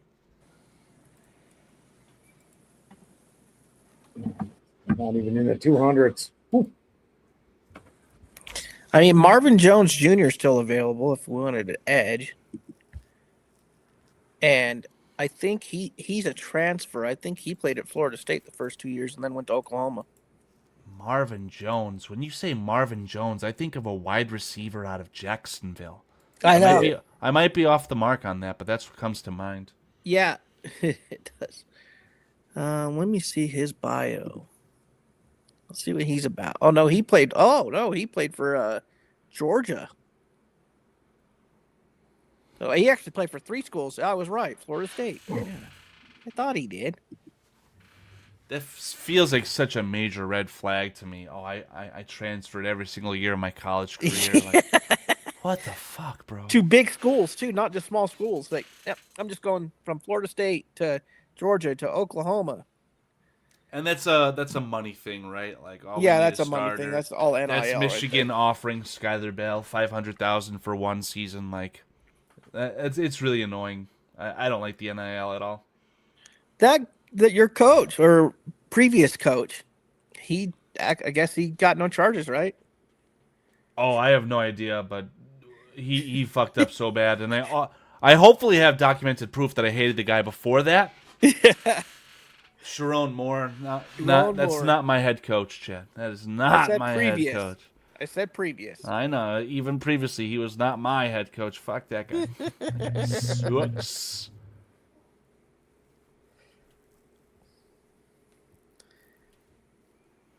That's not bad. I mean, BYU's had some good defense the last few years. Jack Kelly. I've heard a lot of Jack Kelly going to the Bears from Adam Mason, so sure he loves that.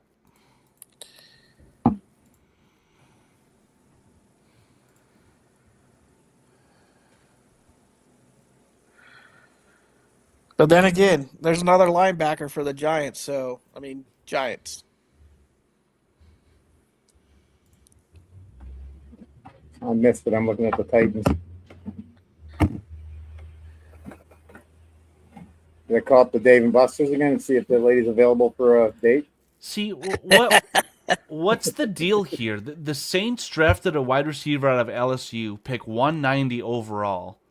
And according to ESPN, the prospect analysis says, field stretching flanker who is light on route and catch fundamentals, but heavy on kick return talent. Isn't that what we just fucking drafted at 89th? And you got him 100 picks later? What are you doing?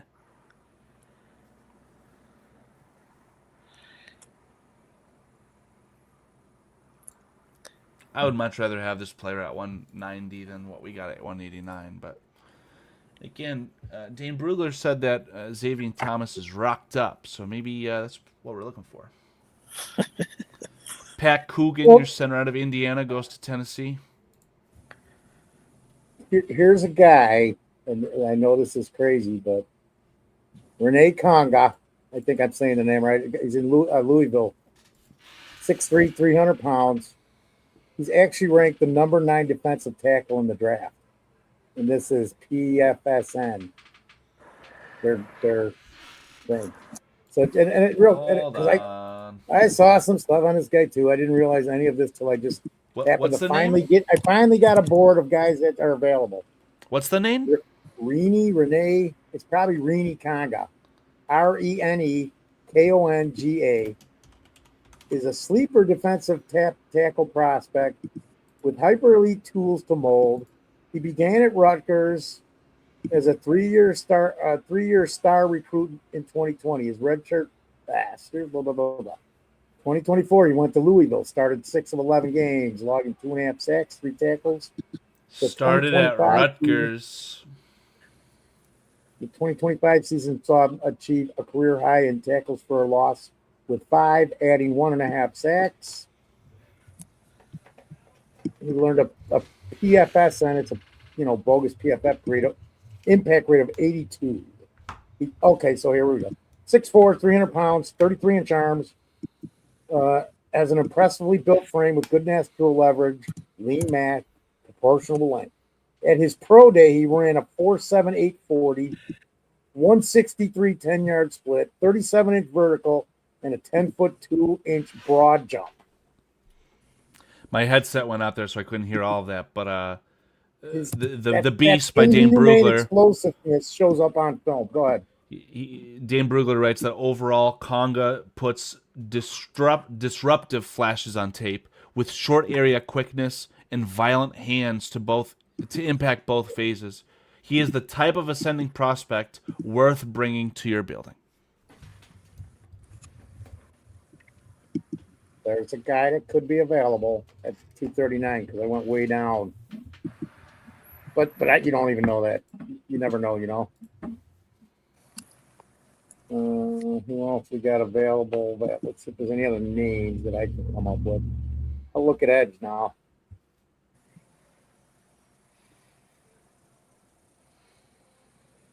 The edge is getting really thin.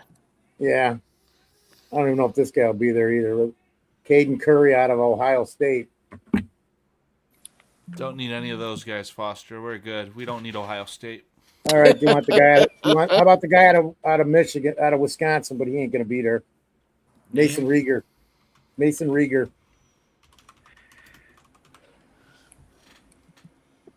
REA? No. REIGER.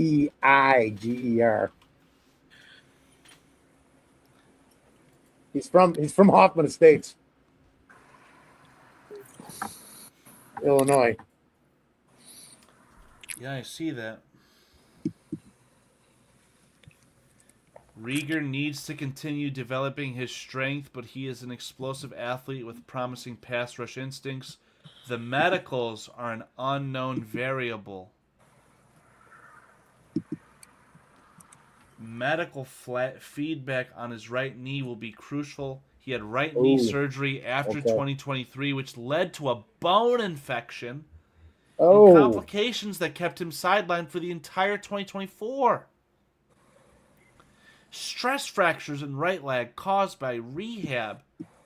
Fuck that. Oh, shit. Fuck that. His RAS score is a 964, dude.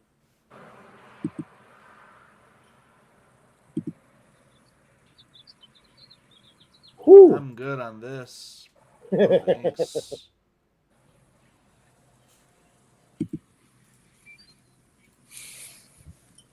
And then I got one more edge rusher that I could.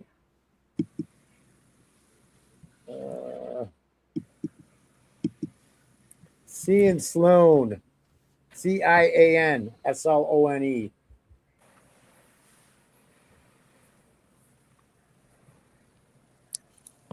Slone. North Carolina State, NC State. Really light guy, dude. 236'4", 235. And he's out your way, Chad. He's out of Effort-based California. player Rock with a him. developing pass rush skill, but he comes with questions about his best scheme positional fit. Making noise as a third down pass rusher is likely going to be the best role in which to prove his worth as a rookie. I don't know. I'm just looking at a couple of the arrows that could possibly hit the dartboard late in the game. But I don't even know if they're going to go to, Whoa, Taylor. What was that? Not me. Okay. Oh, okay. Sorry about that. No, you're good. You're good. It's all Foster good, got man. excited. This is BCP. No, I didn't know if it was a TV or something somebody clicked on. Not quite, Foster. Not I'm looking quite. at Chad's face, dude. Clip that. Just a picture of his face. I'm looking. I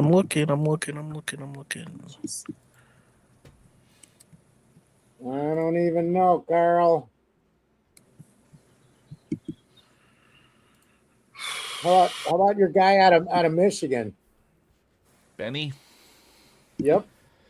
Definitely not a standout, but a guy who you probably can try and see what happens. That's all you're looking for at this round, too, is just a guy who... Because at the end of the day, we should not be praying that a 7th-round pick makes the roster. Our roster should be too good for a 7th-round pick, in my opinion. But Agreed. Kyle Manon guy. that's the one where you got lucky, and he's a starter. But at running back, that's kind of what you want as a guy you can just kind of churn through. Don't know if you want him sticking around all that time, but whatever. Well, he's a fan favorite now, that's for sure. I think they screwed up though by not getting into this round. The round 6. Yeah. They needed to be in round They could 6. very well, like, if someone falls and they like that player, they could package both of their 7th round picks and throw in for the 6th. So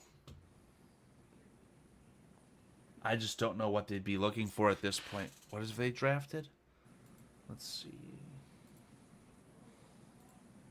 Oh, and look, what about Cameron Ball? Arkansas. It's getting thin. Oh, it is. That's why I'm looking. I'm going. It's getting thin, quick. Well, here when I'm just trying to find a name where I've seen something on a person or even read something on them, and that's becoming difficult. I think I'm out of names here. So Ball apparently can compete for a rotational 0 or 1 technique role early in his NFL career. So is that what we need after the guys we signed? I'm not too sure. Well, you know what? What if we just do this? No, there's a trade. Well, I'm just gonna look at everything on the board that I had here. Oh, the Rams traded up. The Rams want somebody who could be a BPA at that spot. Because where are we at? We're still not even at 200.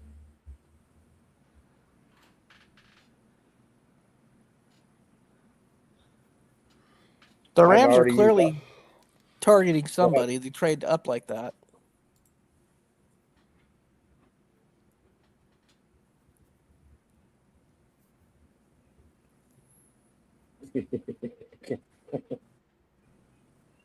I just went through so many names, and the only 2 names that I know anything about, and it's very minimal, and one of them I know more about, are Luke Altmaier and where'd he go? Oh, wrong way. I don't even know who the other guy was now. I was laughing because I'm scrolling. Who am I missing? Obviously Xavier Harris, but we already know that's not what we're looking at. I'm like, I saw 2 names, and I'm going, nope. Luke Altmaier. What was the other one? Couldn't tell you now. Don't remember. Safety was a safety, I think. No, nope. I don't even remember what the other guy was. Did anybody here mention Skylar Thompson? That was a safety.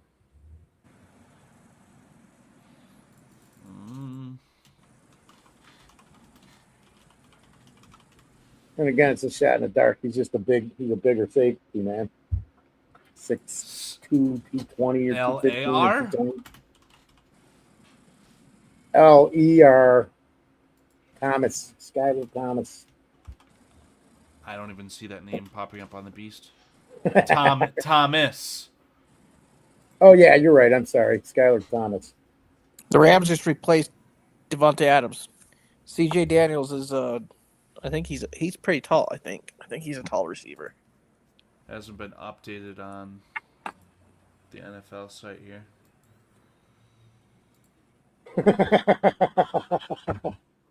Brian Gilmore says, "Hey, Foster, can you get another pillow for Chad for the remainder of his BCP therapy session?" It's great, right? This is how life is. I mean, this is what you call the last day of the draft. It going in the 7th round, right? Yep. Yeah.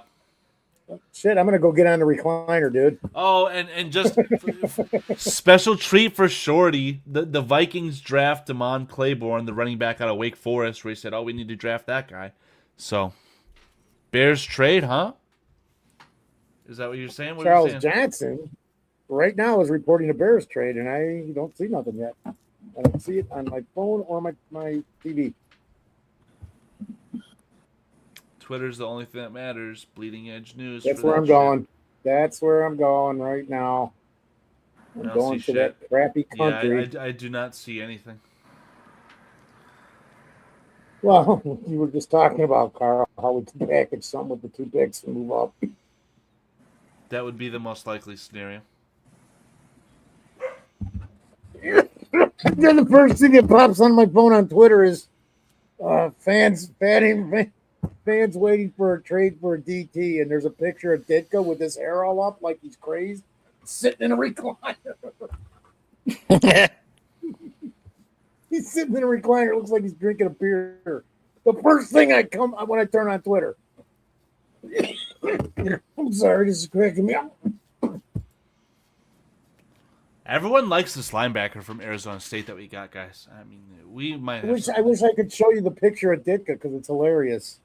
He's just like enraged and his hair standing straight up, but he's sitting in a recliner like this.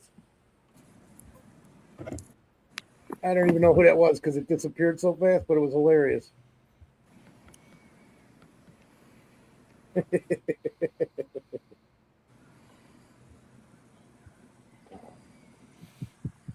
Nothing. I don't see anything about it. I mean, at this point in time, you might as well go with the Michigan defensive tackle. Well, there's something else they want to throw a different dart at because it's just like. I mean, I know he's not much, but they seem to Michigan players seem to pan out pretty well in the NFL. Well, I'll take that one on the chin. I mean, they've produced some awful defensive tackles, like Mozzie Smith, total bust. Oh, that's true. There's another defensive tackle who is like designed to stop the run, total bust. I can't remember his name. What Michigan finds a way to do is produce edge rushers who are very much pass rush specialists. And I can't think of every single name, but you've guys like Kwity Paye, Yes. Josh Uche, like these guys who a lot of people would just call Jags, but they are signed by contenders to rush the passer. That is what Michigan is very, very good at, in my opinion, for defensive line specifically. But yeah, there's a Mozzie Smith and one other defensive tackle who you look at it and it's like, yeah, that's a good player. He's going to do a good job. And he just busts out in the NFL. So apparently they can produce a lot of shit ton of tight ends too. Got Marlon Klein drafted yesterday, which is kind of a surprise to me, but I want to thank Jeff Buford, Jeff Kendall, and Dante Purify for following me on Twitter. I followed you guys all back too. I missed it. One was like April 2nd, and the other one was like 2 weeks ago, and the other one was like 48 minutes ago. Here's something for the channel. Fuck it. Brian Gilmore says, wow, Brian Parker, offensive lineman / center for Duke, lasted until the 6th round. I don't even know if I looked at so many centers because I just thought they would draft one. There's for the channel. Well, thanks, Chad. Oh, Jeez. thanks, Chad. You don't. Come on, Chad, man. Chad, man. Why not? If you want to, I'll just give you my address and you can just stick $5 in an envelope. Well, I'm still 422 because stamps. So you can throw the change in there. I'm still waiting for the card, the BCP card. Oh, God. crap! I maxed that one out. I maxed that one out, and they took it and credited it on me at the Mexican restaurant last week. Sorry. The Mexican restaurant? What the hell did you get? Oh, I thought they were going to be like small burritos because they were like $5, so I ordered 2 of them, and they were like fucking monster. And I'm like, the lady You ordered the lady comes, 2 $5 burritos and you maxed out Chad's credit card? Is that true? Well, What the fuck? yeah, but I didn't tell you like that. I had like 4 of the cars fixed and my furnace replaced. So, but I maxed the card out. I maxed the card out, and they bring me these 2 monster burritos, and they're like, "Sorry, sir, we can't bring you back your card, but at least they paid for this meal. You do owe us tipping like 38 cents." What the fuck? And then took the card and shredded it. Don't worry, dude. They contacted Bank of America. You're gonna have to file for bankruptcy next week. Okay. Oh, you put it up there. Why is Foster so serious about sending him some money directly? Because I need some cash, Paige.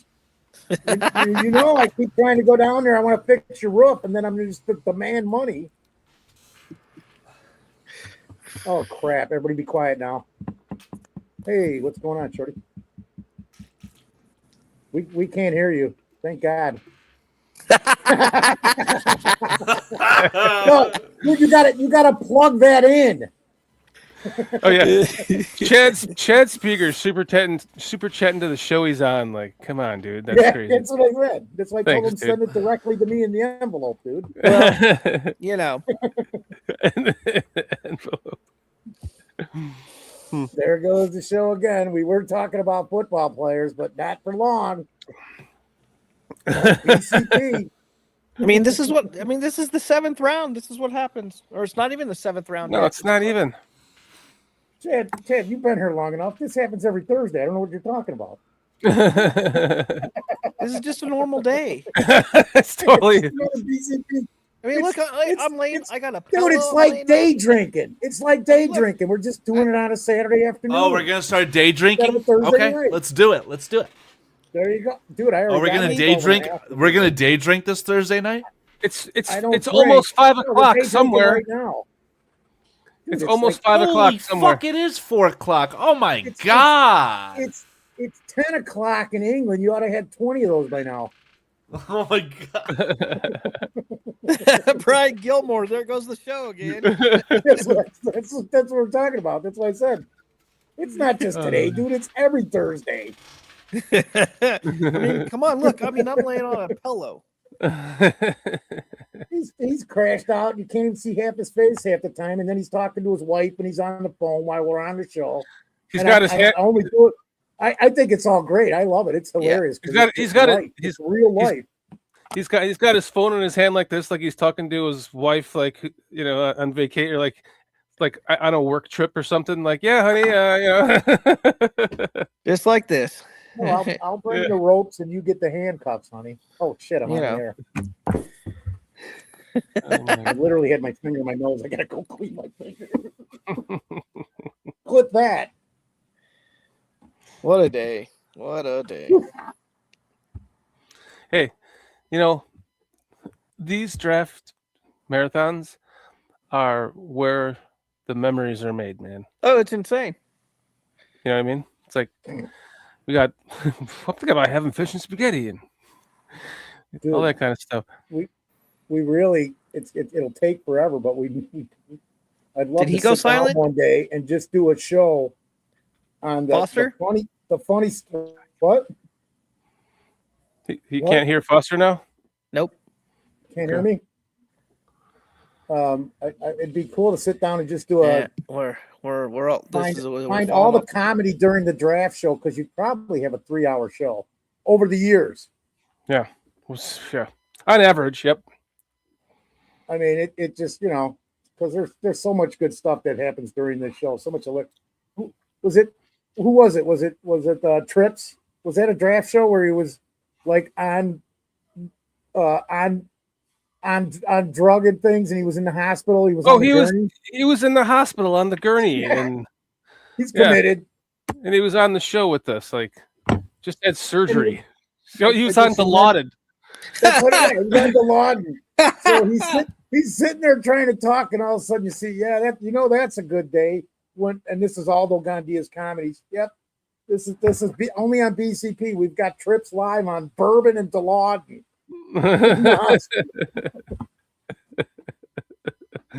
Oh, Chad, I wish Mikey was around, because the app, you need the app. Mm-hmm. Whatever app he used. Yeah, whatever app he uses. Because he was perfect after that when he got the app. We'll have to dig into that so that you have it.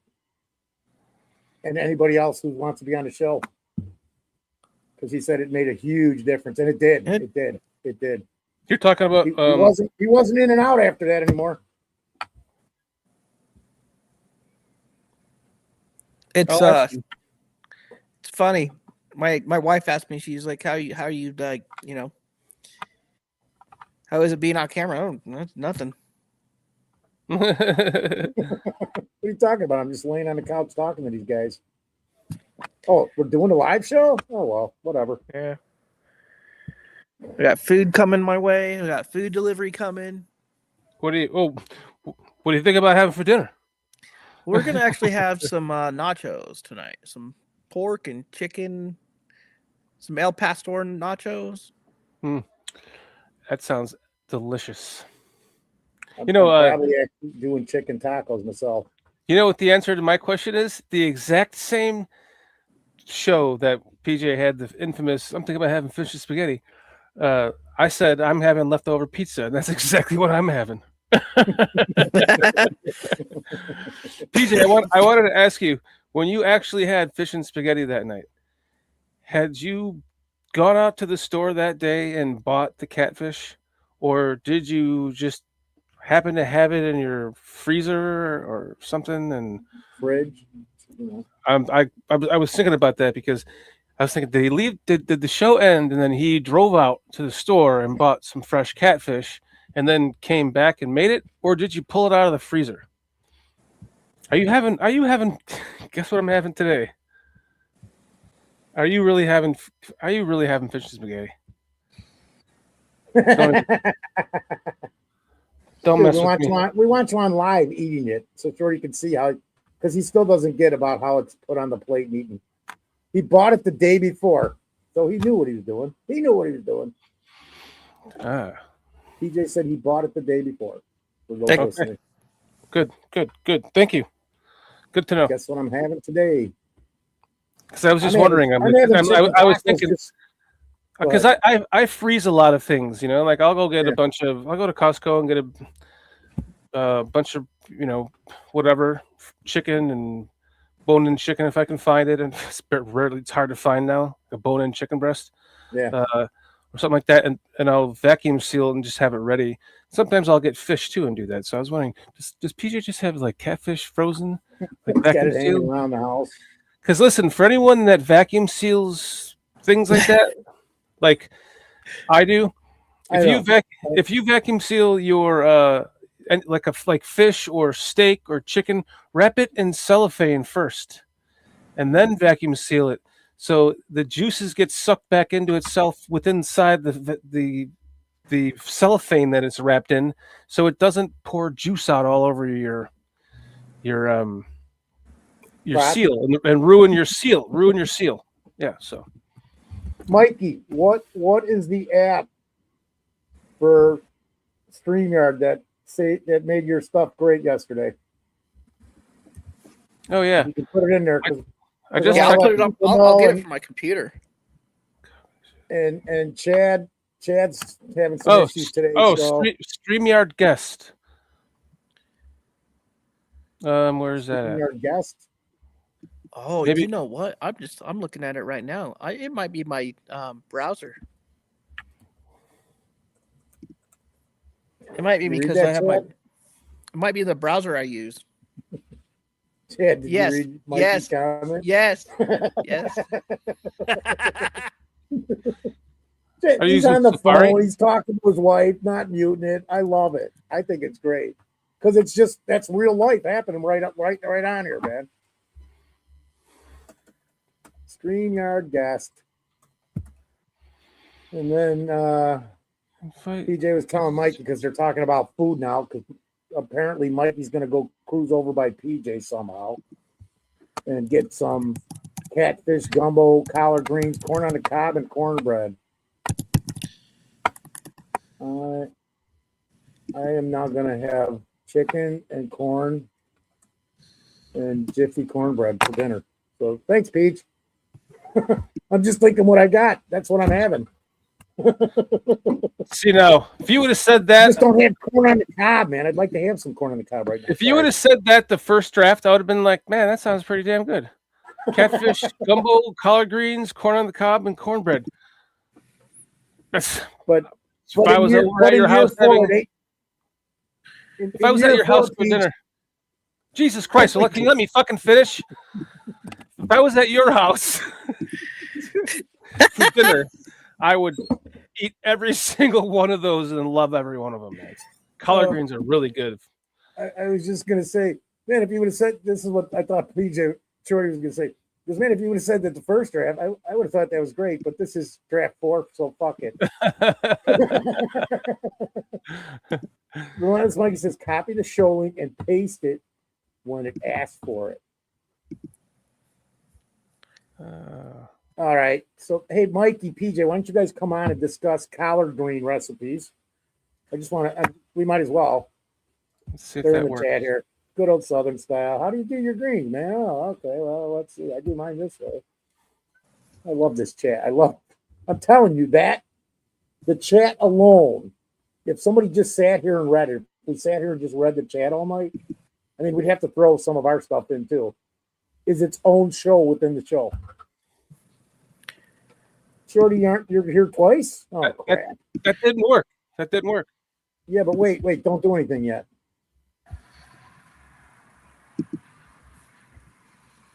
All right, now I want to know which one I'm talking to. The guy up there or the guy over there? Double the shorties. It's about the best response we could get, Shorty.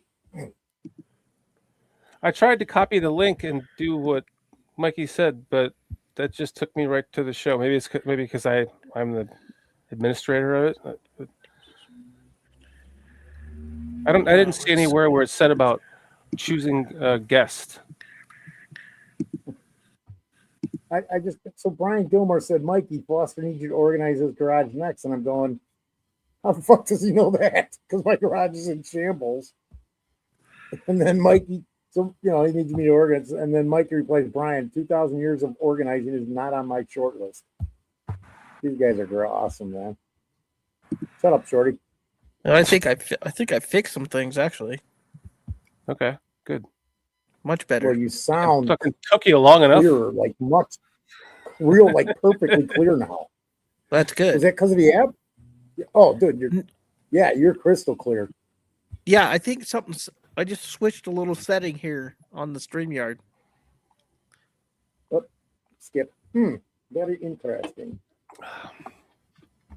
We have looked at, while you were gone, Shorty, we did look at a bunch of defensive tackles and edges, and then I was going, all right, so what other position could we be drafting here? Because 730 or 239 and 241, how many picks are in the draft? 247? Something like that. The very end, they're almost UDFAs. Oh man. You're just like a run-on sentence, dude. It's like it's hard to start another sentence for me. Then I lose my train of thought. That 25's kicking in, though. I know that for sure. Oh man! So where we're at? We have 200 and do some neck stretches. Oh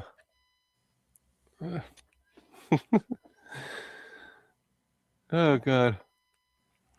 All right, so rounds. Where are we at? There are 1, 2, 3, 4. Can you imagine the BCP 10 more Bowl picks party? left. A BCP Super Bowl party? If we're in the Super Bowl and we win the Super Bowl, what a party that would be. Oh my god.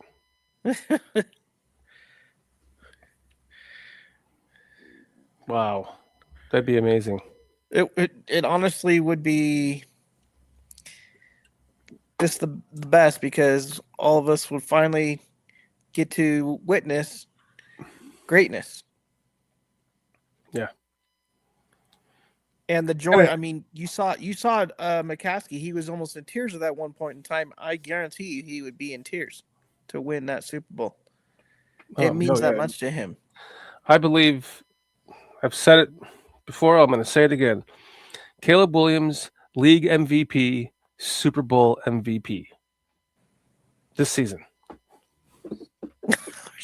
Foster's chest.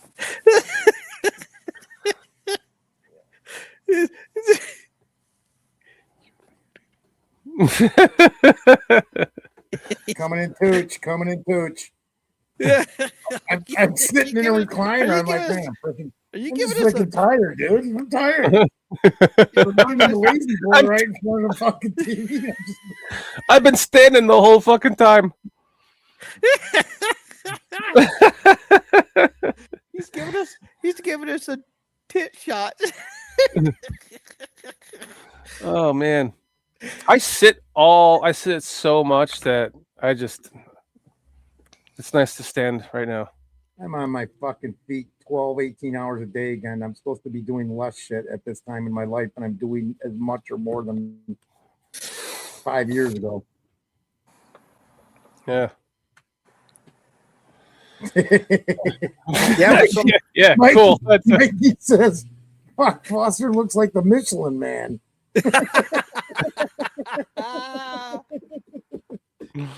Oh man.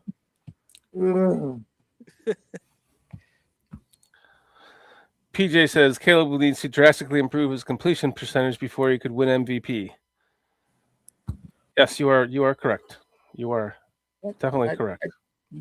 So you don't think like 63 or 64% could do it if the Bears win the Super Bowl? That's exactly what I was going to say. Yes. He's right, but it's not a lot. Just not if you're winning and you're making the plays that he's freaking making. When you make the plays when they matter the most, and that's all that matters. Yep. And man, this kid it's just something about him, man. He's just got it. It's like that. I just wonder if we just run that ball back in that game, we beat the Rams, and I do believe we were on a roll. How about we tried 3 of those field goals? Yeah. Too many going for it. I was screaming at the thing. I'm like, what the fuck, Ben? You just did this. You just did this with Campbell 2 years ago. You did exactly what everybody's complaining about in Detroit. Even Dave, you did it 3 times like Campbell. Yeah. And instead of the Lions being in the Super Bowl, their window closed and they're done. Go back to that. Dave Bears UK is hopping in from across the pond. Even boys, I'm drinking heavily and family playing Scrabble and got you boys on the telly. Top night. That's awesome, Dave. Excellent. I like Dave. Dave's a good guy, man. Yeah, he is. Thanks for having us on, Dave. Good to see you. You know what? His comment, evening, boys. I'm drinking heavily, family playing Scrabble, got you on the telly. That sounds like my neighborhood on a Friday night, too. Men are drinking heavily. Kids are playing some dumb game. Not dumb, because Scrabble's a good game. We'd be like doing something like throwing spiked cherries at each other. My mom had one of those Scrabble. It was plastic and it had the One's little- like, I gotta go get my groceries. My groceries are right. Okay. I gotta get up. It's okay. not easy when you're old. Look, he can't even get out of the couch. Out of. It's like buried in the corner. Shit, what was I saying? Wow, these guys are real. Sorry, Shuri. My mom had one of those Scrabble boards. It was plastic and it had the little slots, and the little blocks with the letters slipped right into the little slots. So they Travel, Scrabble. Scrabble. No. Okay. Like it wasn't a game board that you folded open. So it was you had to make. If you fucked up the board, right, your pieces would get slidden around. You'd have to redo everything because it just sits on the top of a piece of cardboard. But my mom had one that was like plastic and all the blocks fit in perfectly. It was awesome. That makes it a lot more fun to play Scrabble when you don't have to worry about your pieces getting moved all around. Well, like the greatest thing is you've got that memory, and I see the smile on your face when you talk about it. Yeah. One of the DTs we were talking about earlier just got taken by the, I don't even know, who's ever was picked 208. Wow, Xavier Harris. Still there. It's looking like he's going to be UDFA. Yeah, with all those charges and arrests. Yeah. Felonies. Yeah, dude. It's I can't remember who the guy. What else? What do you got left to take here at 7? Because we know it's 7's a crapshoot, dude. You're not always going to get your Kyle Manon guy in the 7. We know that. But if Carl was here, he'd give us how terrible the percentages are. Be like, the 7th round is so bad, you've got a better chance at making it as a UDFA. I'm just making that up, so I don't know. But like, what positions now that you see what we have? What do you still think we need to address with the UDFAs on these last 2 picks? Jam Miller is one of them. I know the name, I just don't remember the. Alabama's running back. 4'4", 240, 5'10", 209 pounds. He's kind of like, he's like ripped and stocky, but not like super stocky. And he's got some speed. I want a speedy. That's all I've wanted for the last 2 years is speed on this team. I want a speedy running back. I want a speedy receiver. So PJ's saying he goes with the last 2, I think. Running back and a high risk, high reward guy. And there was 2 of the guys we talked about while you were gone that Carl, Chad, and I were here. That's exactly what they are, is high risk, high reward. Exactly. So you guys seem to be on the same page. And one of them I said I'd take a chance. I don't remember which one. Go ahead. Honestly, if he was available there, even with all of his problems, I would take that Davion because he's your last pick in the 7th round, and if he goes to the Bears, he might go to the right organization that can nurture the kid. They can help him with this. Show him some direction. He's going to be on a. This Ben Johnson era is it's something fucking special, man. It's about changing the entire culture of the organization. It is something special, and so if he gets into this culture, maybe that can help to save the kid. Right. Exactly. It's exactly, and that's Shorty. That's how I am. I'm dealing with 3 gentlemen right now. That's all I'm trying to do. Yeah, is save them from being on the wrong path and not be destructive to themselves or anyone around them. That was kind of why we played the interview, the Jarrett Payton, George McCaskey interview. Yeah. Yeah. Yeah. Just to show that, George McCaskey himself is the type of person that I think he's a good influence on. Right. He could be a good influence on a kid like that. And then from there it goes down to Poles, and then of course Ben Johnson, and then Dennis Allen. Right. The word used to be, and PJ throws in there to exactly what we're talking about. PJ says Grady Jarrett and Montez Sweat could help mentor him, and you've got two stable veterans that you would think that if anybody's capable that knows what's going on in the world of the NFL, because it's so critical. That I was just watching a thing about all the classes for guys with money. How if you're going to play in California, you think you got 8 million. Well, you better look again because you got 4.7, and if you live here, now you've got 3.8. So all that kind of stuff too. Plus the things that we talked about with him, with all the issues that he had off the field. You could so you could offer him like counseling. Yes. Whatever, mentorship. What if he back has in the day, they used to call the thing that like bothers the thing that Jesus Christ, I can't get a word in with you sometimes. The thing about him that is now I lost my train of thought. That bothers me the most is the domestic abuse. I think that if that was a charge, if I remember, then that's why he's just sitting there, man. But that doesn't mean he's trash, so you can help the kid with that. So you offer him counseling, and get him some good counseling, because it's about controlling your rage, right? Like if you have the ability to put your hand on a woman, then it's about controlling your rage. And so if they could get a person, some counselors in about that to help them, help everyone like that, they're not to just be, I'm going to put that on somebody else. Like the Bears are the type of team that could make a gamble with him and try their best because of the upside, because they have the functional organization now to do it for the first time in decades. Fucking decades. This is better than the Lovie Smith era with who's the general manager at the time?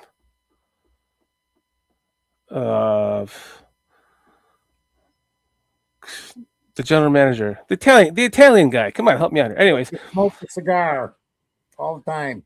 What was his name? I can't remember his name. Why can't I remember his fucking name? PJ. D'Angelo. Yeah, D'Angelo. Jerry Angelo. Thank you. This is better than the Jerry Angelo era, my friends. Like this is better. This is better. This is better than the mid 80s generation. This is better than, I think it's the best thing since the best, which was that Bears team that were winning how many world championships in that, the 40s? Yeah. Was it the 40s? 1940s. Dominated it. Fucking dominated it. Especially the first half. And then before that, they were even they were dominant for the entire period since the first 40 years of that. That was just like their dynasty. Yes. So we're building that right now. This is the best since then. And is it possible we could take a chance on a kid like that who has those kind of troubles and try to mentor it and help him and put him in the right the right cocoon of people around him and the team and the coach? Yeah. And the people that are willing to help him. So I understand. PJ says domestic. PJ says domestic violence is a real thing. but is also Well, very yeah. exaggerated. More investigation needs to be done. I have seen both sides. Correct. I believe it. Here, and I'm going to throw Mikey's comment in there too, because She fucking started punching the shit out of him. I have no sympathy with domestics. It's just a mad DNA. I understand that, Mikey. Now I got to throw in a story because I beat up my girlfriend. What? We're still really good friends to this day. I beat up my girlfriend once, I don't know, 20-something years ago. Jesus Christ, why are you telling us this? Well, I just got to tell you the whole story. So I'm drunk because I don't remember any of it. But we were both heavy drinkers and using and just not in good places. And this isn't a reason or logical or anything. These are just facts. We had been going out for a while, and we would get drunk every day together. And in the beginning, it was stuff like my tires were slashed. She bit a piece out of my arm, hit me in the face, threw a 6-pack of beer at me, hit me right in the face, punched me in the face. She used to hit me all the time. And then I guess apparently, and I did the right thing by it. I just went and said, yeah, I didn't. She sideswiped my car, literally drove right into my car and ruined the whole side of it. And so apparently around, and I'll bring her on the show even, dude. I don't know, 3, 4, 5 months in, I must have snapped in a drunken rage and beat her up. Now, today, matter of fact, we started going back out after that because I got sober and then she changed her stuff. Today, we're good friends. I talked to her. Matter of fact, I just wished her happy birthday back in October. I talked to her in New Year's because we both know that's not the real people who were. There was alcohol and drugs involved. Yeah. If I'm not drunk, that never happens. Never. Yeah. There's no way I could. I can't even believe that I did it to this day. But I'm telling you the facts. As a matter of fact, Foster, incident. Go ahead. The Bears are on the clock. Oh, and this way everybody knows the whole thing. Whatever. $1:29 to go, so you can finish with your thoughts. Just letting you know. No, that was it. I'm just like, today we are good friends and we understand the situation. I actually went to court and pled guilty and came up and just admitted what I did. We are good friends to this day. I just tried to do the right thing. That matter of fact, that is, I think I had one incident after that, and I'm like, either God just kill me or get me to stop drinking. Mm-hmm. So, and again, we're good friends to this day. I'll call her right now and you can hear her voice. She's a super lady, love her to death. No, you don't need to do that. This could be our guy. The Bears are on the clock. Don't call her right now. This could be the guy, right? Shush. The Bears are on the clock. I'm sitting in a fucking recliner just looking at you guys. Okay, watch the TV. The pick is in, but nobody's saying anything. You want me to tell you who the Bears took? No, I'm going to tell everyone who the Bears took because I am totally way behind you guys. I'm going to pull Jason on you because I already know. Don't anyone say it in the chat either. I'm not saying nothing. I'm not even looking at the chat. Not looking. I know you guys are going to fucking put it in chat. I know you are. 33 takeaways in 2025. Oh, they're talking about the Bears. They clearly wanted somebody because they traded up pretty far. But this is what I was saying. Did the universe just hear me and they're going to draft this kid? I don't know if Mikey heard because Mikey said he didn't know who we drafted. We'll give it to you right after this if you didn't check it out yet. Son of a bitch. You just ruined it for me. What are you talking about? Mikey doesn't know any of the picks we took today. Oh, sorry. I thought. I'm sorry. I'm anxiously awaiting the pick is in. I thought you said something else. Never mind. No, my bad.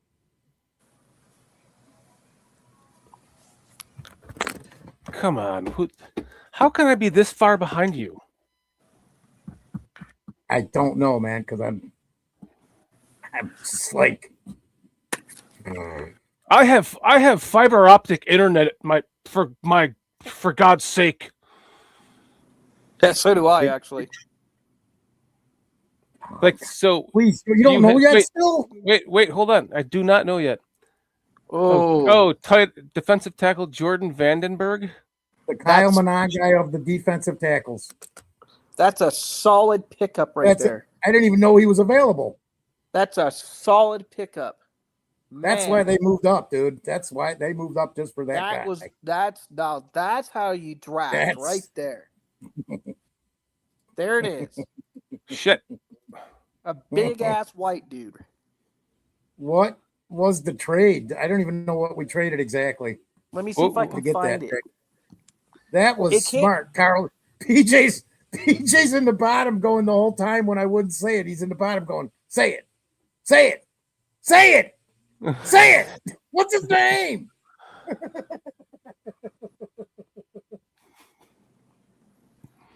Mikey, We were waiting for me. It was me. It was on me. I was the last to know. Jesus, that took like 4 minutes.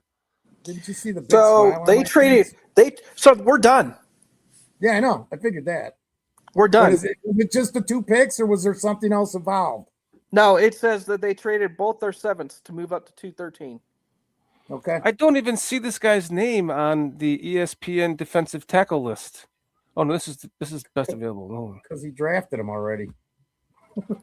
Now that's awesome. Now that is conviction. I am.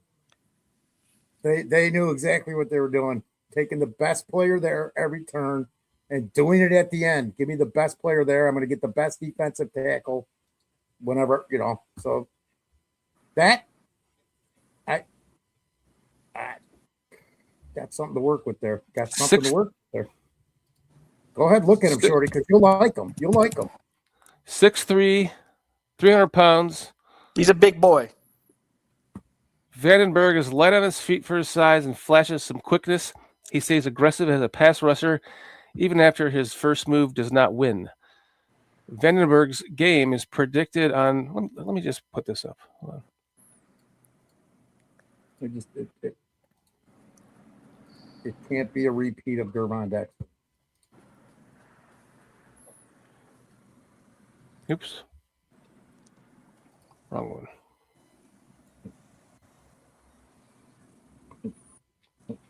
Pretty late round pick, but I mean, it just is what it is, man. They're gonna fill that room more anyways. They must have loved him enough to move up 30 spots and trade 2 picks away for that guy. Yeah, absolutely. Mikey goes, woohoo, and then he's laughing, but they made the move, man. I know we're at pick, what is it, 213? Six round pick, but they moved up.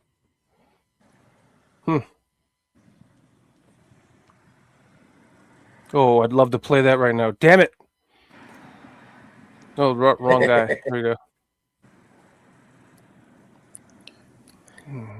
He looks like a bear. He does. Vandenberg. Sounds like a bear. I wonder what is why are the V and the D lowercase? I don't know. Yeah, that's weird. I don't know. Is it like the sir? Could like be. the sir, like almost like a hyphenated version of, like when you see hyphenated. Not woohoo. It's mother and father's last name in it is like Vanden, like the. Oh, there. Oh, look, now it changed. It's over. Did you see that? Yeah.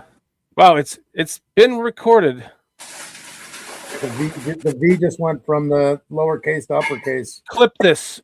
4:53 and 30 seconds. That's weird. Did we just draft the night, Mikey says? I don't know, maybe. Vandenberg, German. It looks like he's quick. I mean, that's what it says. Well, light on his feet. I'm like, Shorty just keeps talking speed, and we're all talking, So they best player available with some speed, and they jumped up to get him. All right, let me do this. What was it? 239 and 241 for 213. Let me copy Yeah. this into a different link. To the They Bills. They definitely felt they better go get him before he's gone for whatever reason. It's because of the speed. And we gave the Bills the picks. That's funny. So the Bills and us traded 3 times this offseason, right? Yeah. It's one of his new partners, I guess. He's got him all over the place. God, I wish I could show this. Brian Gilmore says, Sir Jordan Vandenberg. Oh, so did Mikey. They both posted at the same time.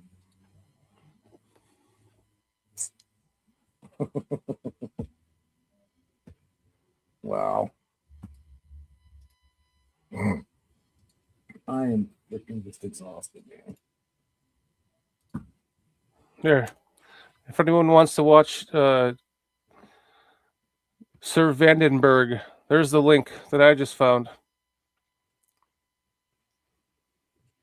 Oh, cool. It's in the chat. I ain't getting up, though. I was going to get up and get my phone, but I ain't getting up. I'm done. And Relentless Mikey says, I shall get after the quarterback, my lord. Oh, dare I say, like shades of Dan Hampton? Dare I say it? That's a pretty big shoes, dude.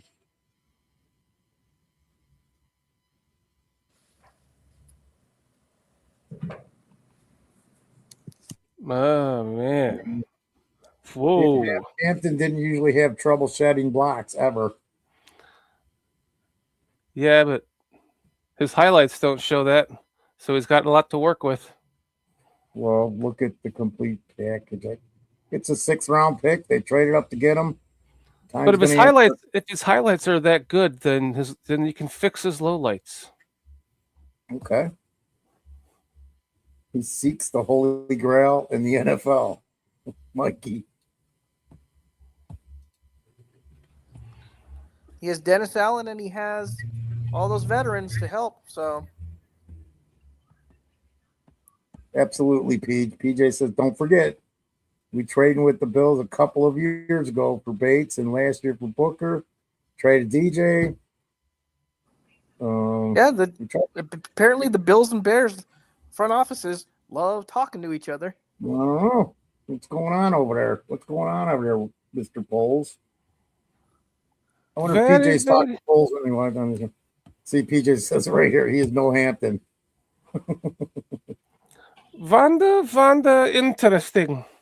Vandenberg. No, he is no Hampton, of course, PJ. Melanator 95 says, yes. Hi, Melanator. Thanks for hopping in. So we have no picks left. No. Yeah, we're done. That's it. We're done. All right. When do you want to shut this down then? Right about now? You think they're going to trade back into the You think they're going to trade back into the 7th round? No, I think they're finished, honestly. They're right now they're going over the board to look at all the UDFAs that they're going to need to jump on. Yep, that's what they're doing. going to do now. All right. Well, cool. Fantastic, boys. Sounds like a wrap, huh? We can do it. Let's go watch other people's podcasts and see what they have to say. I'm going to literally probably sit here in the chair and pull up the draft board and look at UDFAs and fall asleep. Mm-hmm. Yep. While I'm doing it. Well, set an alarm to put so you get up and go back into the coffin, dude. Oh no, I will eventually. There's too much light right now. I don't want to go through the hallway. There's a glass light in there. That's what he said earlier. He was like, there's too much light out right now. Window, and I got 2 curtains. There's 2 Bears curtains over that. It still looks like a toilet bowl when you have it like that. I know. He told me that. That's the way I'm going with it for now. Turn it upside down. Until I get the other room done. I got a whole other room I'm doing. Oh my God! Then please flip the fucking thing around, would you? Let's see the top of it instead of the when I do the new room, I think I'm going to put it the same way permanently. I'll paint it on the wall. But you're disgracing our team by saying it looks like a toilet bowl seat. Actually, Shorty, yours looks more like a toilet bowl seat now that I'm looking at behind you because I could literally sit on. Just forget the conversation.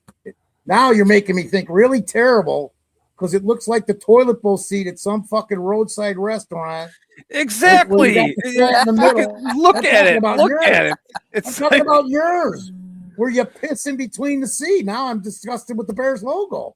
That's it. Dude. Well, look at yours. yours. You bring up this crap on my flag, and I'm looking at that, and I'm just it's in between the seat. Oh man! Flip the thing around so you see like the C's up. The C. See the C. It's the other way around. Because right now it literally in this frame looks like a fucking shitty restaurant toilet bowl. You can see like where it goes into the wall at the top there, and then it looks like there's a fucking turd inside of it. If you were looking at it, if it looked like it almost looks like a negative of a picture back in the 70s and 80s. We've got a couple.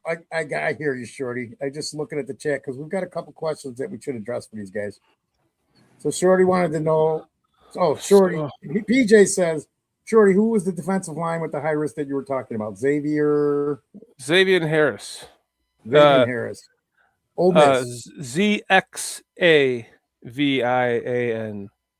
Harris. And then who's got? Because I'm not getting up. Who's got it handy our picks today? Because Mikey never got them. I've been trying to do that for like 20 minutes. So let me edit this. So what was the last pick? Jordan Vandenberg. Sir Jordan. To you, Chad. Oh. Sixth was fifth. Traded back to 160. Okay, who was the 6th round pick? Vandenberg. Oh. And then what's his what's his first name? Jeez, it's right here in the chat, isn't it? It's like 5 times. Well, I'm trying to make a banner. Jordan Vandenberg. Jesus Christ! Close all my windows. Let me go. I'll find this out for God's sake. Jordan. 1 second. Jordan Vandenberg. Vandenberg. Okay. That's the defensive tackle we just took in the 6th. That was the trade, Mike. You knew that. And then who's the linebacker we took in the 4th? That was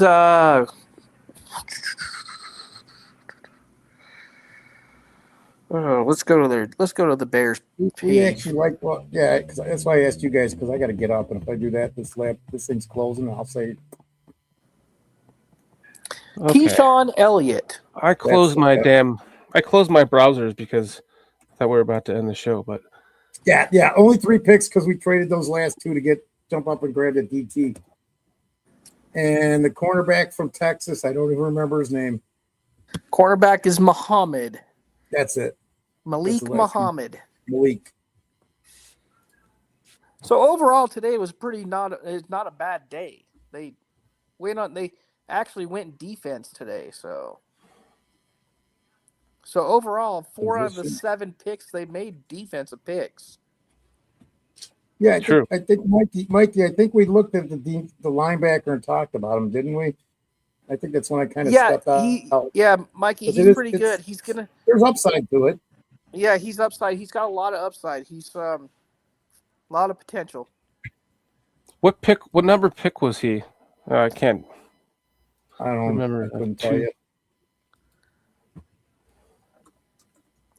144, 129, and 213 were today. But we traded. The linebacker was 166. Yeah, that's from the trade.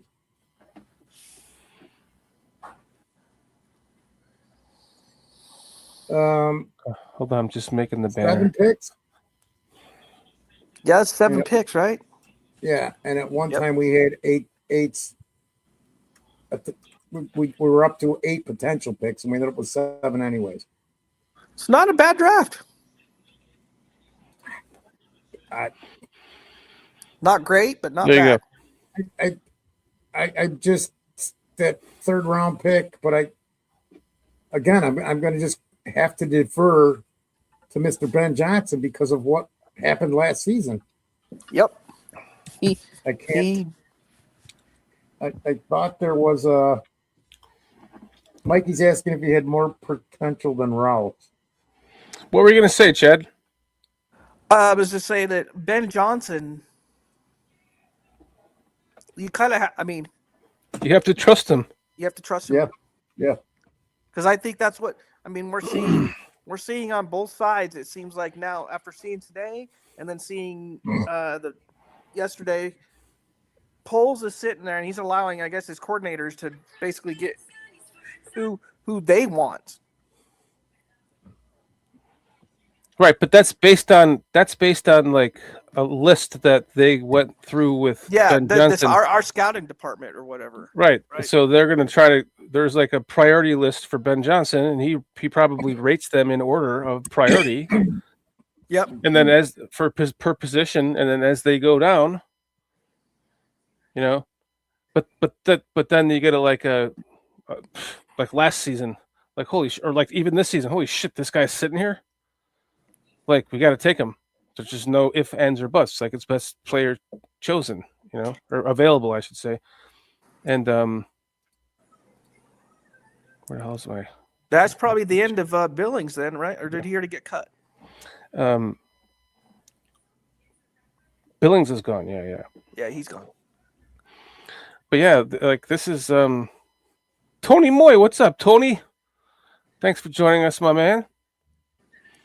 So, yeah, then it goes in order of it's up to Ryan Poles. He's making it happen, and of course they're fucking sitting right next to each other. They're talking about it in real time.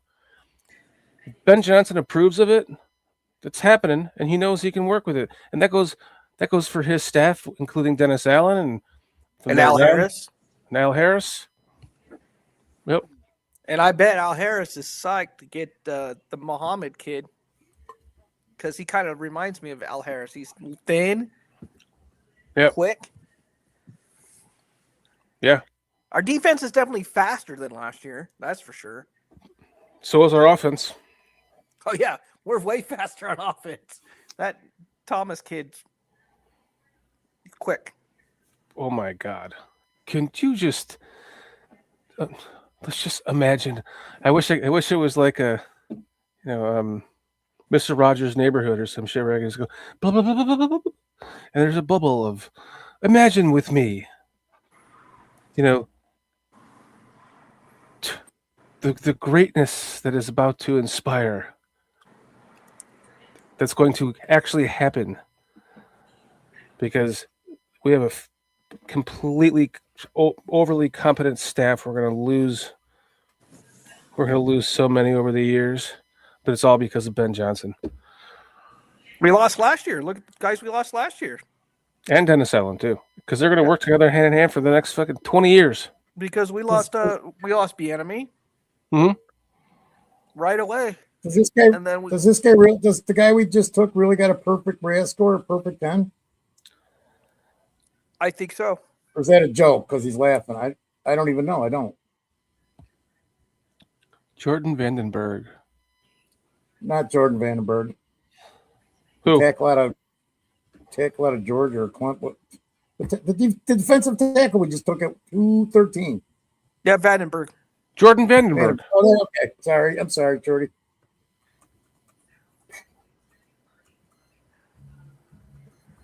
I still I agree with PJ. We need more talented guys on defense.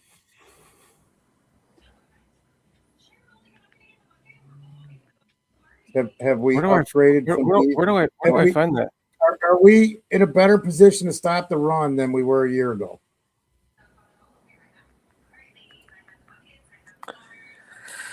Man, that's very true. We still can't stop the run. I don't know what proves to me any different because we haven't changed. You know, you keep bringing up the 3 guys we brought in. Well, everybody's like, oh, okay, yeah, great depth. We definitely have depth. Roush has a 994R. He does go for high RAS scores, doesn't he? Both. Company. But that kid went to Stanford, though, right? He'd be smart. He'd be good. I mean, like, he's intelligent overall, like everything. That was I said, and I'm like, okay, is this going to be, because tight ends usually take a longer time to develop. I stole this from someone's channel. I just paused it right in the middle of it. Look at Cole Kmet. So, yeah, perfect RAS. Is Roush going to be the guy that replaces Cole Kmet in 2 years? I'm just speculating. I don't know. Well, it typically takes a tight end a few years to develop. So you didn't hear what I said right before I said that. Well, exactly. That's what I'm saying. Because that's what I said. Right. Man, so yes, I mean, you are correct. Pretty good grading there. He didn't do the 3-cone drill for some reason, but that doesn't matter. He's a defensive tackle. He doesn't need to be. He just needs to stuff the run. Holy crap, that's pretty impressive. Right? He doesn't need to be moving backwards. Yeah. He's. So he really did get a 10 on the RAS score. That's what I'm asking. Really? Thanks, guys, for having me. Appreciate it. No, man. Thank you for joining us. It was our pleasure, Chad. It was our pleasure, man. You are awesome, man. Welcome back anytime that we can swing it. Yeah. Yeah, it's really cool that for the first time you used the link to hop in with this marathon with us, man. It's been awesome to have you with us, man. Pleasure. Oh man, I love this time. Sure. The draft is like Christmas to me. I love the draft. Good. We need that because I'm getting further and further and further away from giving 2 shits because I don't watch college football. Yeah, I'm I think I'm in my older age. I'm developing the excitement of it and all that stuff. Yes, but the wait and see process of okay, who is this guy? Because I don't like falling in love with guys like Xavier Harris and thinking we could fix the kid and then somebody else gets him. And then he's a stud in the league. Getting left at the altar again, Chad. Yeah. Anyways, gentlemen, it's been a great marathon. Thank you. You guys are great. Thank you, man. Thank you, Chad. Thank you for pray for your dog, man. Seriously, yeah. I will. Thank you. Pray for your wife. Thank you. You guys hang in there, please. Yeah, we will. It seems like he's kind of giving up right now. He's in that stage because when he gets like this, the only thing he'll eat is ribeye, which he was eating yesterday, but now he won't eat it today. So, yeah. So, what sucks is I'm supposed to. Well, never mind. I'm not going to say anything. Okay, I put it in the private chat. You guys saw it. Foster, you know what I'm saying. Take your time. Yep. Yeah. So, anyways, yeah, thank you guys. You guys have been amazing. Thank you all in chat, man. Thank you for hanging out with us. Mikey, thank you for joining us. It's been a blast. Brian Gilmore, good to see you, my friend. PJ, we love you and miss you on the show. But yep, PJ, love you. We're happy that you could be with us in chat. You're amazing. Tony Moy, thank you for hopping in. Minister Charles Johnson. We have a lot of people that were in here, like popping in and out. Some STC. Remember seeing STC? King Buka World. Buka. Aldo with his generous $20 donation. Yeah. Thank you, Aldo. Jason, UK. Yes. 1992 Montiel. Oh, Levante Rogers. And so many more. I can't keep going. It's been a long freaking day. So thank all you guys for hanging out with us in this 4th annual. I think it's the 4th one, right? Yep. 4th annual BCP Draft Marathon. Exhausted. Now I just want to go watch somebody else's stuff. I want to go look at these players and watch videos, right? Yep. Let's get out of here and go do that. All right. Until next Thursday. Let's end the show. 3 Bears. On a one. On a 2. On a 3. Bears. Bear down. We BCP, we BCP.